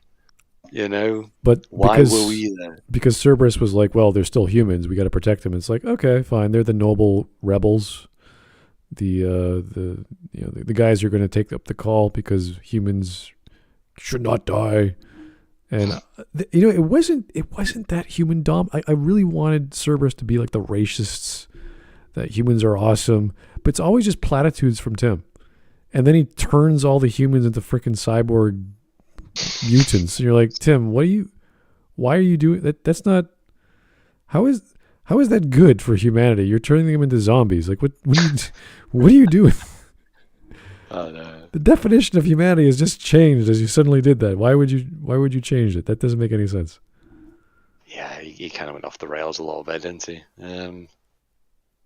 Especially with the fact that the whole, to me anyway, with Mass Effect 3, it was just like, having Cerberus as the opposing force was a huge mistake. It should just been Reapers all the way. It's like, you don't... It's like, imagine you're watching Independence Day or any other alien invasion movie, and then suddenly it's like, halfway through the movie, it's like United States versus China for no reason. You're like, oh, cool. Where's this coming from? Yeah. It's like, aren't aliens invaded? Yeah, but we got to take those fucking bastards down for some reason. Oh, right, okay, cool. Doesn't make any sense. Yeah, we need a human opponent to understand them better, so they could have like radio chatter and headshots and all kinds of other dumb shit, because that's what shooters are known for. So yeah, you're gonna fight. I think you actually do fight Cerberus more than you fight the Reapers. You do, yeah. That's the saddest thing, is that the Reapers become a background in their own invasion story. Like, hey guys, they're over here. Oh, brilliant, And that was the other thing as well. I should have really pointed out was in Mass Effect 1. There's a clear indication between the humans versus the Council, and it's not a racist thing or even bigoted thing. Anderson points it out actually very early on, whereby it's like the Council are just using the humans to stabilize regions, but they're not giving them any support. So it's like it's the Attican Traverse that they are stabilizing. Yeah. It's like, and then when the humans kind of go like, yeah, our colonists are being attacked, they're like, well, why'd you build that? It's like, because you told us to. Well, clearly, it's like you should be capable of protecting your own places. Then it's like that ain't right. So that kind of leans more into this idea of that the Council will just use you, and more importantly, Ashley was right. The moment that the Reapers attacked in full force and they were focusing on Earth, what did the Council do? Yeah, your problem now, bitches. I like the parallel to Star Trek with the Vulcans and once first contact with the Vulcans occurred, they're like, okay, this is the galaxy, but we're not going to let you go out there because you're not ready. You're going to get yourselves killed. Here's some more tech, and they're always holding back. The humans aren't ready. And then there's that one time when they encounter a Klingon, and no one knows what a Klingon is, and the Vulcans are like, okay, this is a caste system. They're warrior races. They're going to kill you. You're like, oh, okay, well, this is our chance. Like, no, you're not ready. It's like, we're going anyway. We got to learn sometime. It's been 100 years since first contact, and nothing has happened. It's like, okay, good idea. So I think 100 years is a good enough time for humanity to jump into the reins of spacefaring civilization, and that's why the Spectre, it wasn't just the Spectre, but that was the indoctrination was like, okay, this is a big deal to allow some involvement with the Council that allows humanity to be involved, as well as interact with the galaxy in a way that the Council is not directly involved, but it also has the Council approval, so that you can just do carte blanche over whatever scenario is involved. Plus the whole thing with they spent the whatever billions of credits to make a stealth frigate that they've obviously investing time and money, so the Council was like, yeah, okay, we can let you go off and do something, save the galaxy, whatever you want to do, Shepard. Go have some fun. Yeah, I think I actually calculated. It's like the reason why Mass Effect 2 also fails just on a pure logistical standpoint is, Cerberus wouldn't have the capability of making the Normandy, like at all. Yeah, because the ship drive alone cost like 120 billion credits. It's like Edie says that, oh yeah, we've got like an income of between like 4 or 5 billion credits a year. And it's like that's just the drive, the Element Zero drive core. We're not talking about the ship. We're not talking about the engines, the weapon systems, and all the other doodads. Like, you need to build a ship where that's just the drive core, and you've made it twice as large. So you're talking like what, 240 billion in credits, and then you've got Shepard's Resurrection. It's like, you do not have the capability to do this shit. I'm sorry, but you just do not. Yeah, it's impossible. It would have been nice if they went to more backstory with the elusive man moving money or however he got the funds. I do like the fact they did have that silly video logs of Shepard having a clone, and does he remember anything, and that he's questioning. It's too little, too late, but at least it's something. Yeah, that they mentioned. But how about the elusive man is completely like, we have no idea how this money came about or how he figured out Miranda is a good choice to play God, to resurrect a man. Like, how did you know she was the girl? Is she like really super smart, like beyond super smart, and she can just break death and bring people back? And it's like, how? And it's never really like, it's just, oh, it's a plot device. Yeah, Shepard's back. he was away for 2 years. It's like, no, he was a puddle. He was atomized. That's about it. Brain somehow magically survived. It's like, that's good. It's better than nothing. So, I think if they would have had Miranda coming from a genetic background, as if like that became her focus, like in terms of repairing things and stuff like that, or maybe even what was it now? I Need and Prime, when you got the body from that Marine and she had like unusual wounds. There's like a new weapon type. If Shepard was hit by a unique weapon, that everyone's like, we don't know how to treat this. Yeah. And then Miranda comes along and it's like, I'm going to look at this. I'm going to put everything into this. You know what I mean? That would be interesting. Yeah, they really need to upplay the value of each character, and that's why we said before, there's too many characters. We should combine characters. If Miranda's the pro-Cerberus chick, make her also be the genetic connection between Shepard and the Reapers. So the backstory with her sister. All these things could remain the same, but just combine the plot with my sister is a potential Reaper experiment, and we have to hide her, or we have to protect her. And Shepard's like, how do you know this? Because, or she doesn't know. She doesn't want to tell anyone until she finally confides with Shepard and says she's a Reaper experiment. And Shepard's like, what the hell? Like, I'm not going to protect that. It's like, no, you don't understand. This is completely used for control, like controlling people. Like, my dad wants a perfect daughter so he can control her to continue on his... Like, there's all these wonderful things you could have done just for storytelling. And the story plays out exactly the same. I would expect, obviously, the character of Miranda to change because she's more sophisticated now. She has more reason to do what she's doing, and Shepard has more reason to do what he's doing. And that plays into their relationship. Same with Zaid and Jacob. Jacob cares about his dad. Zaid cares about killing a guy. Make him the same character. Make him the same plot. He's partially Cerberus. He's partially not Cerberus. He's against. He's sort of a jack. He sort of just does everything. One of those mercenary guys. Because that's what Jacob is. He's basically a mercenary. One of the Corsairs, I think. And Zaid's a mercenary. It's like, okay, just combine these ideas, put them together, and what do you get? Obviously, we don't touch Garrus and Tali. They're totally established characters. Yep. Plenty to work with. And Morden, Okir, yeah, you can combine them. It's possible too. But you this is how you make better stories. You realize the actual functional role each character has in the main plot, and you connect their plots to the main plot, and you connect, or you invent new characteristics, or you characterize them to facilitate that main plot. It's very straightforward. So Miranda is genetically superior. I'm like, I'm the best one for the job, plus I have a backstory with my sister who could have Reaper genetics, whatever. Boom, done. Same story with her dad, same thing. Jacob gets a ping on a long-lost ship. Same with Zaid, gets a ping on his long-lost target. Hunting his dad. Boom, you combine two ideas. They're not that much different.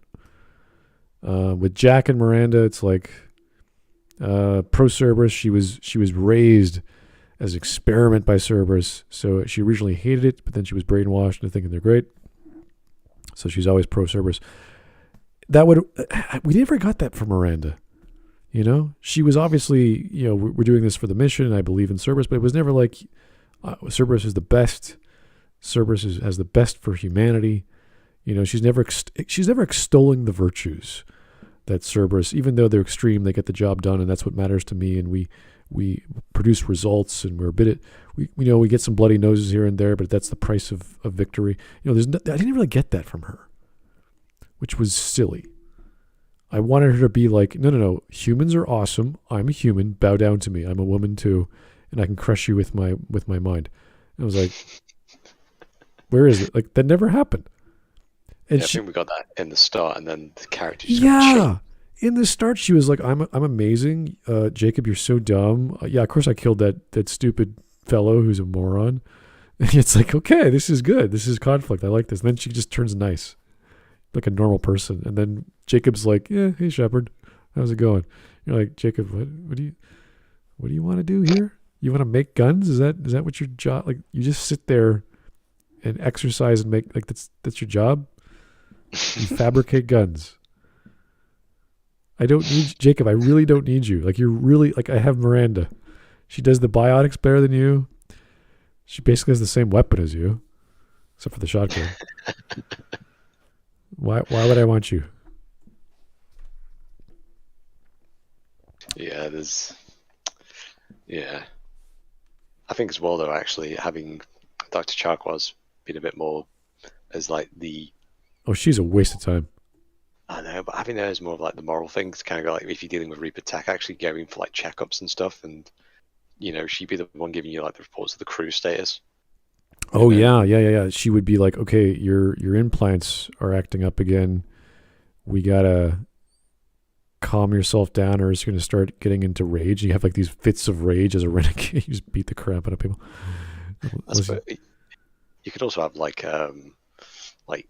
enemy forces like hacking your implants, like keeping you alive. So literally, you become like your implants are basically keeping you like an iron lung, and it's like people are going like, yeah, guess what? Because we've got Reaper Tech and you've got Reaper Tech inside you, we can switch you off. And you're like, oh fuck.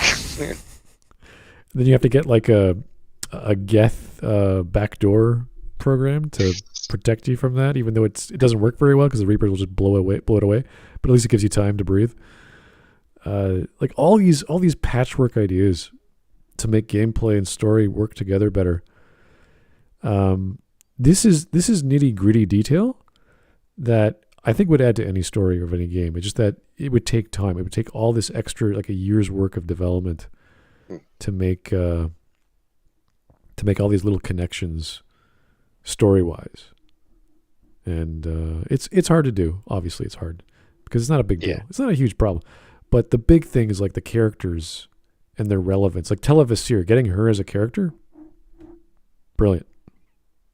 I don't care where in the story she is, but get her. If she's introduced early and then she's brought about in DLC, I know people don't like that, but that would work great. She'd be a fantastic character. Yeah, there's all these characters, like if only they stayed along like that. Like Okir, if he was still around, Tella was still around. Even the Shadow Broker was interesting, but he was just generic big bad guy in the end. Yeah, I personally would have just had the Shadow Broker, just so you'd have like the multiple agents and whatnot, and obviously you're trying to interact with them, but they need something out of you. It's not going to be like, oh, it can't just be money. Like there needs to be something that you need to give them. Yeah. So, and he wouldn't be captured. He would always be one step ahead of it because he's an information broker. He knows exactly what's happening. Yeah. Why would he be captured? That seems kind of silly. It's like Tim being captured. I could never, like, he's too clever. It's just it's the same level. Like you're talking about the galactic level of power in the galaxy, and Tim, Shadow Broker, STG, Saris, like those are the big names, the big guys. Then there's the weird ones like the Leviathans, but I don't really like talking about. That's kind of silly. I know people like it, but it's like that's kind of explaining away things. I'm like, it's kind of silly. So, but those are the big guys. Those are the guys that would not like. You're just a grunt. As knowledgeable as you are, you would not be two steps ahead of the Shadow Broker or Tim. And at the point where Tim loses, it's like his brain is gone anyway. So.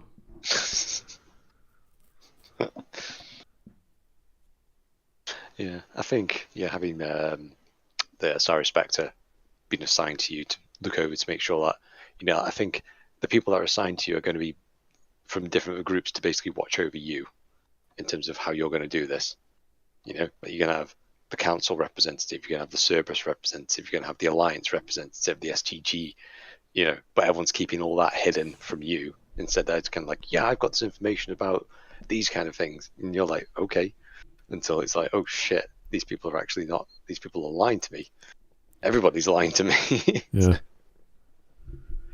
And the idea of sending them off on missions when you're not around, because just you have all these people, they either have to do something for the mission or they come along with you. That's what I kind of wanted to see. Like, what can they do on the ship while your team is on the ground? Like, what would they do? Like, okay, maybe they're scanning from orbit. Maybe they're on the gunnery. They're relaying information. They're communicating to people on the ground as well. Like they have to do something relevant. That's what I wanted to see. Like they're launching probes. They're doing an information gathering.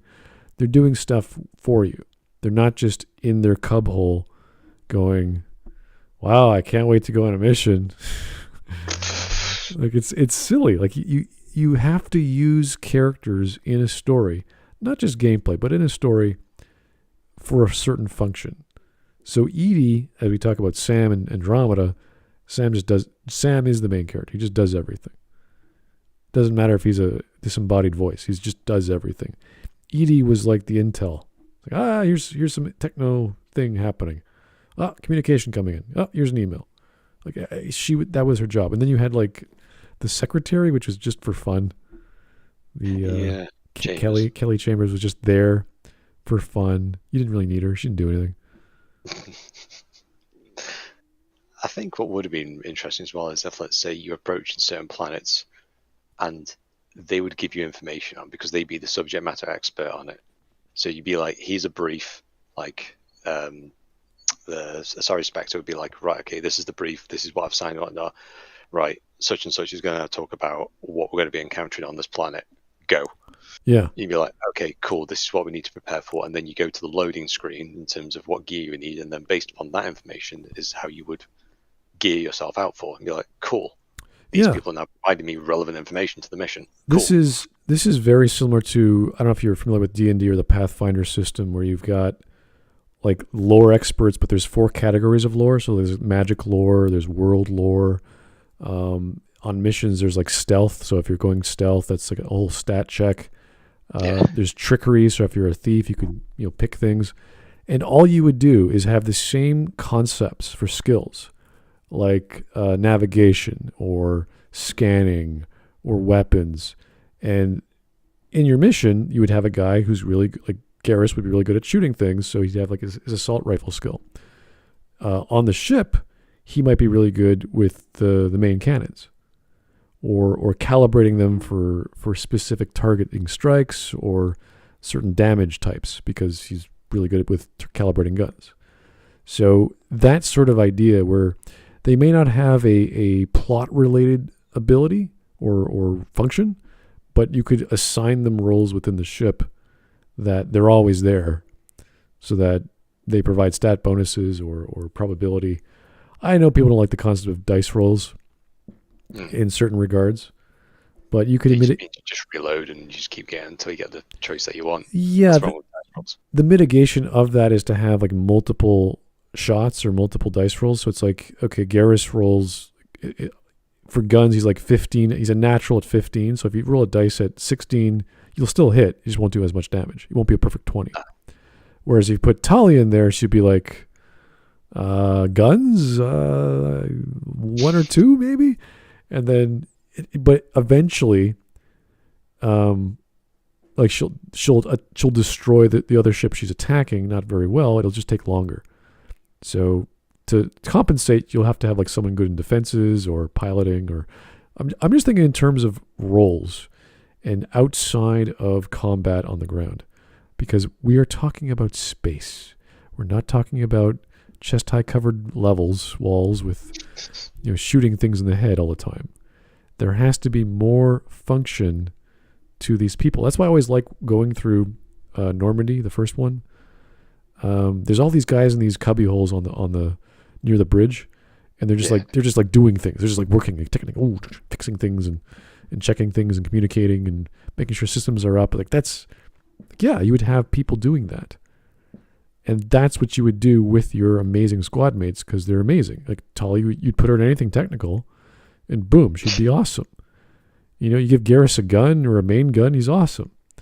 That's what you should be doing. So with Tela, like the idea of the best side character, or the best villain rather, is a version of the main character that is just slightly weaker or slightly extreme in one area, and Tela would just be this amazing person who, first off, she's way older than Shepard, so she's wise, so she has all this knowledge of the world, combat experience, maybe on par, I don't know, and you can just put her almost anywhere. She's your go-to, like your second in command. Like, okay, I'm going to use her for most of my problems. But this problem is a technical problem, so I need her, I need Tali, I need another tech guy. I don't have another tech guy. What do I do? I'll use, I don't know, some sort of gadget when I'm on the ground to bypass, like Omnigel or something. Like there's this constant balancing of skills that I know is very D&D-ish, but that's where we're going. That's what we want to see. We want to see this detailed gameplay option outside of shoot thing with gun, because Garrus is good with gun. Yeah, there's a few other things, like, maybe if you want to add in a bit more of a role-playing element, almost like XCOM level in terms of like an alien body, and it's like, right, I can research this one, but who do I assign to research this one? If, let's say, you equip Miranda and Garrus together, well, Miranda's going to talk about how the actual thing's made up of, and Garrus is going to talk about this is the best way to kill it. So you're going to get a bonus by them kind of input, but you stick someone else on top of that, they're going to come out with different feedback from you. So it's like, who do you want to assign to these levels of research and all these other different tasks at hand, whether it be tactical, strategy, navigation, body cadaver research or anything like that, just something to kind of go like, yeah, and it doesn't have to be dialogue. It can just be an email that you read, and it's like, yeah, boom, and it's automatically updated onto your character's sheet. You're like, cool, I now do extra damage to bloody blah over that. Yeah, +1 to attacking certain category of enemy with any gun or whatever. Yeah. Or something like that. It's like, yeah, we managed to develop a tool now, so when you use shield overload on enemies, it makes them spaz out for a little bit if they've got Reaper implants or something. Something like that. It's a sort of gameplay interaction. Yeah. So, yeah. So, yeah, there's a lot of things that they could have done. I mean, like I say, it's just this, like, you need to have the people doing stuff, and you can't just have them sat around there with the thumbs up their asses all day eating cake, because it's like, we don't know what's beyond the Omega-4 relay. For all we know, if, let's say, there was 12 collector ships all waiting for us, we'd be kind of fucked. Well, the plot, as we know, both games are kind of shit, so yeah, kind of hard to talk about that. It's just people's defense of it. It's like, oh, right, okay. Yeah.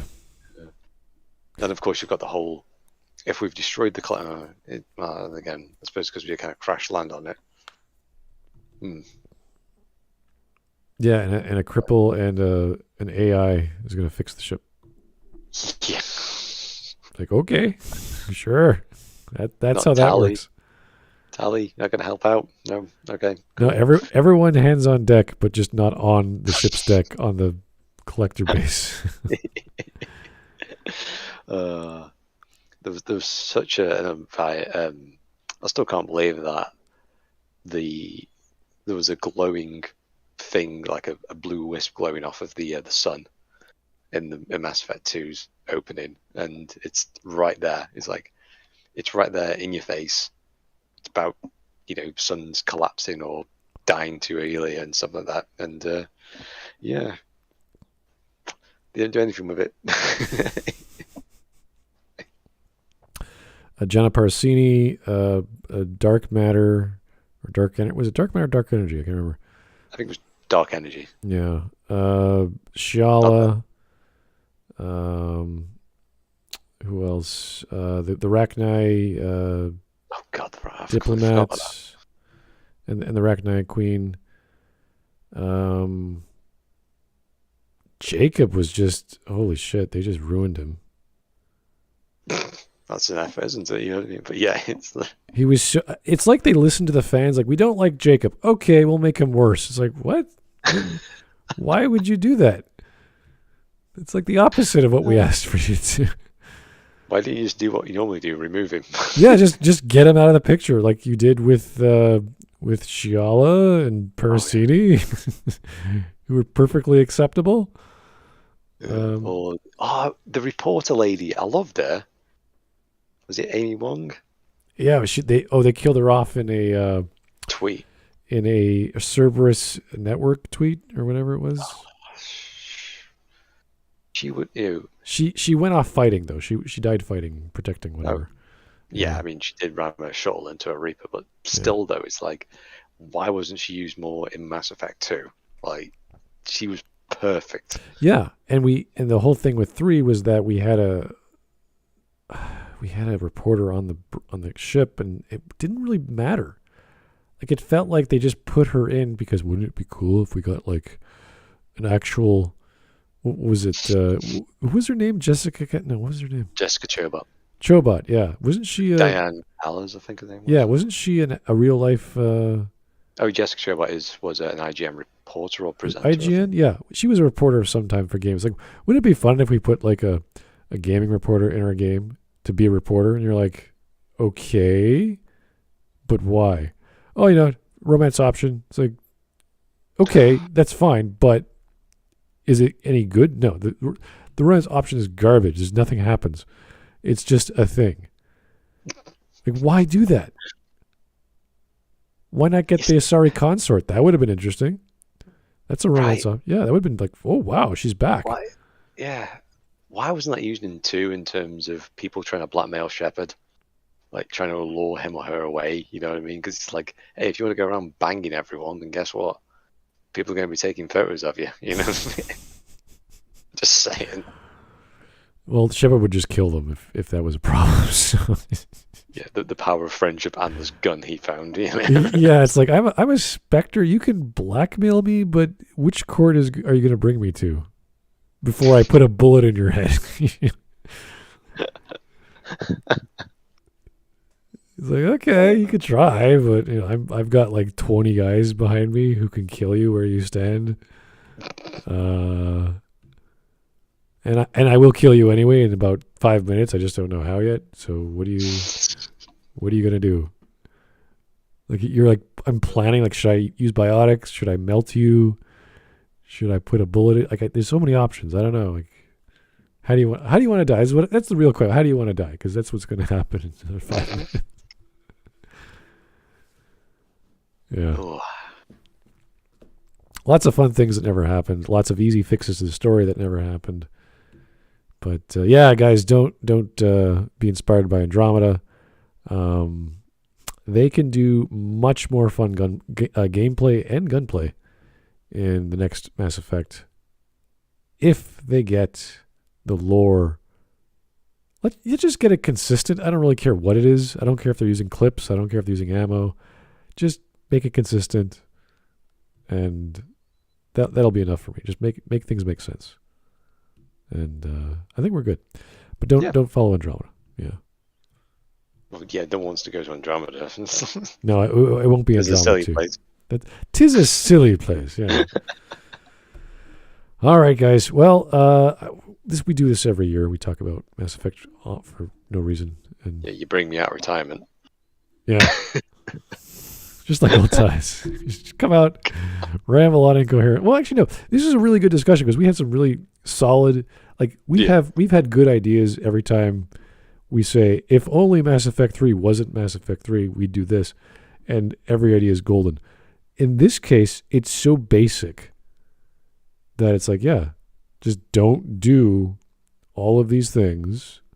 Simplify this, connect it to the main plot, and you're good. It's like the 3 quick, easy fixes to Mass Effect 2. And Mass Effect 3 is does. Yeah, well, okay. Like Mac, he's not completely incompetent, obviously, because he did manage to finish games. So we have to give him credit for whatever he did. We don't know the extent, though. I can't say. But he did do Garrus. He did do parts of Tali and this and that. So, like, he's not dumb. He just gets confused or mad with power. I don't know. It's something happens. I think him being a standalone writer is fine, but well, I don't know. I've heard mixed things in my view, but I don't really know. But when you start sticking him into a creative director role, I think that might be a bit out of his depth. because you have to start to know you have to be a jack of all trades to be that kind of person. And while I'm sure it'd be fine-ish on a story sense, and I'm really stretching out there a little bit, but in terms of giving it some structure, but in terms of actually translating that into a gameplay, because things start to go wrong in, when you're developing things. But I don't know. I really don't know. I mean, apparently they're not using. People are speculating that they're going to be using UE4 for the next Mass Effect. Oh, wow. Yeah, there was something where like they're hiring people that are experienced in it or something like that.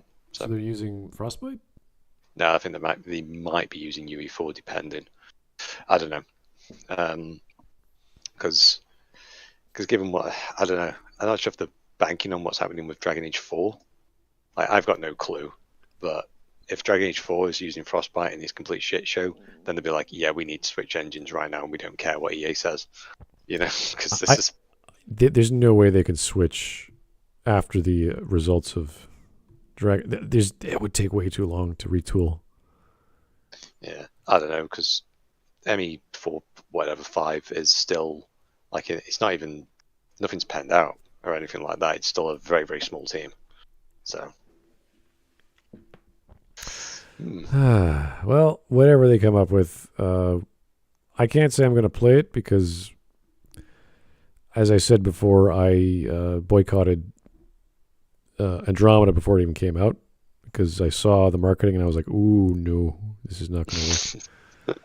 And I think I called that right. I think I was wise on that call. But when you can see the fire before there's smoke, you just go like, wow, that is going to be messed up. And then you see the reviews, and then you see the bugs. You're like, yeah, okay, I got it right. We're good. I still remember when they tried to defend, they went on a Twitch thing, and they went like, is that a bug? And they went, yeah, it's a bug. And it's like, it wasn't a bug. They were lying. And then you had people from Extra Credit saying that, it's a bug. And you had some ex-animator from Bioware who worked at Naughty Dog was like, yeah, it's probably an error or something like that. It's like, no, that's just how they did it. And all that information got deleted, Like, yeah. But you didn't believe the bullshit. Yeah. It's funny. But Bioware's hanging on a thread. And I wouldn't be surprised if they break it down into a smaller company. Yeah, I was actually surprised that they are still, like, after Anthem. Like, Anthem must have made enough money for them to kind of go like, oh shit, that was butt-puckering moment, because that was pretty terrible. But I didn't hear much about sales or anything like that, so I don't know. Yeah, so as far as I know, are they still in... in Austin.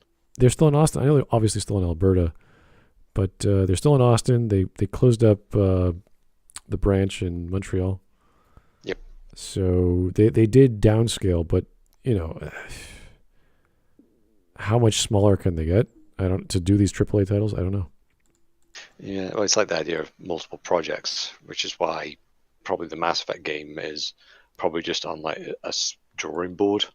Probably the exact same thing what they did with Dragon Age, where they were focused so much on Anthem that it literally had probably 3 dudes and a sock puppet working on it. And they're probably doing the exact same with Mass Effect because it's probably all hands on deck with the next Dragon Age.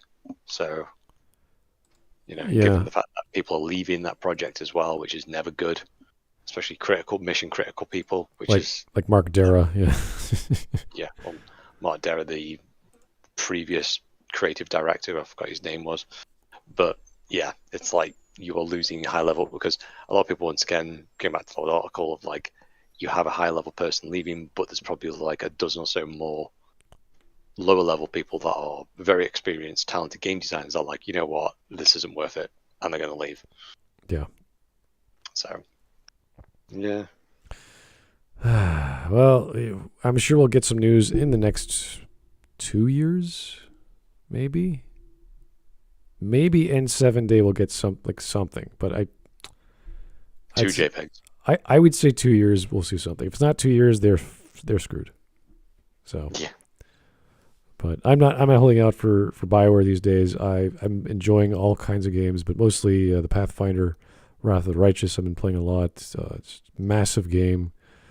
Multiple endings. There's an Ascension ending, which is awesome. Become a god. And all these steps, this crazy 40-step process to get there, and there's all these mythic paths you can do if you like D&D stuff. It's like D&D but just cleaner. So I've been playing that a bit, but other than that, I'm still working on my next Picard video, which I'll probably finish up tomorrow, and I'll publish it then. And that's all I've been focusing on and working and the stock market, and that's about it. I'm slowly getting back outside because places are open again, but there's been an increase in hospitalizations by 2, which is fine, at least in Ontario. But the numbers are going up slowly. But it's nothing dangerous. It's like, we have to go back to mask mandates again. It's like, no, it's fine. We're good. We're okay. So hopefully I can go out of the house and go to a bar and just order the special and have a beer and get back to normal. But that will take some time, at least structurally, because I have to find another job downtown and then work there, and then find a nice bar that's close by, and all the joys of going downtown and working and eating. That's life. So anyway, thank you guys. That was almost 4 hours and a half of us talking about one of our favorite topics and speculating what might have been. Yeah. As always, UDP, thank you for coming on.